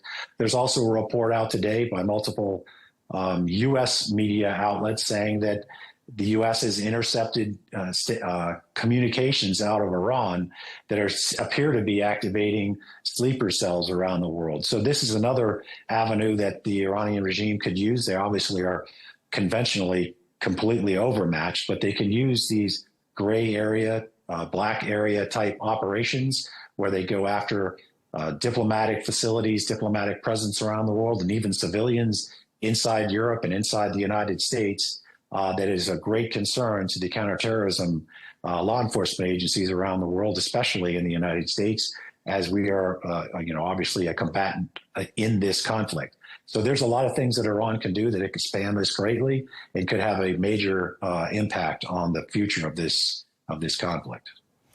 Just lastly, I mean, there is this concern that Iran does have some enriched uranium. I'm just wondering if you think they do, and if they did, would they be able to do something with it, i.e.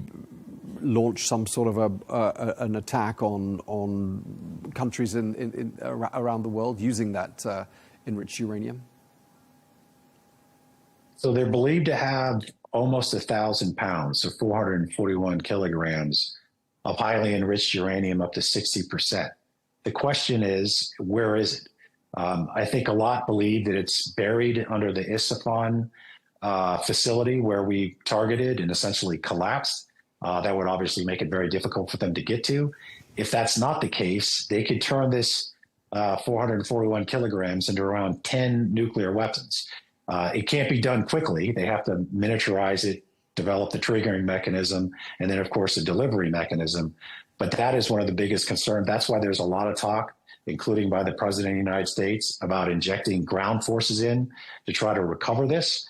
But the question I would have is it recoverable? Because it's one thing to go through an intact facility, breach doors, and get to the location where it's stored. It's another to actually excavate a collapsed facility, since we dropped multiple massive ordnance penetrators on these facilities. So that's the big question. Obviously, the intelligence communities from the United States and Israel are working very closely on that. OK, we're going to leave it there. Thank you very much indeed. Really appreciate your time. Mick Mulroy, former Deputy Assistant Secretary of Defence under President Trump. Thank you for your time. Thanks, Tom.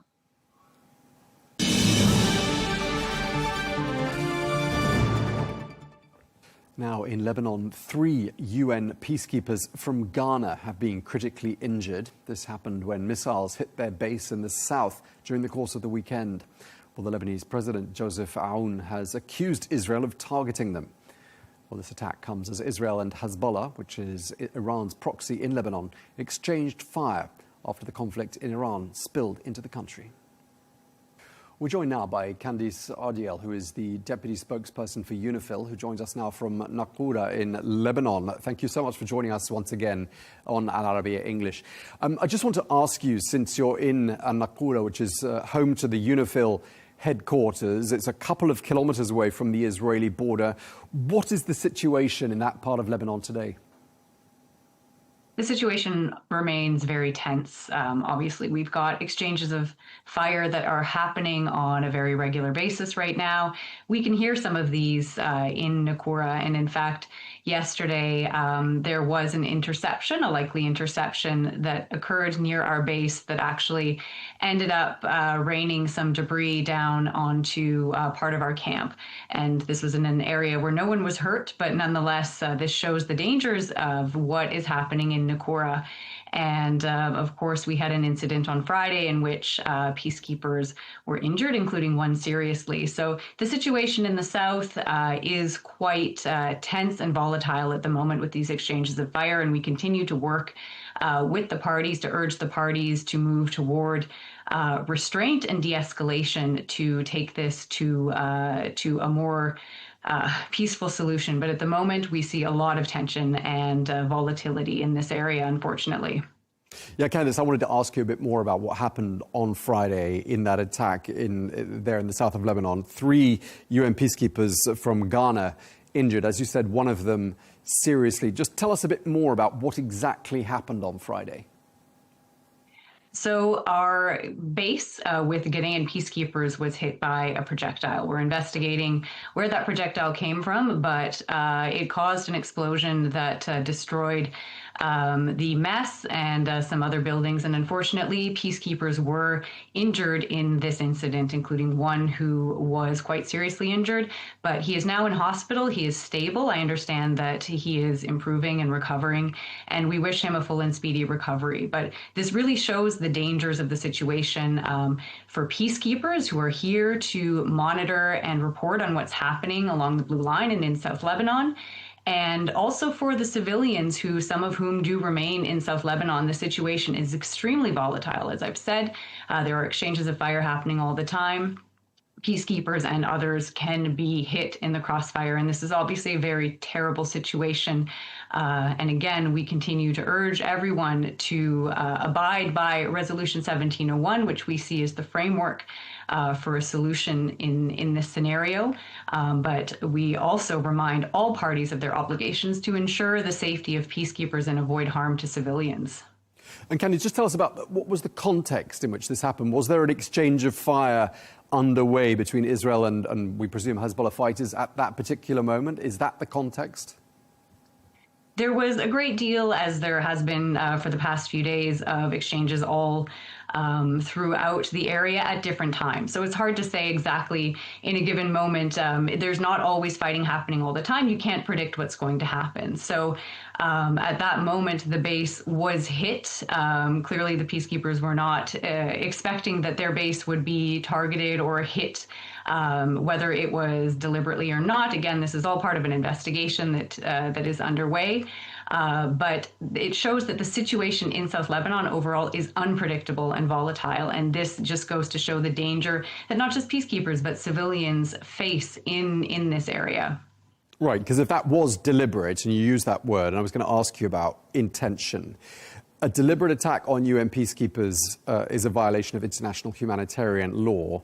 It's also a violation, you've mentioned it as well, the UN Security Council Resolution 1701.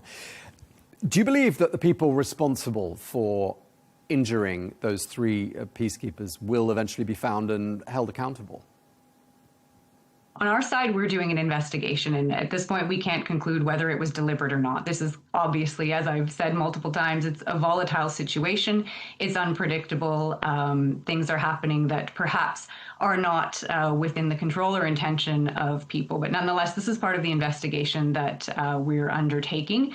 And whether any incident like this is deliberate or not, the fact remains that people have been hurt. Peacekeepers who are trying to do their job, supporting the implementation of Resolution 1701, have been hurt. And we see this also with civilians who have been hurt and killed in different incidents throughout our area of operations. The outcome is the same. And this is why we continue to urge the parties to come together and look for a solution that does not involve a military solution, that involves negotiation, a diplomatic approach, because this is the only way that we can have a long-term solution and avoid the pain and suffering for civilians who live in this area and avoid harm to peacekeepers who are simply trying to support security and stability in this area.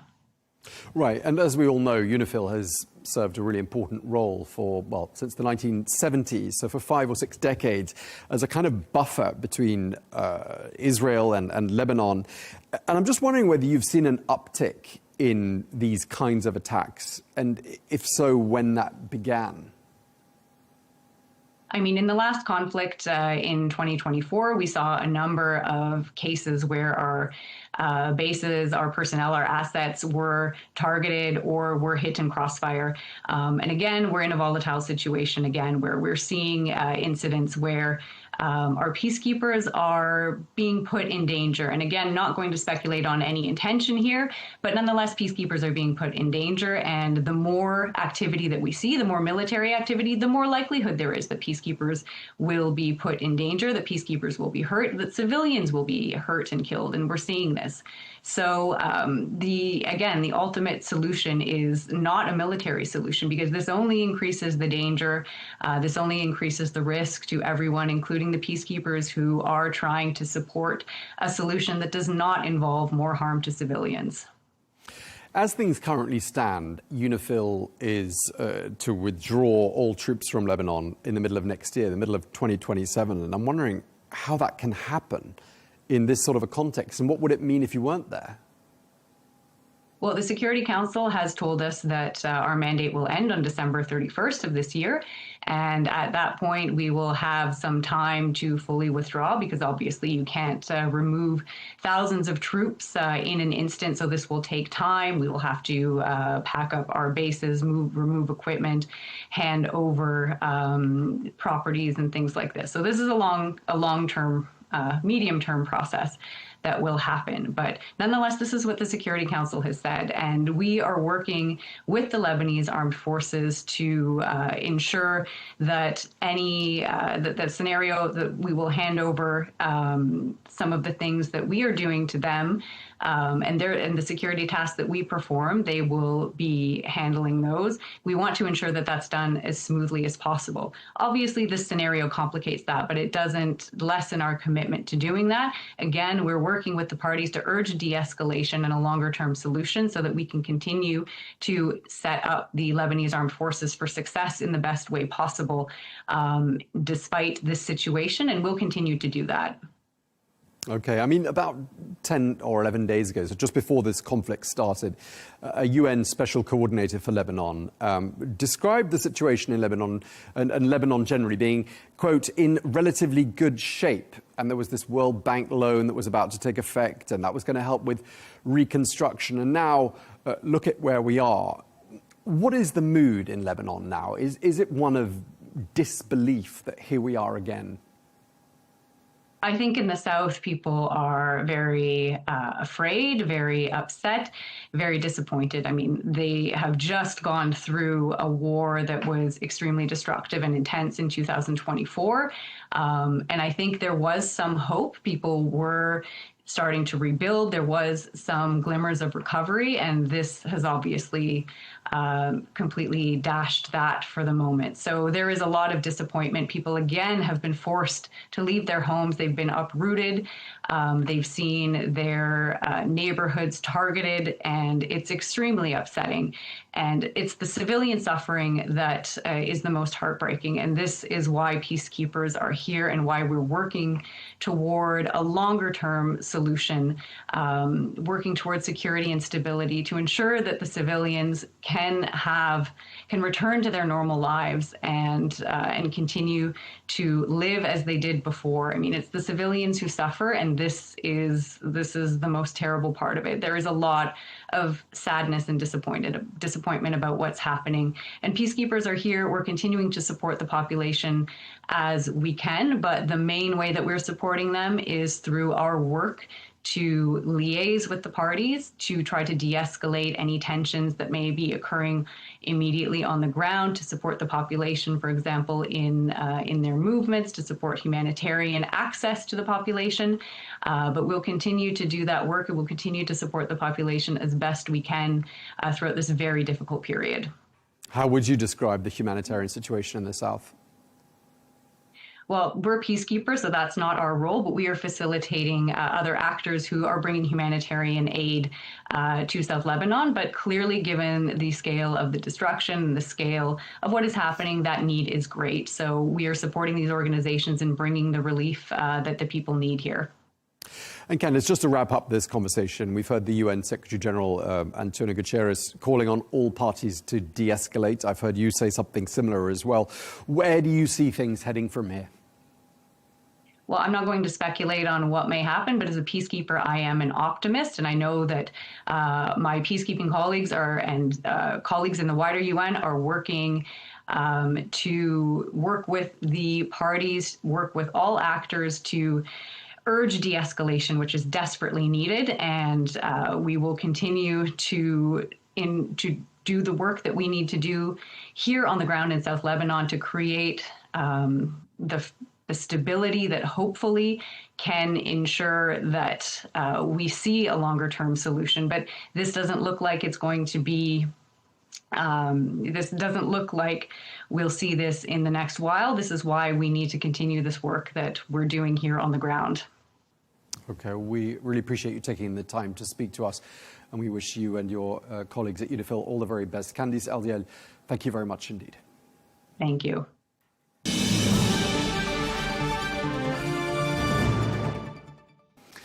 Meanwhile, in Iraq, pro-Iran groups have also welcomed the appointment of Mojtaba Khamenei as Iran's new supreme leader after his predecessor and father was killed in Israeli strikes. Well, this comes after the US embassy in Baghdad was targeted in a weekend rocket attack as Iraq faces mounting pressure from the Trump administration to distance itself politically from Tehran and rein in Iran-linked militia groups. Well, we're joined now by Dr. Hossein Alawi, who is an advisor for the Prime Minister of Iraq. He joins us now from Baghdad. Dr. Alawi, thank you very much indeed for joining us once again here on Arabiya English.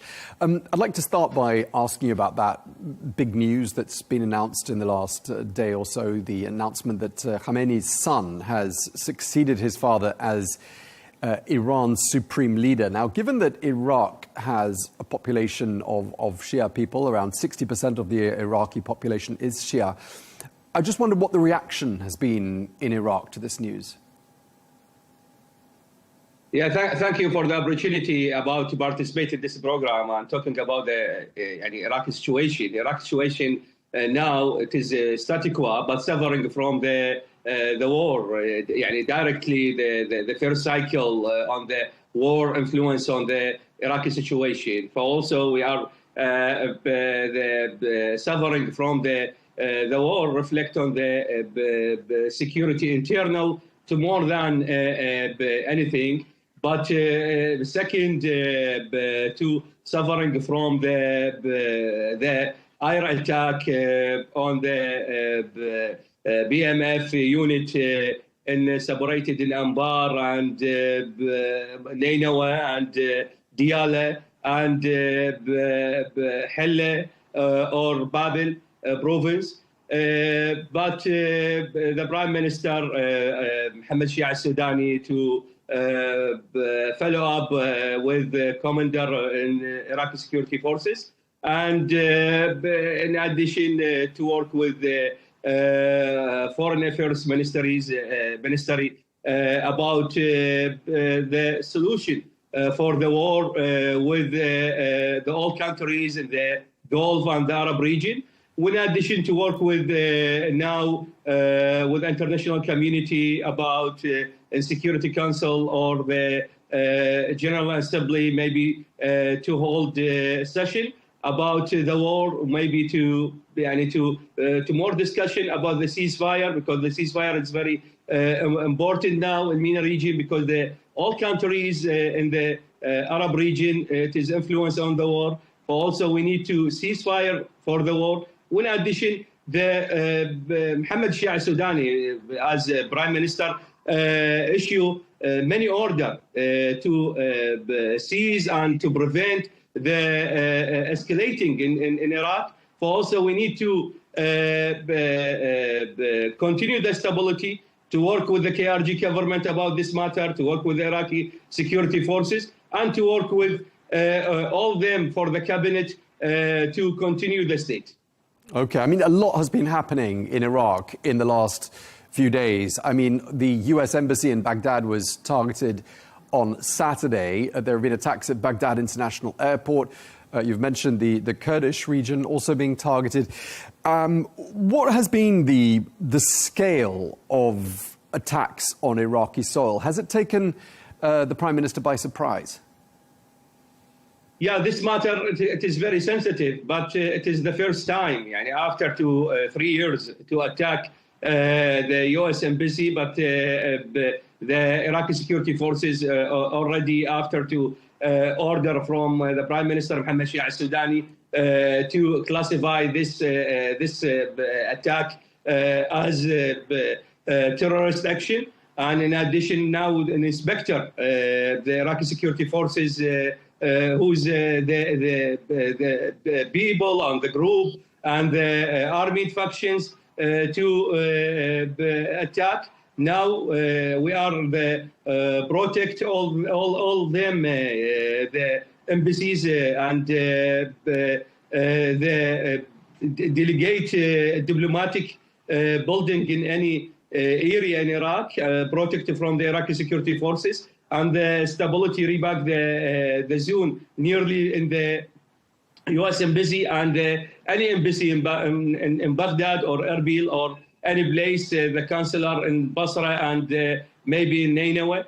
In addition, I think the Prime Minister to focus on this matter and to protect, because this is the commitment from the Iraqi state about to protect all the diplomatic building in the Iraq. Also, we are focused on this matter and to continue to protect this area, because this area it is sensitive under the war, but the Iraqi government it is successful to seize this attack and to control and to inspector who's the source for the attack. Right, that's what I was going to ask you next, because Prime Minister Mohammed Shia al-Sudani has ordered the Iraqi security forces to track down the people responsible for launching the attack on the embassy. I mean, who might they be? Who are these groups?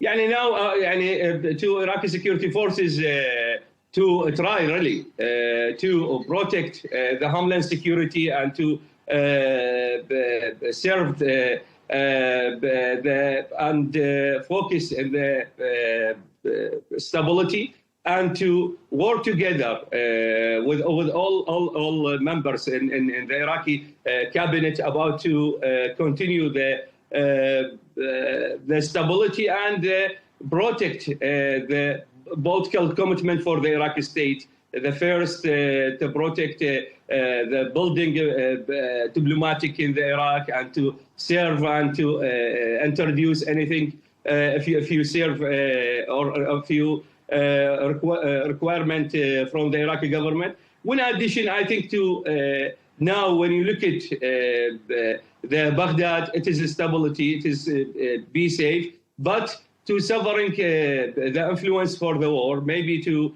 in the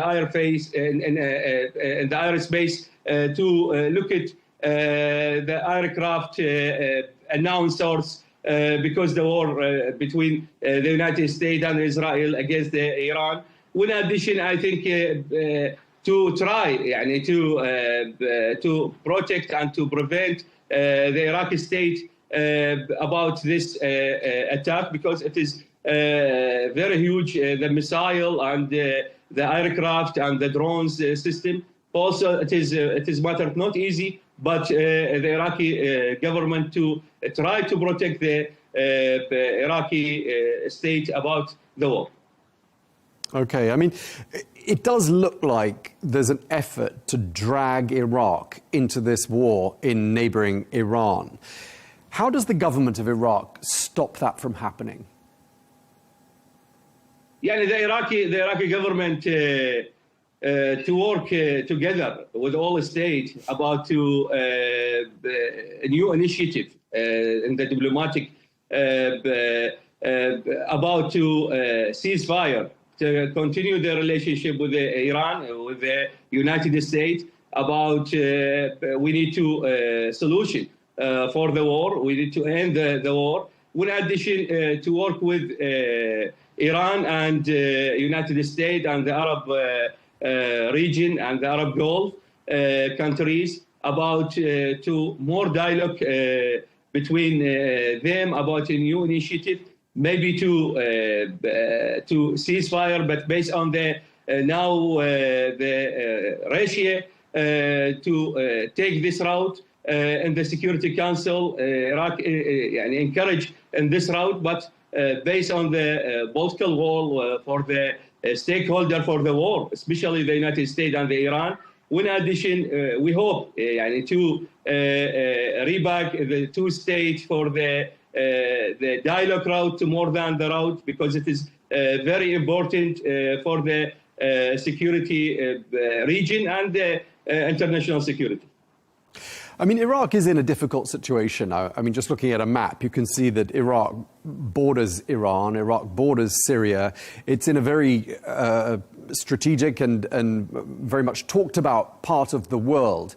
And you're being torn in two directions by the United States on one side, Iran on the other side. But when you look at, for example, a country like Syria that has decided to go down the US route and turn its back on Iran, and it looks like things are going to improve considerably, why would Iraq be even tempted to go down the Iran route, where we've seen the Iranian economy on the brink of collapse and all of its proxy groups in this region reduced to a much weakened sort of version of their former selves? Why would Iraq want to maintain these strong ties with Iran? Yeah, the Iraqi state put it before 3 years. The strategy, the Iraqi first. The Iraqi first, it is very important to explain the emotion and thinking for the Iraqi people about the put it strategy, the foreign policy for the Iraqi state. For also, we are to work with all countries, neighborhood, in international community, to work together about to peace. The peace, it is a difficult route in the MENA region, because the Iraqi try the 40 years to suffering from the war. But also, we are stay to continue to the relationship with all countries, and to put it the priority, the Iraqi first, and after that to continue to focus about the aims between them, bilateral. Now the relationship with the Syria, with the Iran, with the Turkey, with the Saudi Arabia, with the Jordan, with the Kuwait, it is good. But now, after all that, to result the stability. But after the stability, now the war, it is not easy to Iraqi face about to balancing between the war and the peace. But we hope to peace route to continue commitment from the Iraqi government and the all countries in the Arab region and the Gulf region and the MENA region. But in order for Iraq to get the support of the United States, and the United States has very clear ideas about what it wants Iraq to be like, who it wants to be prime minister, who it doesn't want to be prime minister. I mean, is Iraq giving the United States the priority when it comes to choosing which relationship to take? Is it the US or Iran, or can it have both? I think the relationship with the United States it is very very good, and the strategic dialogue between Iraqi government and the United States it is good. In addition, the relationship between the Iraq and the United States, no influence in Iran, but Iran it is a friend, it is the state in neighborhood, and to continue the relationship with it. But the Iraqi government, to put it the priority, the national interest, it is an indicator to measurement communication with all countries. In addition, we are continue the relationship with the United States, with the Iran, no balancer, but to focus in the national interest for the Iraqi state, because it is very important, because it is pushed from the Iraqi people to support it, the Prime Minister Mohammed Shia al-Sudani and the all parties in the last meeting with the Prime Minister to support it and to lead the foreign policy, because the foreign policy, it is no harm, but it is very benefit and interesting for the Iraqi state to continue the stability, which is matter. It is continue the attitude about this matter. And Dr. Alawi, do you think that Kurdish fighters are likely to join the war in Iran in some capacity? And if that happens, what would that mean for the Kurdish autonomous region? This question, it is very important. Yani, really, thank you about this question. The matter or the phenomena maybe to intervention from the Kurdish forces from Iraq and Iran, it is fake news, really. Yani, now to hearing from the President Trump and the White House talking about this matter. But I think now the Iraqi government, it is continue to management the border between Iraq and Iran, and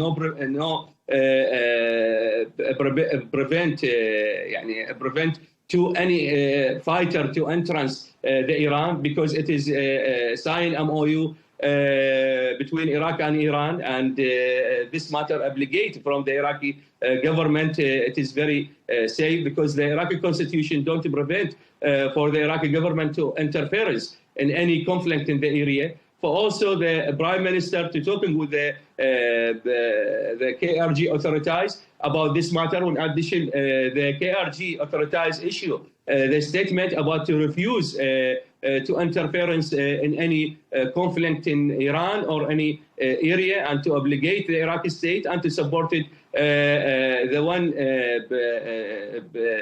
vision for the Iraqi state about no interference the war between Iran and United States and Israel, but we are stay to play the diplomatic. It is very interesting for the Iraq, in addition to work together with the region, with the globally about this matter. But now it is the fake news issue anytime about to interference the group from the Kurdish fighter go to the Iran. Okay, well, we really appreciate you taking the time to talk to us. I'm being told we're out of time. Dr. Hossein Alawi, the advisor of the Prime Minister of Iraq, thank you for joining us today. You are welcome. You are welcome, sir. Well, that is all we have time for on Global News today. Thank you very much indeed for watching. Do join us tomorrow. We'll have more exclusive interviews for you then. Until tomorrow, goodbye.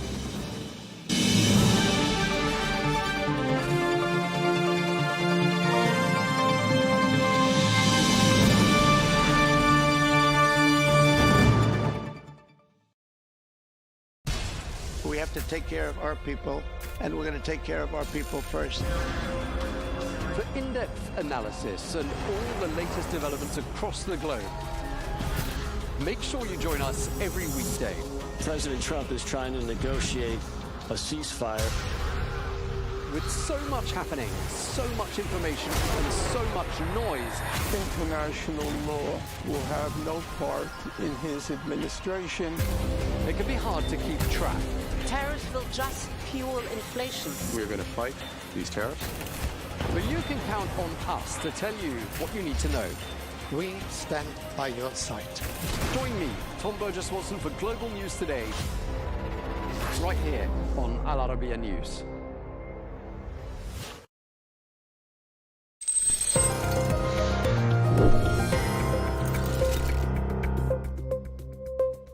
Have you seen a clip claiming Mossad agents were arrested in Qatar and Saudi Arabia for planning bombings? It's been shared a lot online, but here's the real story. Tucker Carlson posted a video saying authorities in Qatar and Saudi Arabia arrested Israeli intelligence agents planning attacks. But the official response from Qatar's foreign ministry contradicts that. They've said they have no information about Mossad cells or arrests related to such a plot. In fact, Qatar has recently been a source of misinformation in the context of the Iran war. Qatar rejected a report by the Jerusalem Post claiming the Gulf state launched attacks inside Iran. Spokesperson Majed Al-Ansari stated on X, Qatar has not been part of the campaign targeting Iran, and emphasized that Doha is exercising our right to self-defense and deterring Iranian attacks. He also called on media organizations to rely on official Qatari sources when reporting on the country's position. What has been reported via official channels, Qatari authorities say they recently arrested 10 people linked to 2 cells allegedly working for Iran's Islamic Revolutionary Guard Corps, accused of espionage and sabotage targeting sensitive and military infrastructure. So, the bottom line, no confirmed Mossad arrests in Qatar or Saudi Arabia, no credible sources backing Carlson's claims, and Qatar says it has no involvement in attacks on Iran and urges media to check official sources. And here's a crucial point. Spreading false news in Qatar is a serious crime. You can face up to 5 years in prison and fines up to $27,500 US, with penalties doubled if committed during wartime. So before sharing sensational claims, remember, in Qatar, fake news isn't just misleading, it's criminal.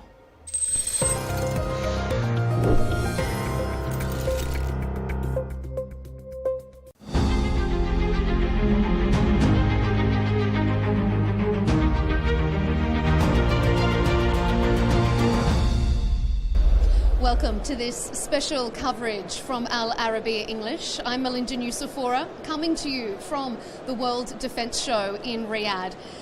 We have a special interview to bring to you because we've been speaking a lot during the Defence Show about globally how countries are increasing their defence spending. One of NATO's top financial contributors is Estonia. So we are pleased to welcome the Defence Minister from Estonia, Hanno Pevkur, here on Al Arabiya English. Minister, thank you for your time. Well, thank you very much for inviting. It's a great pleasure.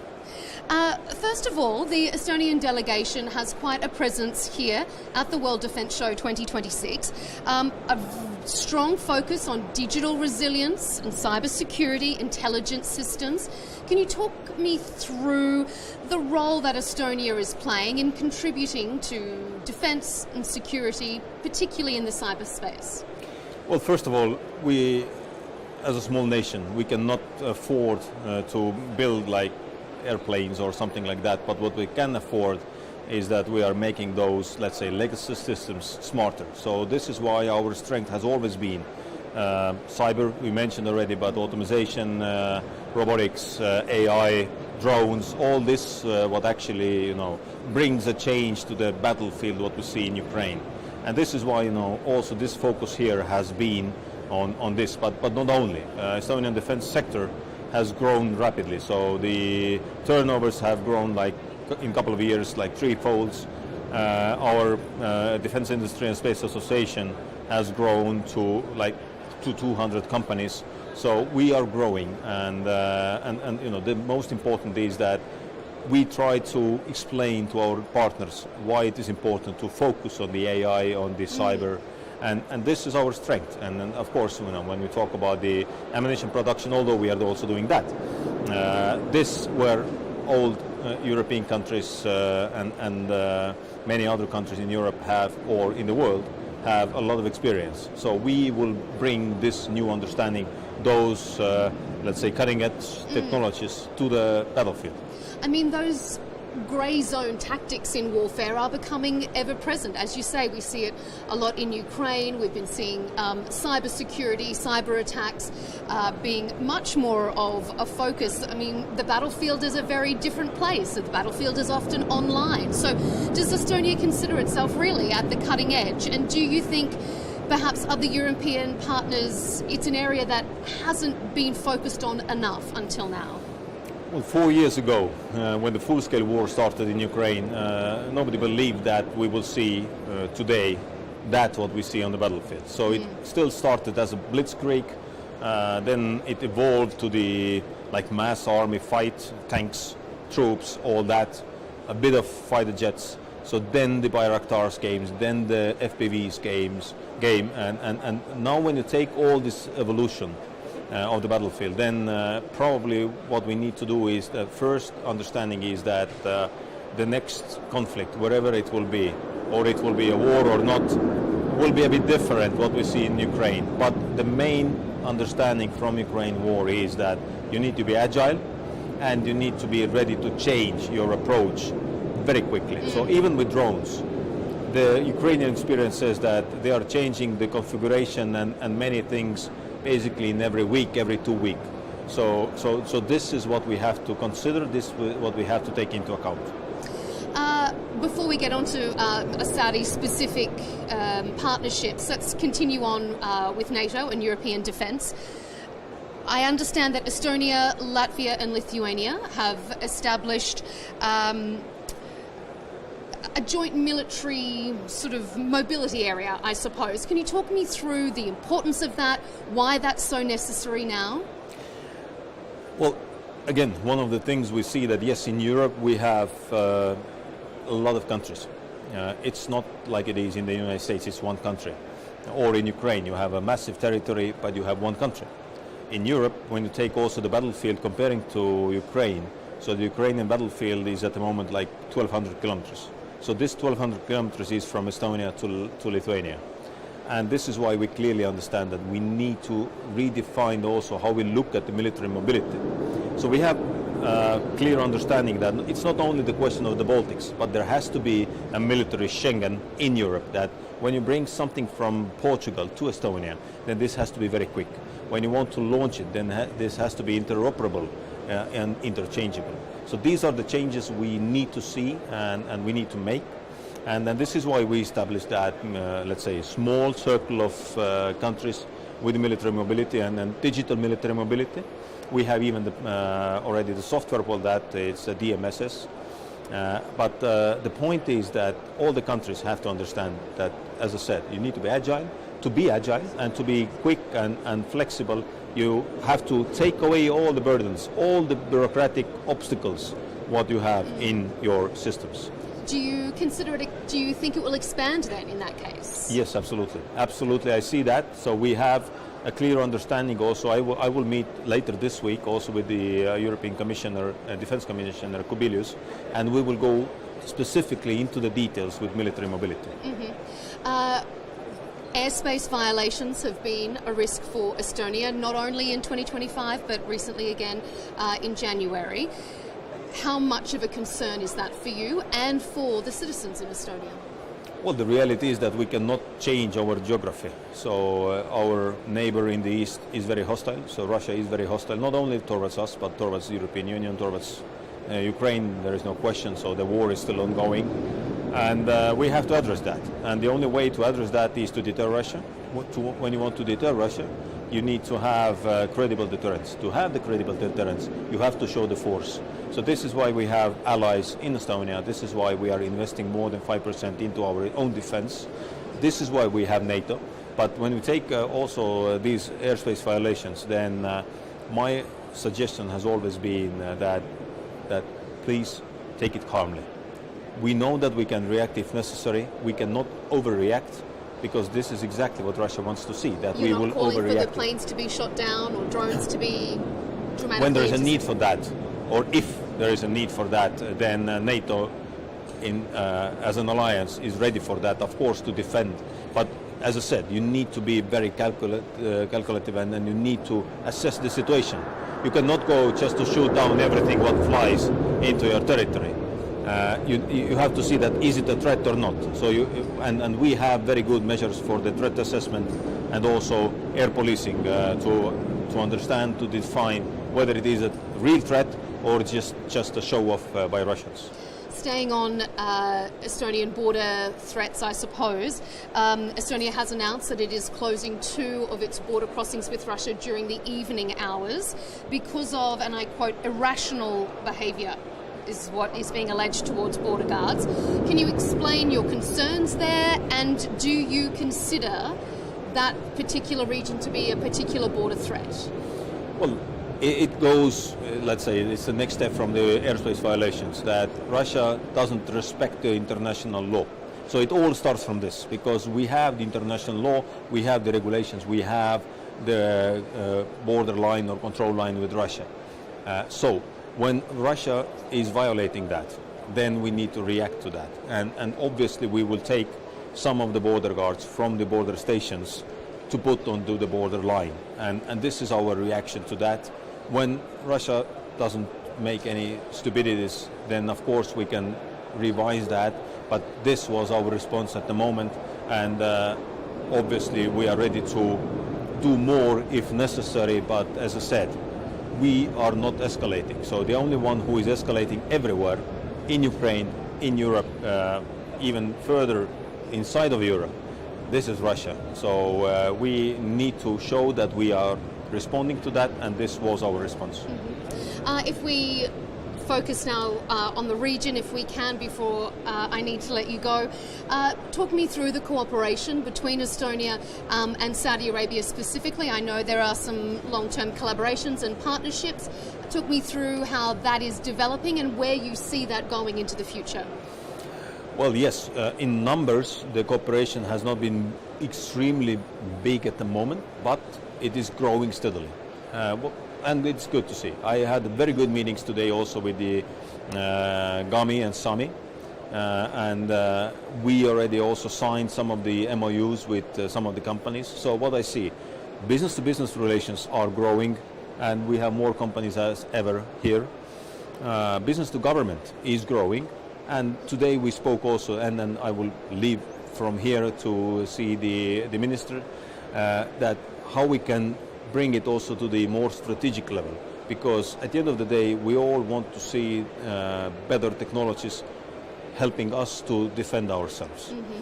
So this is the same goal for each country, to defend our countries and our nations. Mm-hmm. Just finally then, how interconnected do you see security and perhaps the threats and challenges of this Gulf region and Europe? How interconnected are they? We have a clear understanding that the world security is one. So 360 approach, what we've had in NATO, is, let's say, inevitable. So it's something we need to have. We clearly understand that what happens, for instance, in South China Sea, in Taiwan, that reflects also to Europe. What happens in Europe, in Ukraine at this very moment, has clear implications to other parts of the world, because I'm quite confident that every dictator in the world is looking very closely at the moment how the end game for the Russian invasion to Ukraine will look like, and then draw the conclusions from this. So this is why it doesn't matter. Is it Gulf region? Is it the South China Sea? Is it Arctic? Is it Ukraine? All is connected. So and also look around here in the World Defense Show. You have all the countries here. Mm-hmm.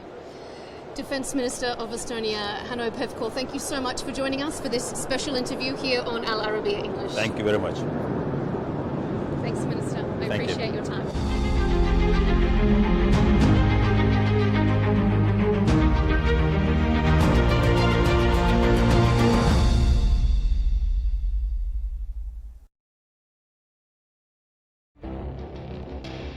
feels like decades are passing by in a matter of weeks. Seismic shifts in the world order. Never, ever will be part of America. With so much happening and so much noise.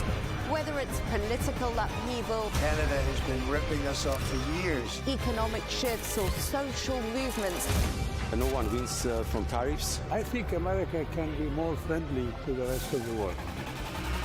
For in-depth analysis and all the latest developments across the globe. To have an inclusive policy together. The meetings with Hamas gave me some hope. We're in another nuclear arms race. the most important development straight to your screen. Welcome to the dressing room. I'm on my own.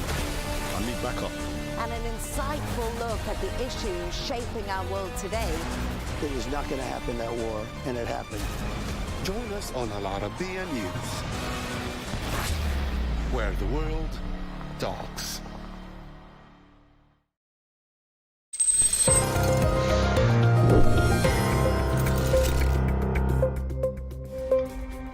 Jeffrey Epstein's brother says new autopsy details coming in February will prove Epstein was murdered, not a suicide.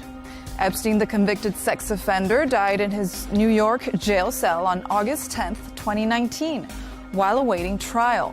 His death was officially ruled a suicide. His brother Mark Epstein identified the body and has questioned the ruling ever since. What does that tell us about this?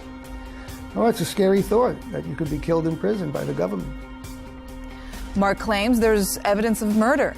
He even hired former NYC chief medical examiner Dr. Michael Baden, who said the injuries point to homicide rather than suicide.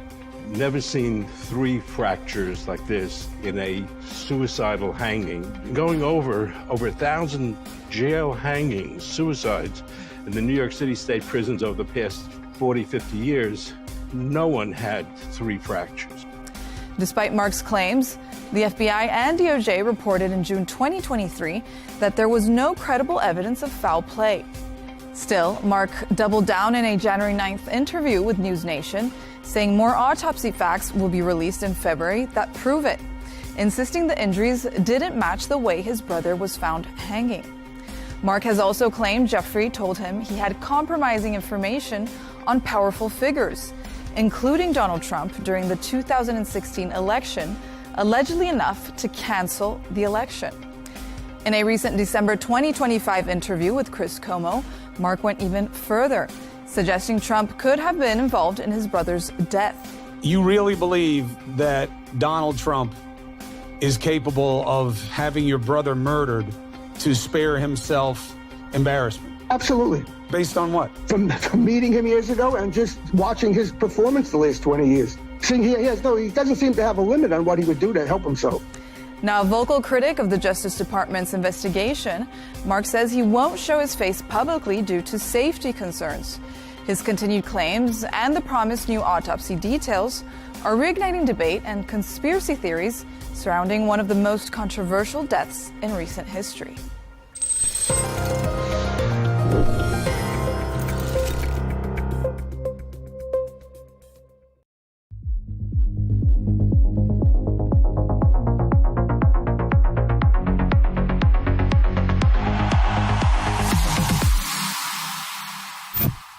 You can come with all the formations and tactics in the world. They don't like you. They're not going to run. We're going to just give me the ball and I'll do this and put it back in the net. But they're looking like face to face, like they want to go and do a bit of jiu-jitsu with him or something. Yes, boys, great to be back. I think we should start at Arsenal, an absolute massive, pivotal game, in my opinion. In the London derby, they beat Chelsea. Arsenal are now 5 points clear, but City have a game in hand. So it's still really much in the balance. But it felt, Bridgie, like a big win for them, didn't it? Oh, it's massive for them. Yeah. It's, they've obviously struggled to win anything over the last few years. But you think something has to change at a point, learn from their lessons. So, Oh, I was devastated day one, to be honest. Yeah, I know. Do you know what I mean? One, they're playing Chelsea, and then I don't want them to win the league. I know. But I'm like, is there something they've got this time where they've got a little bit more of a winning mentality and can see games out? I know what they got. You read my notes. Go on. What have they got? They got set pieces. Yeah, that's what. Yeah, that's what they got. 16 goals from set pieces, the top in the league, and it does feel like that, doesn't it? When you're watching the game, and there was like. It was almost like, remember when you used to play against Stoke or your Boltons and used to get like a free kick, and everyone was to stop, everyone goes stop, and then and everyone gets set up and you're playing against it, and you prepare all week against a Sam Allardyce team or a Tony Pulis team. You go, right, we know this is going to happen. If we concede a foul in the midfield, someone nicks a foul, there's no chance of them going, right, let's get it on and play. They're stopping it, setting it up. You're jogging back, and it's getting shelled into your box. So it's not quite 1990 Sam Allardyce and Tony Pulis and that, but I remember once seeing Declan Rice calling over. Who took the throws from the left? Was it Hincapie? Who's got the throws at Arsenal? Anyway, like calling over it was a really long throw, and they're all just on it, the lads, aren't they? Yeah. Do you know what it is like? See, like Sam Allardyce days, Tony Pulis definitely. Yeah. It's just one of those things where it was the norm. Yeah. So when we'd play those teams, and there'd be a few of those type of teams. Yeah. You'd set up in training. You actually practice it. Practice how to defend against it. Yeah. And you probably had the players as well back then with the physicality to be able to handle it. Do you know what I mean? Now I think the players physically probably just not. They can't handle being roughed up like that. So when I see Gabriel dominating in the box, and heading it back across goal. And then obviously it's a free for all there, right? And it's come off the defender and gone in, right? Yeah. But that first contact, you've got to actually put him off at least. But they didn't even. Chelsea didn't even have that physicality to be able to do that. Didn't know where he was, and he came round the back, and then he had a free header to knock it across the box. I think the physical side is quite difficult though, because you know what it's like these days. Penalties can be given. A lot easier than what they were. Yeah. But I also think the way the man marking it, I think it's quite hard. Yeah. And especially when you've got people who are man marking, So when they're what would you looking at the rather? man, Yeah. and they're not even looking at the ball.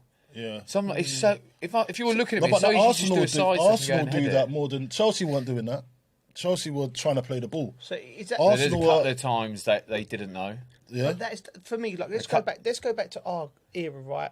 And how you was taught to defend, right? If you was marking, it was open hand, so you blocking like that. If you grab that, you be careful. It's a foul. Yeah. Like that, and it's like always keep your eye on the ball and the man.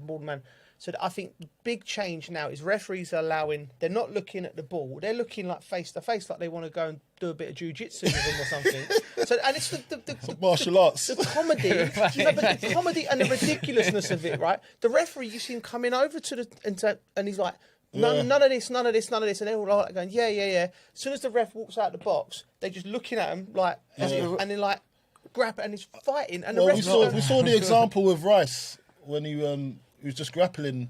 Yeah. The attacker, and I was thinking, you can't be doing that, surely, because in my anywhere- days, anywhere if you're not else- looking at the ball, you're done. Anywhere else on the pitch, and Exactly. he's doing that, and it comes off his arm. It's a penalty. It's free kick or it's something. So I thought Chelsea were quite unlucky in that respect, but because they didn't do enough in open play, and score the goals, that's why they came up short. It just looks like ridiculous, doesn't it? Look, it comes in, and once the ball's in the box, it's like a tree hugging festival. Yeah. They're all just stood hugging each other. You're just Tree like, hugging festival. What's Do they going have on? festivals? Yeah, there is a tree hugging festival. there? I think. Yeah. Is there? Yeah, I'm sure there is. People tree hug, don't they? There's bound to be. Yeah, but they have festivals. You can just go out. I bet there's a go tree out and hugging. hug a tree on the way Someone home. Google, find out if there's a tree hugging Can we do festival. that, please? There can't be a festival. There will for be. Okay, two things. It's crap football, and we get on to what it is for the viewer afterwards. And how do you stop it? I've got some views on how to stop it, and the reason I think it's one of them. And this is what I hate about the referee union and everything. That they're so slow to move. Clearly, this is affecting the games. There's something that's gone from top down where they're allowing this. The only way to stop it is you go right from this weekend in the Premier League. bang, we're giving penalties away for holding. You're going to give penalties away, and you're going to give bookings, and it's going to be a mayhem for 2 weeks. But after a week or maybe two, I'll stop. Unless you're a really stupid player, you're going to stop. Yeah. Do you know what I mean? So that's my opinion on that. That's a good idea. That's a good idea. It needs to come top down, though. But the referees are just burying their heads in the sand, and they'll deal with it in the summer. I just think you got to be strict. It's a penalty. Yeah, just you say grabbed penalty. Yeah. It's always been there that, could be loads of penalties in the first couple of weeks, but it soon stop. Yeah, exactly. Because you know you can't. Gotta change the rules. Then maybe teams going to set when, well, I can't mark him. That But type it's a of foul. can't do this. And It's a foul then you anyway. might have just two teams just trying to go and win the ball rather than just. I just think it's a foul. I just think it's a foul anyway. Like you can't. You have to look at the ball. You can't not be looking at the ball. It's a foul. So as soon as you do get that, stricter with it. yeah. So VAR, come on, man, get your finger out. You know that's always been a foul. So what's changed now? You can't not give it. It's just the way football is. There's not been a rule change to say you're not allowed to do that. That you're allowed to do that now. There's not been a rule change to say that because you never was allowed to do that. So what's changed? Why are you being lenient? Yeah, I don't know. But we get to the bottom of that, and referees in particular. We had a couple of run-ins with them at the weekend, but we'll talk about that. Yeah. The group later. There's one of us here that's always in trouble. Yeah, one of us not here. always in trouble. Grassroots. Be aware of him. Okay. At the end of the day, it's not great football, is it? Nah, Coley, listen. It's. I think the way football's gone now is. I was looking at a stat the other day on how many players on the pitch get the most touches in a game, and it's become undeniable that the ball players, the ones that actually have the skill, the entertainment factor, are getting less and less touches. I'm thinking the defenders are getting the most touches out of everybody on the field, the centre halves. And that's a problem. Yeah, that's a problem. Because they're not supposed to be the most technical. Yeah. They're not the most technical on that football pitch. But somehow they're getting the most touches on a football pitch on match day. Yeah. That's worrying. Yeah. And that's why we're probably seeing no flair, because the boys that actually have the flair... Look, remember we had Grealish that used to run games for Aston Villa. Yeah. We used to have all types of... We saw Morgan Gibbs-White this weekend, when he's allowed to be free, scoring a worldie. Yeah. Do you know what I mean? We're not seeing enough of it. Remember, even when we look back, you talk about players that Harry Redknapp had in his squads, Sam Allardyce had in his squads. You always give a Kocher the ball. Always just feed him the ball. Yeah. No one's finding the top players in their team. Chelsea are trying to do it. You can see they're always trying to get Cole Palmer on the ball. But now I just think, because it's such a game where it's just efficiency now. Do you know? Don't turn over possession all the time, or else you're going to be probably conceding a goal, because that's how good the get. It's too much worrying. Let the game be free. Yeah, I agree with you there. I mean, Let the game be free. But I do like the fact that when I played in France, and I played sort of in the sort of midfield position, and you're always taught stay away from the ball, like stay in the pocket. So sometimes you'd be frustrated as a number 10 or a winger if the ball's not coming to your side. And I was terrible at it. I'd go roaming and trying and getting on the ball. But then people would always tell me not to. Yeah. But I had a manager in France, in Lille, Rudy Garcia. He actively encouraged me to go and get the ball like off the centre half. He said, if you feel the games that way where they're dropped off, he said, go and find the pockets. You know, like in the left back position or right back position. It's the first manager to do that with me. And I was like, he said, because I want you on the ball, even if you're far away from goal. He said, you get the goal, you might try and punch it between the line and follow it and get a 1-2. Yeah. And I was like, so he gives you did he give me freedom? I was like, to express yourself. I was strong in it a little bit. I was going to get it off the keeper and everything, but it was beautiful. It was like, give him a yard, it takes a while. We played beautiful football, and it was like, it was a real joy and fun to play, and I'm sure the fans liked watching that Lille team. But you're right; it comes down. It's from the managers pushing. You know, when's the last player, say, Chelsea had? So Chelsea has Cole Palmer. They've always had Cole Palmer. They had Hazard. Do you know what I mean? Had yourself. You have had people that can express themselves on the ball. Man City When we talk about David Silva. Well, he played for the best team who even though Southampton, they were a team of players that would give the ball to Letizia. You told me that your manager said it, right? Yeah, it was a bit like, have you seen Escape to Victory? Yeah. Pele's in, when they're doing a team talk, just give me the ball and I'll do this and put it back in the net. But, and what does that do for the team as well? The sense of direction. Don't get me wrong, we could go and get absolutely battered and Tiz has played and he'd walk off and still get a round of applause and he ain't done anything. Yeah. But he was that player that kept Southampton up for seasons, you know what I mean, with all his goals. Yeah. But like I think with football, look, they're athletes, right? They're really good athletes, so they're quick. But I think the game's slowed down a little bit. It's in bursts. Yeah, there's little bursts every now and again, but it's like, if they win the ball, usually you used to think, right, if you were in the hole, you see something, right, you give it to them. Yeah. Now it's like they win the ball, go, right, let's just go back. They turn out. So they're not having as many touches because they're just, it's to slow it down a little bit and get set up rather than just, go on, let's have a go and counter-attacking football's coming from a lot deeper now. And is that so because they win the game?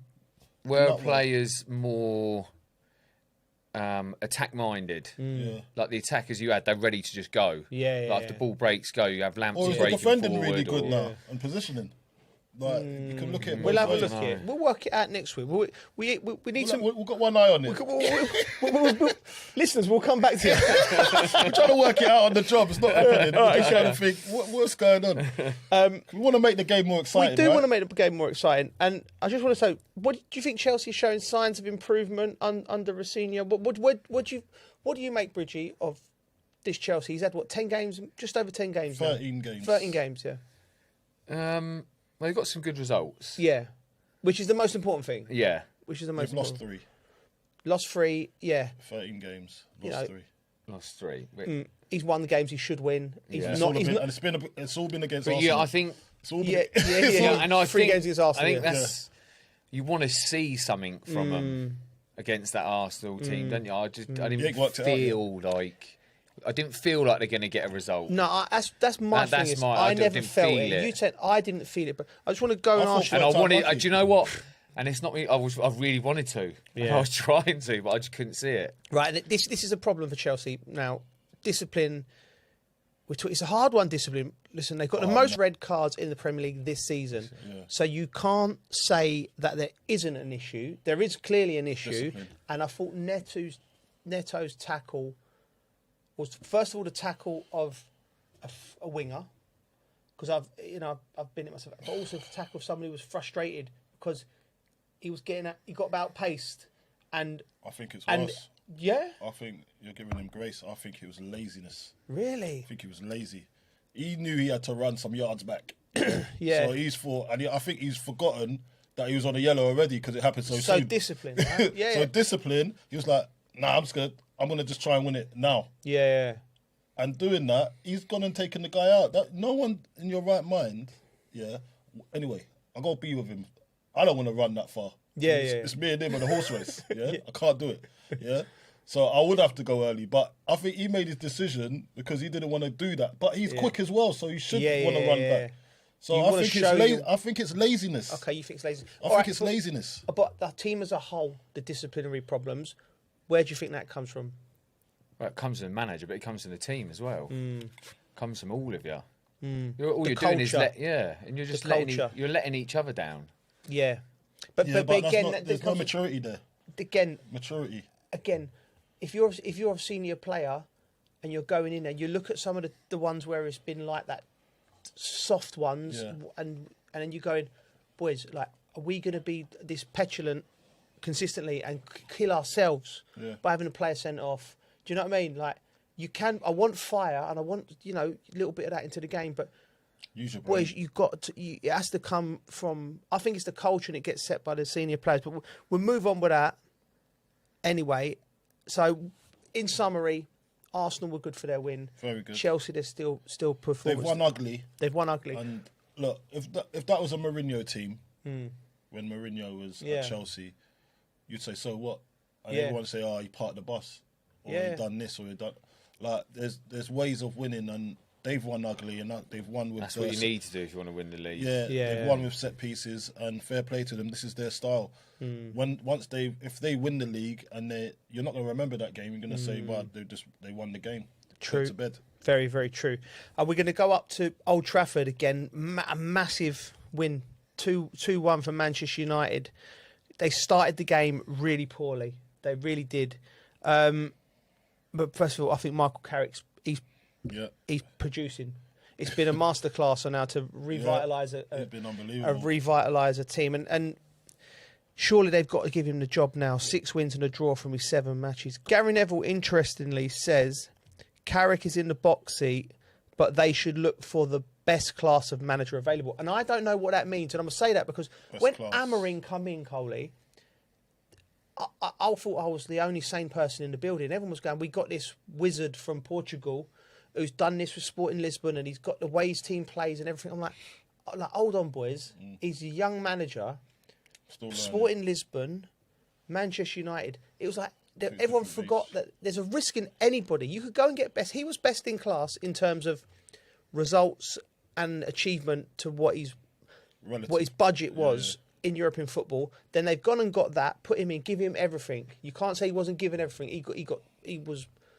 He said it himself. I'm signing players, blah, blah, blah, and all that. And then I don't know if there is a non-risk. I don't know why. You don't know what he means. I don't understand why. What would be the problem in you've got someone that's getting results? What you want more than that? What more do you want? And he's not a risk. Yeah, he's not really a risk, is he? Because he knows the club. He's probably not going to be on as big a contract as what a big manager's going to be on. Yeah, and also, what other manager are you going to get? Exactly. You're not. You might get a big name in, and you might even do well with the players you got. It's going well. Everything's going, and when I look at it, I don't know. I'm not around it enough, but I get a feeling when you see him, like he's brought the best out of people. He's making them feel good about themselves. They've got a bit about them. Yeah, and that ain't easy to get. Like, not all players will like a manager that comes in. So if it's going well, why change it? It actually don't matter who the manager is, just that the players respond to the manager. Yeah, that's as simple. Well, you as mean that. in terms of stature? Yeah. Are the players responding to the manager? I think the manager matters. You can come with all the formations and tactics in the world. Yeah. Yeah. And they don't like you. They're not going to run. It's as simple as that. Yeah. So first of all, you got to get the buy-in from the players. Yeah. As in, will I run for this guy? Do I like him? How's he treated me? Is he looking at me in my eyes? No, I don't think like that. I would never think like that. Listen, these boys nowadays, they think like that. See us lot, yeah? We were the hardened lot. Yeah. These lot need an arm around them now. Yeah. Listen, I got my son. He's like, I don't want to play for that manager. Because he's not doing this. He's not. They're so not weak mentality. They prefer the person now. That's why I say most of these boys they got loads of attributes, skills. Some of them probably more technical than the average player in our days. You know what I mean? But what they respond to is the human nature and how they're treated and how they feel about you. That's why you're seeing, and it's quite blatant with Man United. It's the same bunch of players. What's changed? Well, tactics. He's changed the system. System, yeah. But you still got to run about. Yeah. You still got to run about. They down tools, these boys. They did down tools under Amorim. They down tools. Tactics is an important thing, knowing when to press. We're not going to press in as a team. You have to. So that's a factor. A little bit. Of course, no, definitely, definitely. But the first and foremost, see, like I remember having Gianfranco Zola. Yeah.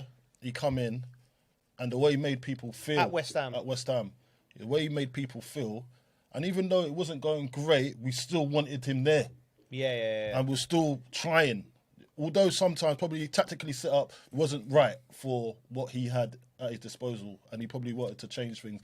But the players still loved him and wanted to do well for him.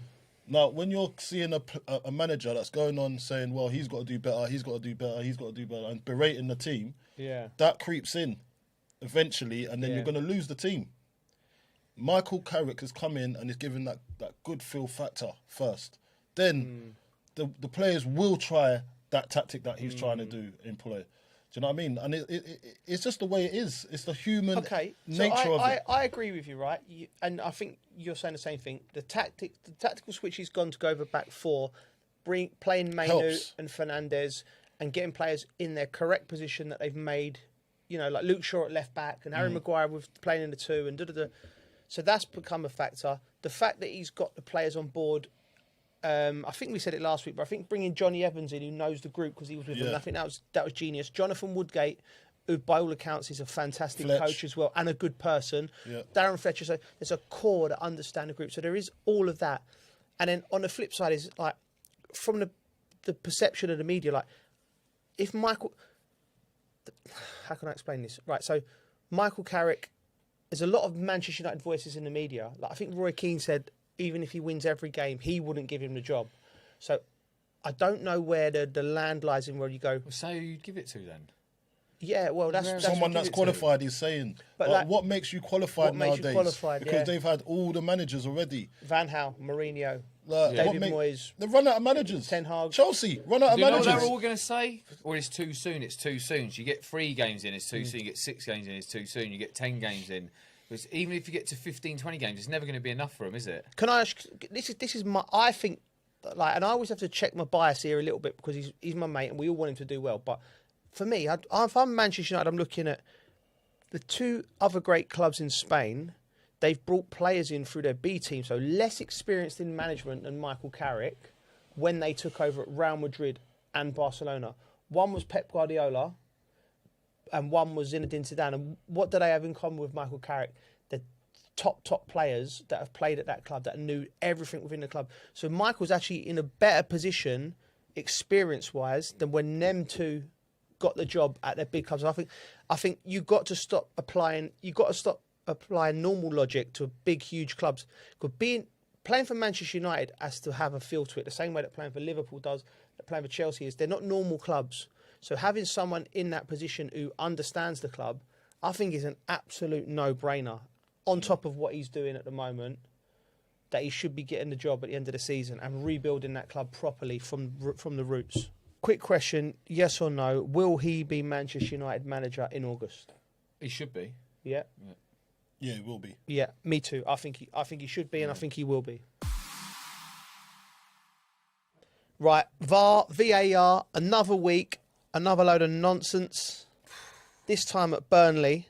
First of all, big up to both teams, Burnley and Brentford, and the manager. It was a brilliant game. Nobody would have thought to themselves, game of the weekend will be at Turf Moor. I felt for Burnley. Turf Moor's never seen that. Turf Moor's never seen, yeah. They've never seen so much goals. I saw the people of Burnley smiling. Mate, yeah. The pubs were enjoying the game. I felt for Scotty so much. I know.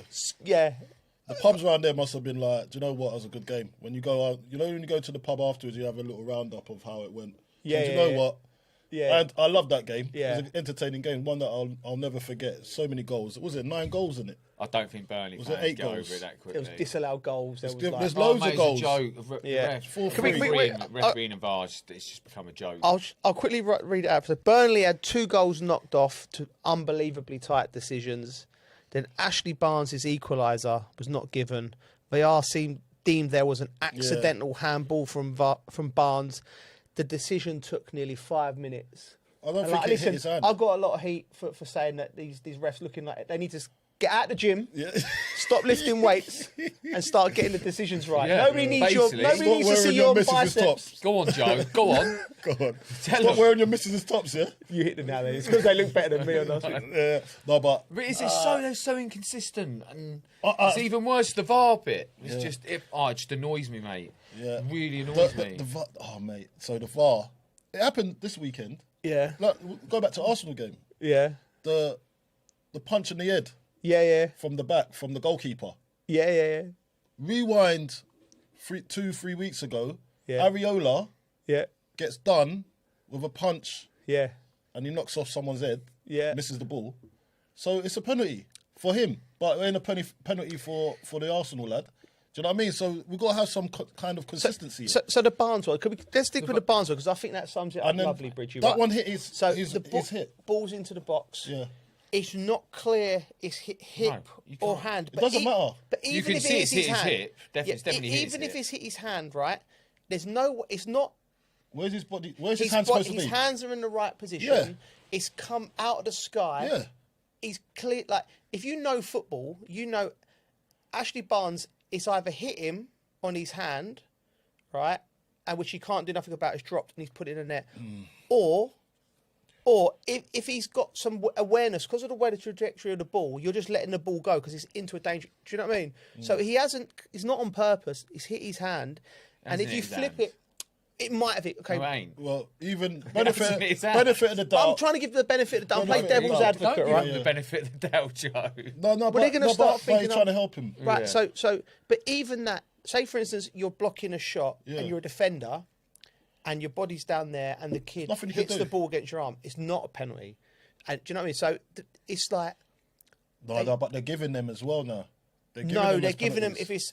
Out of the silhouette. Out of. But they've messed up the handball decision. But even if your hand is like that and you're going to tackle and it hits your hand, they're giving that too. They've been giving it if it's going into the goal. His goal was given by the ref, and then they've changed it. But I don't get how when you can't really say 100% that's his hand. Listen. They need to give linesmen as well a bit more of a voice. Yeah, give linesman a voice. Yeah. I think linesmen, because they see a different angle to everybody else. Don't give them at a voice. Refs and linos are probably a bit happier that all this has come in. Yeah? Well, maybe, because it takes it off their back. They're trying to put a law on something which is sort of lawless, because how can you define accidental and non-accidental? And if it's accidental, like, if it drops to me and I put it in, I'm going to get penalised. If it's accidental and it drops to my teammate and he scores, they're going to allow that. I think that's correct. Like, mate, is that what it is? Because I think that's a grey area then. Because grey areas. It's all accidental. It's all accidental. It's not. Leave it to the ref's discretion. Maybe. It's all accidental. So it should.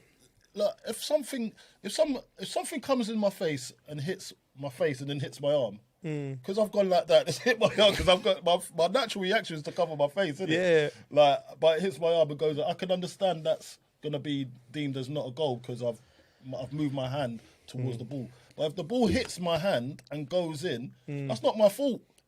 Listen, do you know what I mean? That's not my fault. I think we need to abort this one. It's too complex. We need someone whose next footballer's come in and rewrite the rule book, I reckon. Yeah. But it's actually a good segment into a little bit about the weekend with referees. You want to explain what happened? Well, I have to now, don't I? Yeah. Well, it came down to just me doing something I shouldn't have done, really. I had to go home and have a look in the mirror. Apologise to the parents and the team and that. Do you know, it wasn't just me. He apologised to himself. Yeah, I had to take a look at yourself, mate. It wasn't just me, but do you know what it is? The refereeing was just, it was so bad. And I'm literally just, I don't know why people bother sometimes.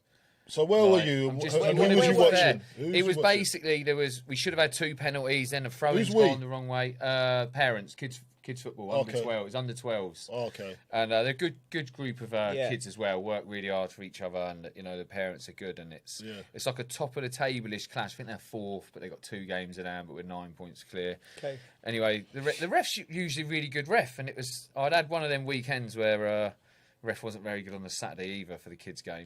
The referee's been atrocious all weekend. But anyway, should have had a penalty, then should have had a second penalty, then the throw-in's gone the wrong way.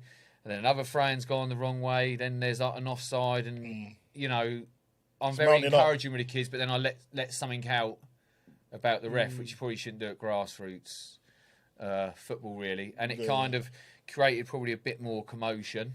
Yeah, because it's coming from Wayne Bridge. Words, and basically the ref had enough and just stormed off, basically. Mate, it's because it's coming from you.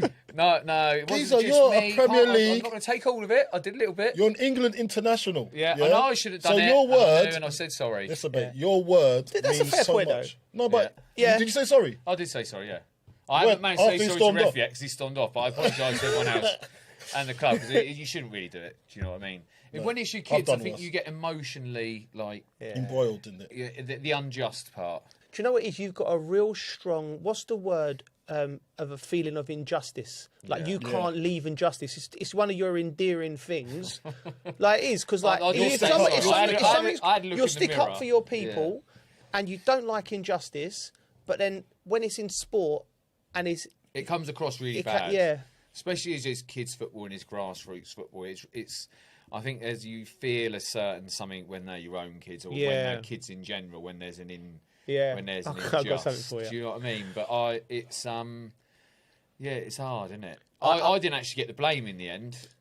Some other guy actually got sent away, but I don't actually think he said anything. Oh, really? Mistaken identity? Who's walking around on Sunday mornings looking like Wayne Bridge? The guy got sent off. I thought he had a baby on his chest, like one of them things, but it wasn't. It was a doll. So what? He had a doll? He had a doll, so he must have had a little daughter with him. He's got this doll stuck there. Oh, right. And the rest sent him off. It just looked weird him walking off with this little doll in front of him. What's happening around your area, bro? Oh, it's nice down my area. Do you know what? Talking about injustice, right? I know exactly how you feel, right? I embarrassed my daughter about 5-6 years ago on sports day, right? So she's in the 100-meter sprints, right? And right, and I'm at the finish line. Yeah, it's a photo finish. Yeah, she's clearly won it. I got the VAR. But they've given her like second off, and I'm like, nah. Have you gone over? I've gone over to the 10th. Like the teacher's going, I'm like, come on, she's won that. Do you know what I mean? And I'm thinking, there's no way this is making me look like normal or sane because it's kids. But when it's your own, like her little face, I went, yeah, you won it, and you could see her winning it, and they still didn't give her it. The worst thing about what the game Saturday was, I was going to referee the game as well. Because they never had a ref. So I was like, I don't want to do it. Okay. But I'll do it. He was going to do it. And but the only reason I don't want to do it is because I'm going to be fair. So like my kids' team, they're thinking I'm going to be biased. So I went, no chance. Yeah, cool. I went to them like, half hour for kill. Keep your arms down. No pushing, no shoving. Because I'll have to give it. Yeah. So the only thing I was worried about was them having a go at me for giving free kicks because I was going to be fair. And then you watch a referee game and just like, I know it's a hard job. It's so hard, man. I know it's hard. I've done linesman. I've run the line before. Have you? You just got to concentrate. You just got to concentrate. I can't run anyway, but I was just trying to time it where I can see everything. Yeah. But even if I put my flag up, and they're over there. So I didn't get it. So I was like, do you know what? I'm not doing this ever again. I'm not. Worst job in Sunday mornings, being given the flag to run the line is horrible. Yeah. Do you know what? You can't I'd win. rather run the line 'cause it's quite easy. If offside, it's offside, isn't it? Really? Nah, but I'd like to have a go at referee. I'd like to think I'd be good. Mate, my one of my friends, one of the dads, Tom. Big up to Tom. Big up, Tom. He I give a decision against our lads, which I thought was correct, right? An offside decision like 3 years ago. And when we have a drink every now and then, he brings it up. Wow. Like, do you know what I mean? Like it scarred him. It scarred, yeah, because I think I might have give. Do you know what? Mate, one of our dads. Fair play to the referees. Like, yeah, we see you on a Sunday, and it must be so intense making decisions up in the elite level, in the Premier League, the best league in the world. Yeah, you know, so we've got to give it to them. I know they're getting paid. No, it's hard. They're highly paid now, but things can still be better. Yeah. And you need to start looking at yourself. Do you know what? I'd rather. It's hard. I'd rather they made a decision. Yeah. Like VAR just goes and own it. And if they make a mistake, they can hold their hands up. Yeah.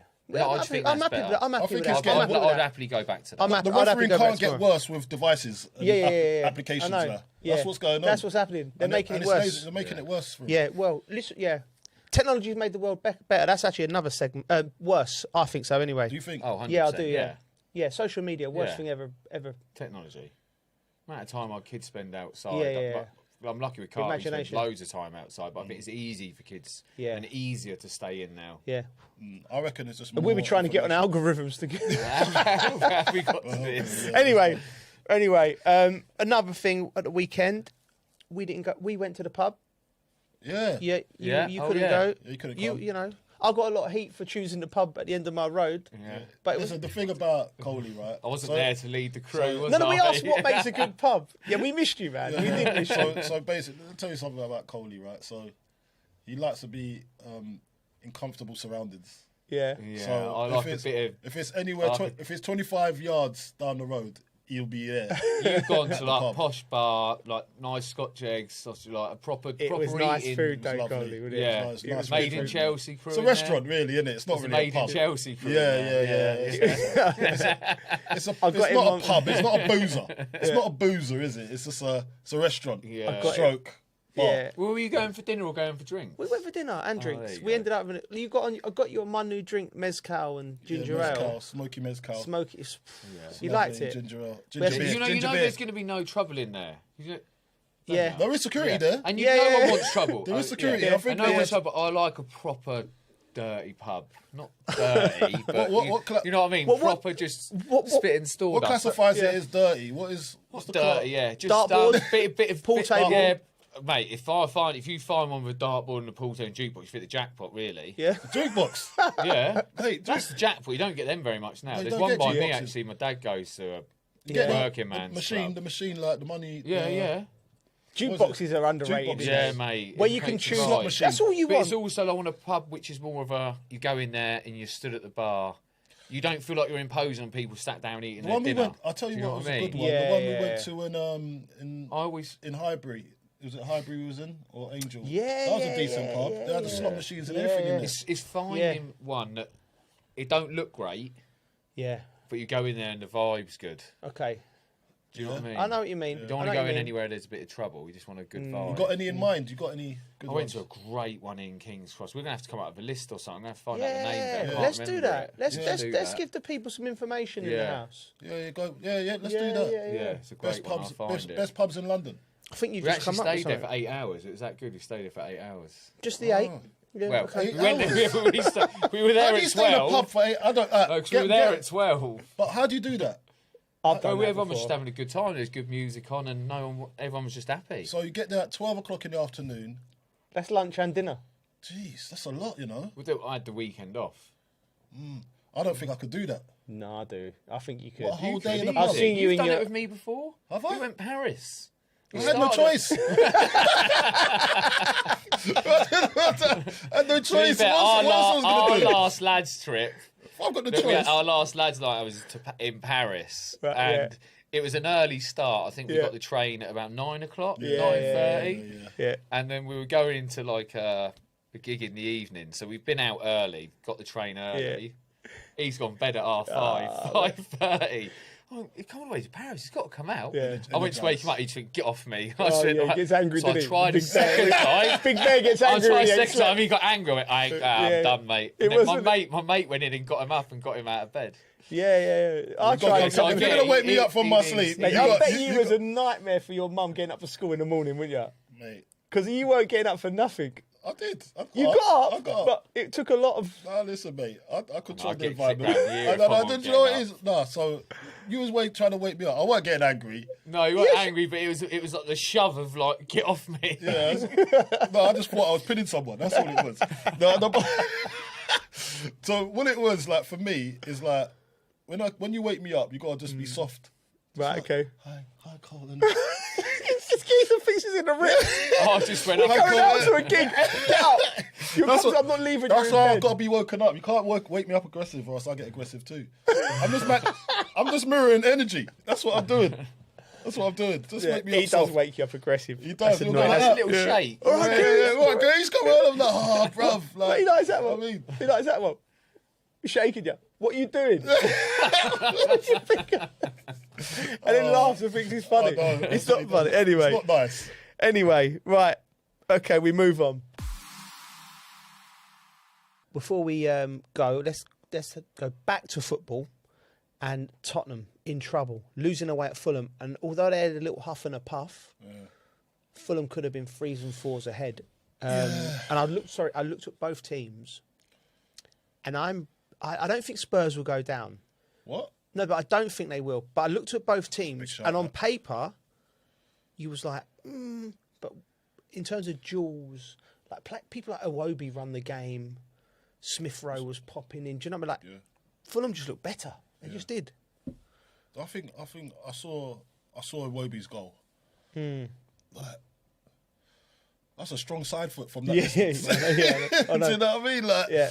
I'm expecting the goalkeeper to like do a lot better. Mate. I'm not sure about Vicario. Nah. I'm just he worries me like how Sanchez worries me. Yeah. Like when they're in sticks, it's like I'm not sure. It's not solid. It's not solid enough. Did you see the bit in the game where he's had the ball, nobody round him, Vicario, and he just booted it all the way up into the Tottenham end? Like, it was like the weirdest thing. Yeah. And you know that the cameras like just go straight to the fans, and they're like, Who was there? Yeah. I must have seen a ghost. It was a weird thing. And I look at them, and it's just like, are we falling into this thing where they can't go down because they're Tottenham? Do you know what I mean? And they're a big club. You're a massive example of it. You went down with the squad that you had at West Ham. Yeah, I know, but what I'm saying... Don't you feel that's possible? Yeah, you should know better. I do know it's possible. Even but our squad I was that we hedging went my down bets. It's possible, but maybe it's the gap. Is it 4-point gap? Yeah. Is it the 4-point gap? But no, it's nothing. You could and say the that other about teams, tough run-ins. You could say that about Arsenal. That's true. Do you know what I mean? You flip it on its head, it's a 4-point gap at the bottom. So West Ham win their couple of next games, they're out of it. And then, and Spurs don't win anything. They're in it. Spurs. Listen, I'm going down to Spurs on Thursday night. They're playing Palace at home. Palace. Be careful. But yeah, I should be telling people this. Like, I'm actually looking forward to the game because I like going to a stadium where there's real tension and panic when it's not my team. The only reason you are looking forward to going to that game is because you hope they lose. So no, you want to be there. And you're going to be there so for the happy demise. they lose. You want to be there. Front line. Like there's one of the dads at the kids' football East Spurs. Funny enough, his kids are Chelsea. Really? His missus side of the family's He's got Arsenal. no It's order. absolute carnage. He's got no mate. order in his No, house. yes, that's a disordered man right there, isn't it? He was kind of saying there's no real easy team in the Premier League, is there? But whenever Tottenham play, whatever team they play, they seem to just bring out the best in them, and they just look really good. Do you know what? And then he's like, the players don't know. His take, because he's watched them a lot. He went, they don't know when to press, when not to press. Yeah. I don't listen. He went, he just says they're all over the shop, and like, obviously the new managers come back in, and he was like, usually when a new manager comes in, there's like it's a bounce back. They ain't. There's no rubber ball coming, is there? Do you know what I mean? It's like a medicine ball just hit the floor. One of them medicine balls in your gym. Like he's going through a tough time. No bounce. The old geezer.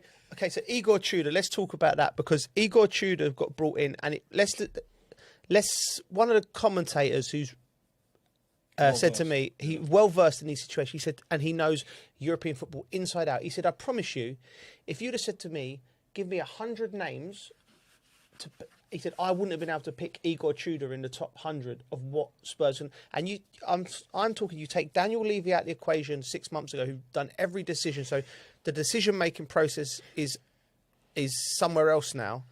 And I'm looking at that Igor Tudor decision and thinking, he got no Premier League experience.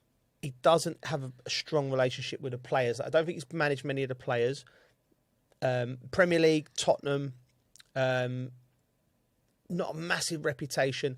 I don't know where the logic is behind it. Like I said at the time, Robbie Keane and a Glenn Hoddle combination, because what that club needs is soothing. It needs to be someone in there who understands the fans, who gain a bit of grace, good characters who could, like you said, like what Michael's done, and get the players working. Because I look at Tottenham, I look at Van. You'd get Glenn.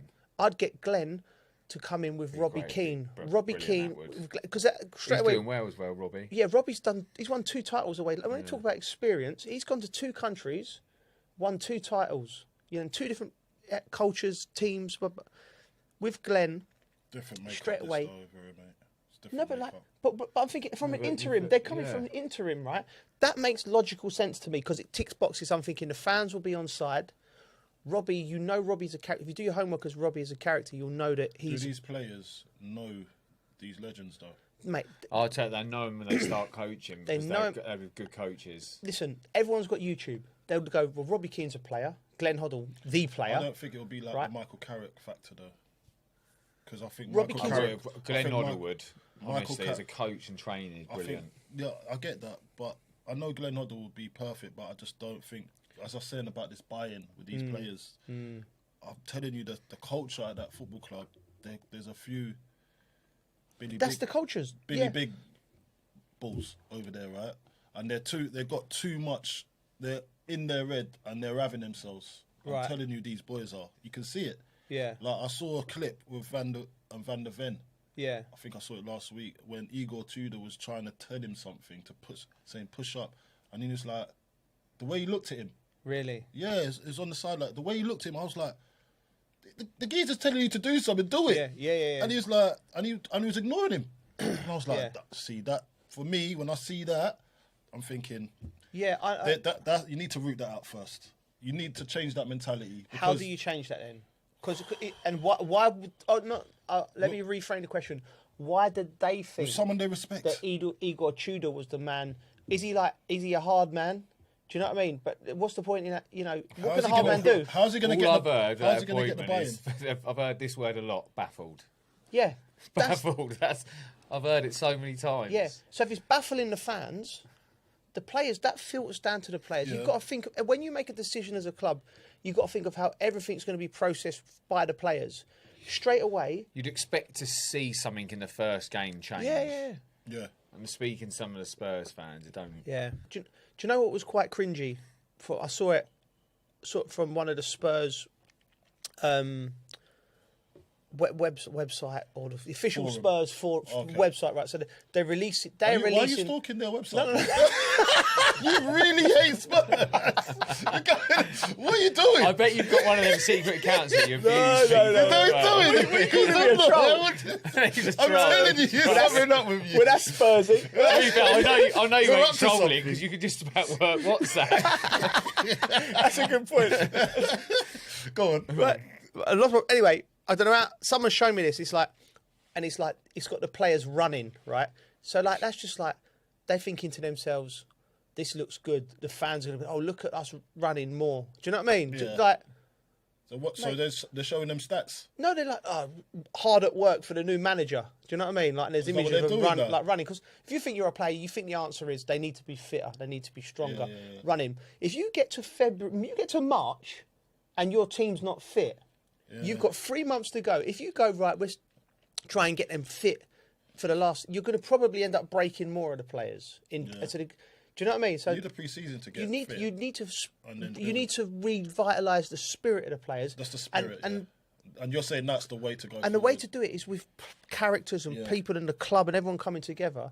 So... Who would you reckon those boys would respond to right now? Right now? Do you reckon they're responding to that, or I reckon they need someone that's been in their face that they know a little bit? Those type of boys, anyway. Right. No, I don't. I don't. Ledley King.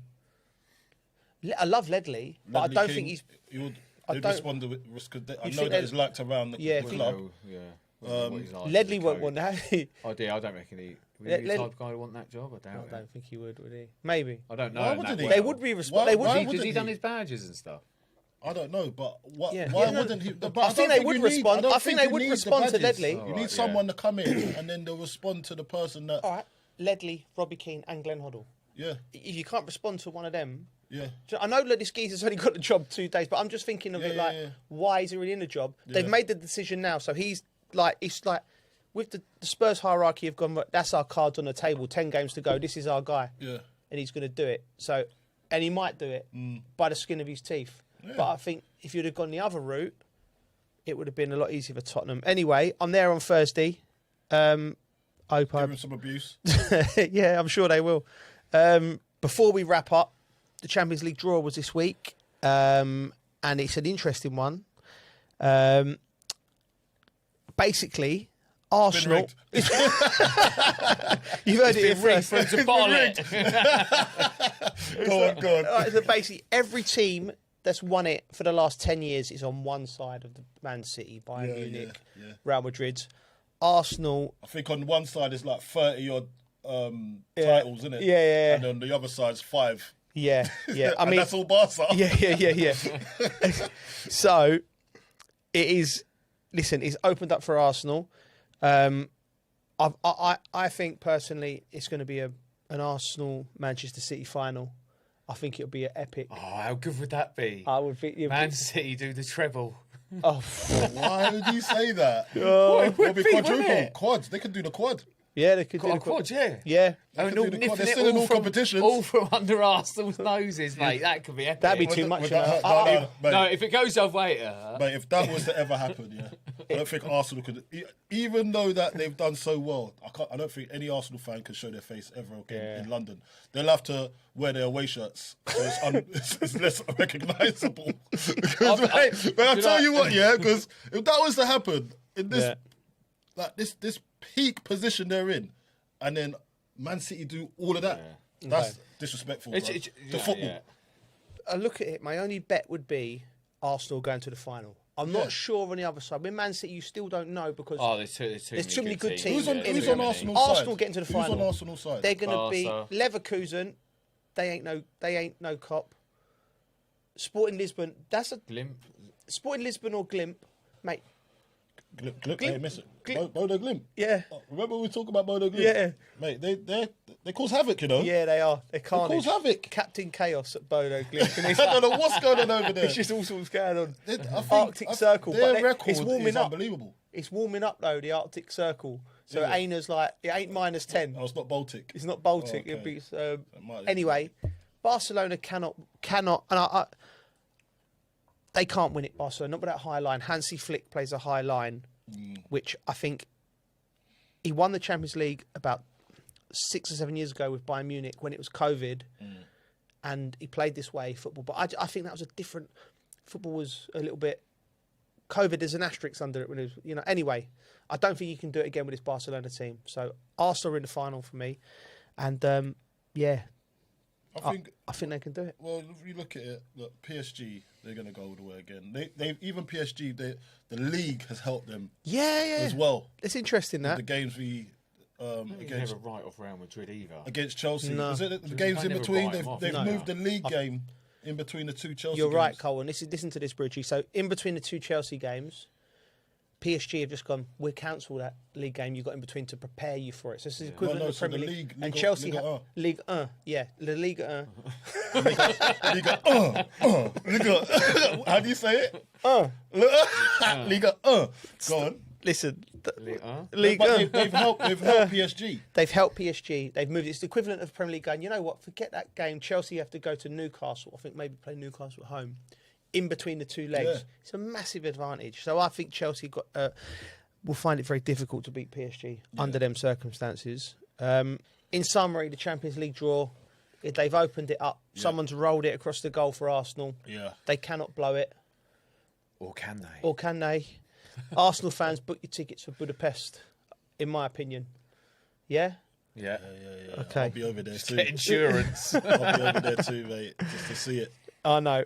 Right, and we only got time for our last segment and our most informative segment. Yeah, Bridgie knows best. Bridgie, this segment stems from our experience of you being the sort of agony uncle of the group. Yeah. Any problems? Go to Bridgie. Big or small. Bridgie's the man. It usually revolves around a night out, though. The knows best bit of Bridgie's always right. It's Bridgie's kind of come from a night out. Yeah. Really. Yeah. You know when you're on a night out. Yeah. And you're at that stage, you're like, should we go to there, or should we go there, or should we stay here, or should we book this, or who's going to book the taxi home? It always messes up after a certain time. This guy. I just take control, basically. I know where we're going. It's not just about night outs. It's just it's life life. in general. Yeah, I know. Like, go to that restaurant, go to that pub. Yeah. Bridgie knows best. I like to find good vibes. Yeah, he's the vibe finder. He's the vibe finder, and he'll get it. Yeah. He'll get it bang on as well. Do you know what I'll give you that.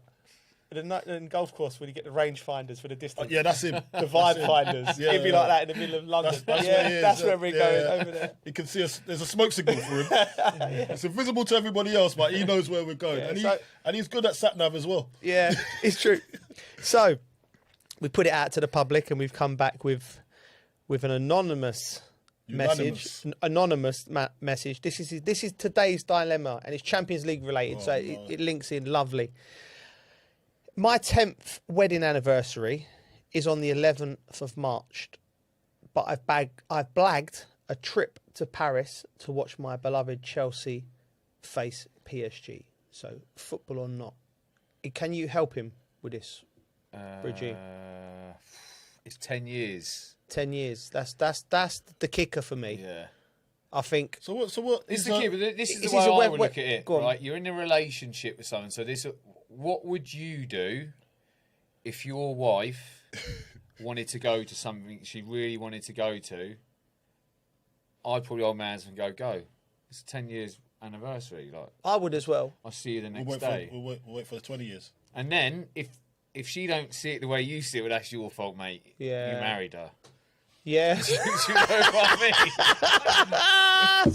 And that is actually truth. That's it's true. like, it's like. But you change in the 10 years, though. You do like, change in 10 years. You change in 10 years. Yeah, you can change. Look, take what I say a little bit of a pinch of salt. But I'm like, I'd be like, do you know what? Go and have a good time. We'll do something the next week or the day after or the day before. Yeah. Or, do you know what I mean? Don't get too worked up about it and don't stew on it. Just go and have because she might want to go to it might be Beyonce's last gig. And if she says no, well, she's ruined it already. Beyonce's last gig. She wanted to really go, and she loves Beyonce. All right, yeah. And then all of a sudden, it's your anniversary coming up, and you're saying there's no way you can't go Beyonce with your mates. Yeah, of course, 100. I agree with him. I agree with him wholeheartedly. I think a man's perspective would be. But what would don't leave it too late. You just got to go ahead and say it. Don't leave. Good point. That's good advice. Don't leave it too late. Don't get nervous. Well, he's obviously nervous, the geezer. He's asking us what we're doing. He might need his head ready. He might need his head ready if he's asking us. He's on Tuesday waiting for a refresh. I wonder what Bridget's going to tell me. I think you've always got to look at the side of would it bother you that much? And it's 10 years. You've been married for that long. Every day is a celebration, isn't it? Yeah. Yeah. Every day is a celebration. Oh, mate, it goes off at my house. Every day. You're lucky to be with me, love. Mate, we want to know. We need to know what happens. We do need to know what happens. That's what we need to know. Mate, I'll go home and I hope she ain't watching. Listen, I know Soph. Yeah. He's lucky to have Soph, believe me. That's true. Believe me. Some great advice from Bridgie there. Some great football this week coming up. We'd love to hear from you. So, Colin, where can they find us? They can find us, Coley and Bridgie, at hellodressing@gmail.com. Don't forget to like, rate, review, and subscribe. Thanks for listening and watching. We'll be back Tuesday.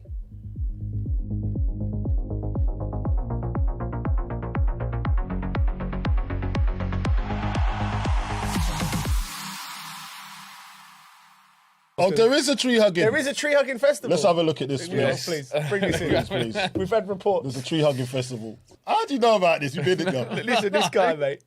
Do you know what? I reckon he's looking at festivals so much. This was a good time. He's got like Glastonbury, Island Mike. People are always doing like stuff, aren't they? It's a joyful way to ease climate anxiety and showcase our community's effort to protect the planet. That's our next festival, boys. I'm not going.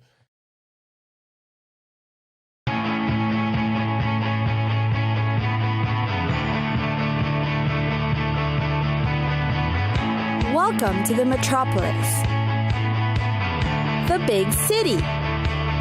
This is where tech, trends, and culture meet. Meet the people. See the sights. Walk the city streets. And experience the lifestyle.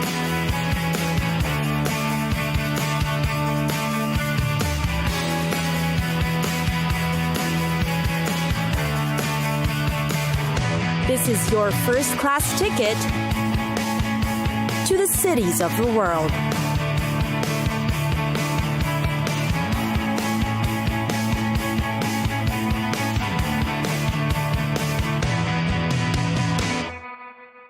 Vatican. Vatican City, or the Holy See. It gained independence from Italy on the 11th of February in 1929. The sovereign independent state has a population of less than 1,000, yet it is one of the most popular cities for tourists. The Holy See, which is surrounded by Rome, has been the home of the Pope since 1378 and is considered the seat of the Catholic religion.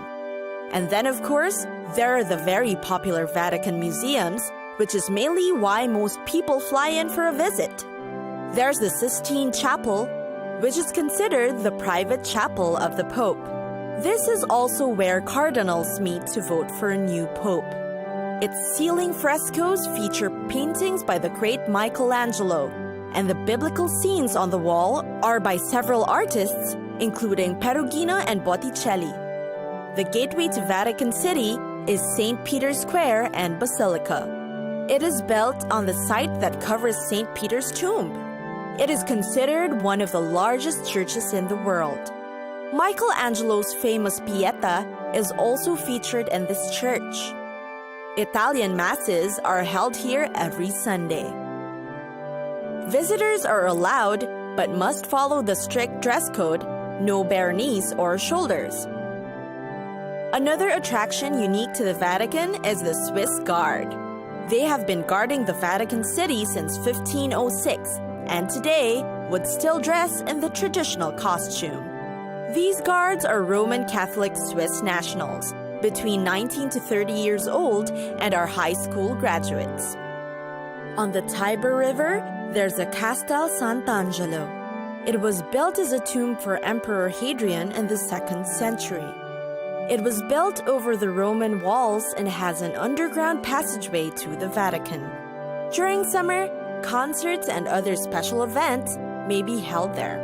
It's a great place also just for strolling and enjoying the view by the river. For great eats, the popular ones are also within the Vatican museums. There are cafeteria-style restaurants, a bar, and pizzeria. You'll also find a courtyard with an Italian-style bar with alcoholic beverages. Meanwhile, there are more must-try treats outside the walls of the Vatican. You'll find high-end restaurants that serve sushi, fresh fish, and more. Places that serve quick bites, like cheese and cold cuts, can also be found here. There are also Sicilian restaurants, or Rome-based ones, each with impressive menus to choose from.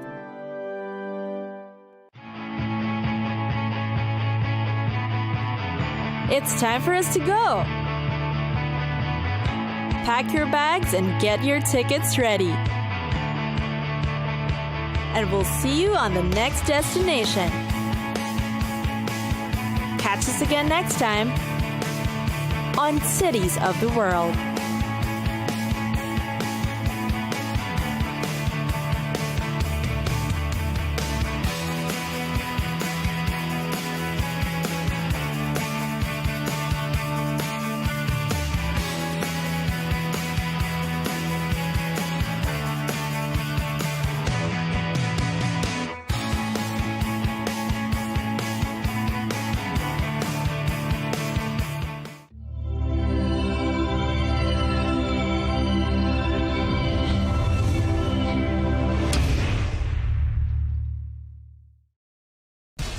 We have to take care of our people, and we're going to take care of our people first. For in-depth analysis and all the latest developments across the globe, make sure you join us every weekday. President Trump is trying to negotiate a ceasefire. With so much happening, so much information, and so much noise, International law will have no part in his administration. it can be hard to keep track. Tariffs will just fuel inflation. We're going to fight these tariffs. But you can count on us to tell you what you need to know. We stand by your side. Join me, Tom Burges Watson, for Global News Today, right here on Arabiya News. Our allies, in many cases, are worse than our enemies. Stay informed and connected with the latest international headlines. There obviously is a risk. From breaking news to in-depth analysis, it would appear that this war is coming to an end. Who buys this stuff? Investors, pension funds. We deliver the most important developments straight to your screen. Iran always wanted to deal with militia. Join us for compelling, expert-driven conversations A curfew order has been established. And an insightful look at the issues shaping our world today. There are a lot of proposals about European architecture for security. I'm Leigh Ann Gerrans, and this is W News. We dealt with this when I was Chief of Staff in the first term. Where you don't just hear the headlines, you get the full story.